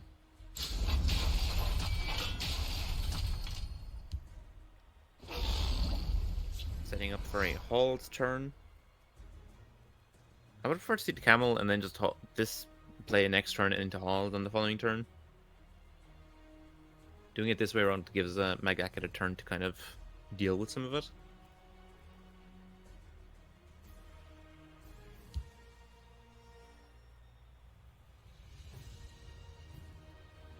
And he has Harpy and the Apprentice. Yeah. Harpy check with the 2/2.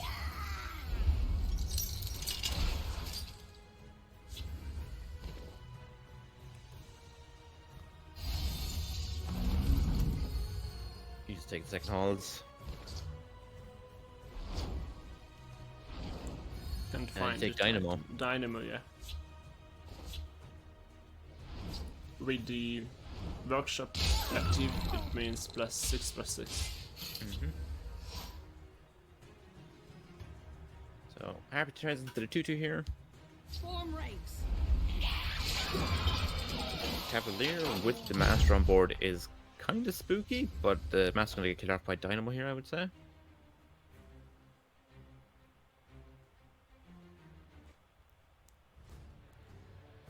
I think this is a Workshop with horse the turn. I don't think so. I think you just play the I think you just activate Hall or activate Workshop, go Dynamo plus Sentry. Dynamo buff Camel.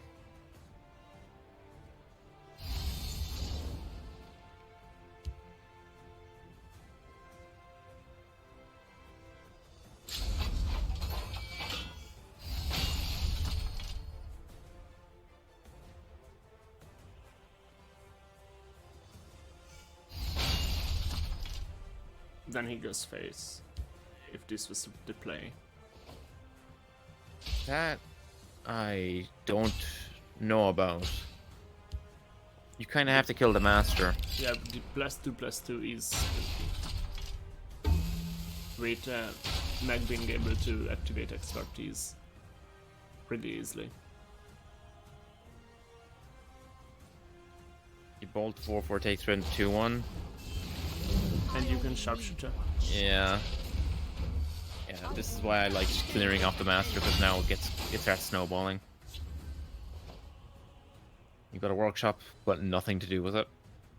Your halls don't particularly do anything spectacular right now.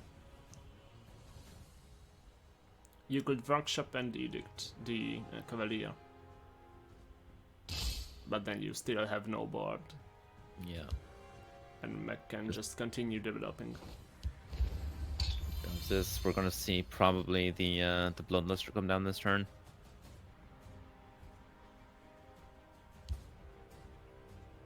But if he draws a cheap action, I would love to see the second Cavalier. Potentially could also just see Merrick here. Stand But no, it has to be Bloodluster, surely. Yeah. You get a free turn to develop it. in Hersine's name. Ooh, this is gonna be. Workshop plus ally. I thought you kind of need to kill the Bloodluster as well at the same time. I don't know, man.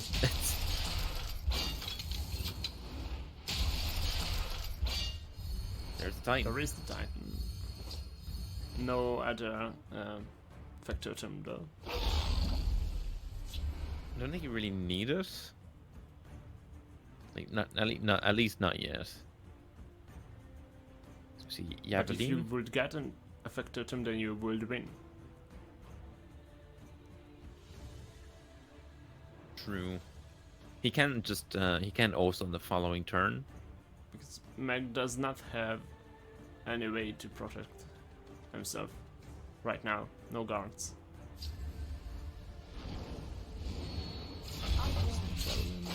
Stand up. Zartar.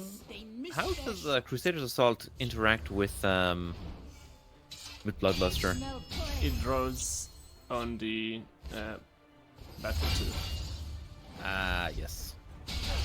He's at 1.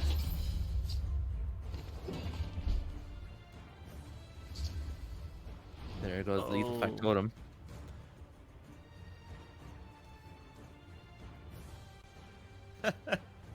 Has Expertise Guildsworn done it?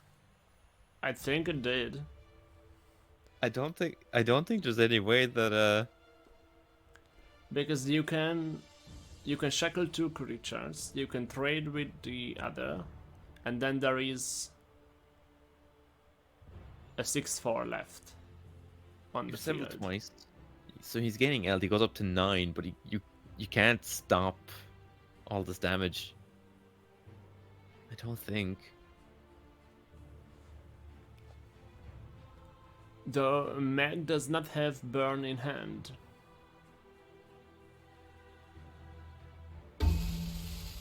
He does have a Merrick. Yeah, but if there is a 6/4, then you have to get an item with 3 or more power from Merrick. Here goes Titan. Heal 2, gain 2. 2? More like 8. And shackle the... Yeah, those 2. You have a couple of rapid shots here to try and make a difference. You could rapid shot for lightning bolt. You can double lightning. You can double rapid shot, and if you don't find it, you can Hail Mary the Merrick. Yeah. But if not, then Nordic one. Yeah. Is he just gonna Hail Mary the Merrick straight away? I see him hovering it.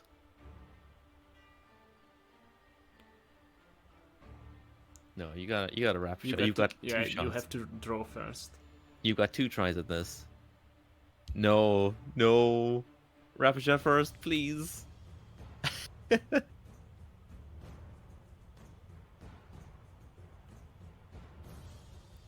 Oh. By Stendar's All right. might, we are ready for battle. What do we get? Oh, God. this was clutch. Then we have the first player qualified for the final stage, and it will be McGacket taking down the Workshop Titan deck. Can I just say, of the 3 Mercs we saw today, all 3 of them gave lethal, technically. 2 of them were stopped by prophecies. But they all gave, like, exact lethal outside of the prophecies. There is a reason it's unique, and it's 7 cost man. 2/2. I'm so glad people are back playing Merrick. But then sometimes you get 3 Trusty Swords. Or Imperial worse. Shields. Or worse, Stendar's Hammer. Alright, then we have the full bracket here. We started the day with Warlock and Yum Yum, where Warlock won 3-1 against Yum Yum, but Yum Yum moved to the semifinals, where he lost to Nordic, and then Nordic lost to McGacket.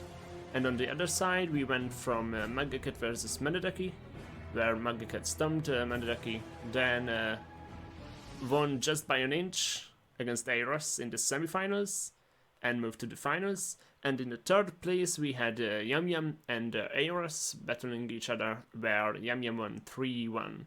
And with that said, we have a points table for the qualifiers, and it depends on the participants' number if we are playing the final stage with 8 or with 4 players. So if we are playing with 8 players, then both the first, the second and the third place of this qualifier are already qualified for the final stage. And then we have Aros on 7 points, followed by Warlock on 4, the Dwemist on 3, Manadaki, Gracewandir and Nocturnal on 2. If we are playing with a 4-player final stage, then only McGacket is qualified because of first place, and then the second place got 8 points, Aros has 7 points, and Yum Yum has 6 points, which is interesting because although Yum Yum won the third place match, with the point system, because Yum Yum lost against Warlock, so he got only 1 point there. And then in the semifinals, Aros managed to win 2, and Yum Yum won only 1, and there is 1 point difference there as well. So this means that in the end, if we are playing with a 4-player final stage, then Aros has a better chance to get to the stage itself. And since it's Sunday, or as the stream goes, it's Sunday, you, the viewers, have a chance to decide if we are playing with the top 8 or the top 4 final stage, because you have a little less than 1 day to register to the second qualifier. To do that, you don't need to do anything else but join the Discord server. I will drop in when I hear myself saying this. And then after joining that, you can send me your decks via direct message. The decks have to be 4 decks of different classes. Only one can have more than 3 types of invade cards, and only one more than 30% nature cards. Because some players had problems with Nordic bringing 2 Workshop Titan decks, so we decided to lower the cap of the nature cards from 50% to 30%, which means 15 cards in 50 card decks. We can't lower it more because then you wouldn't be able to play All Celtics Assault in all your decks. And if you want to play an entire aggro lineup, then you can do just that. So this was it from us this week. We will be coming back next week with another stream like this at the same time, starting 3 p.m. GMT on Sunday. And thank you for casting with me, Core. And thank you to the players too, because without them we wouldn't be able to play. And last year it was the second qualifier had only 7 players and me playing, and I was worried that this year we can't make it, and then we had 11 players. And I hope that next week we will have a bit more. Goodbye. Goodbye.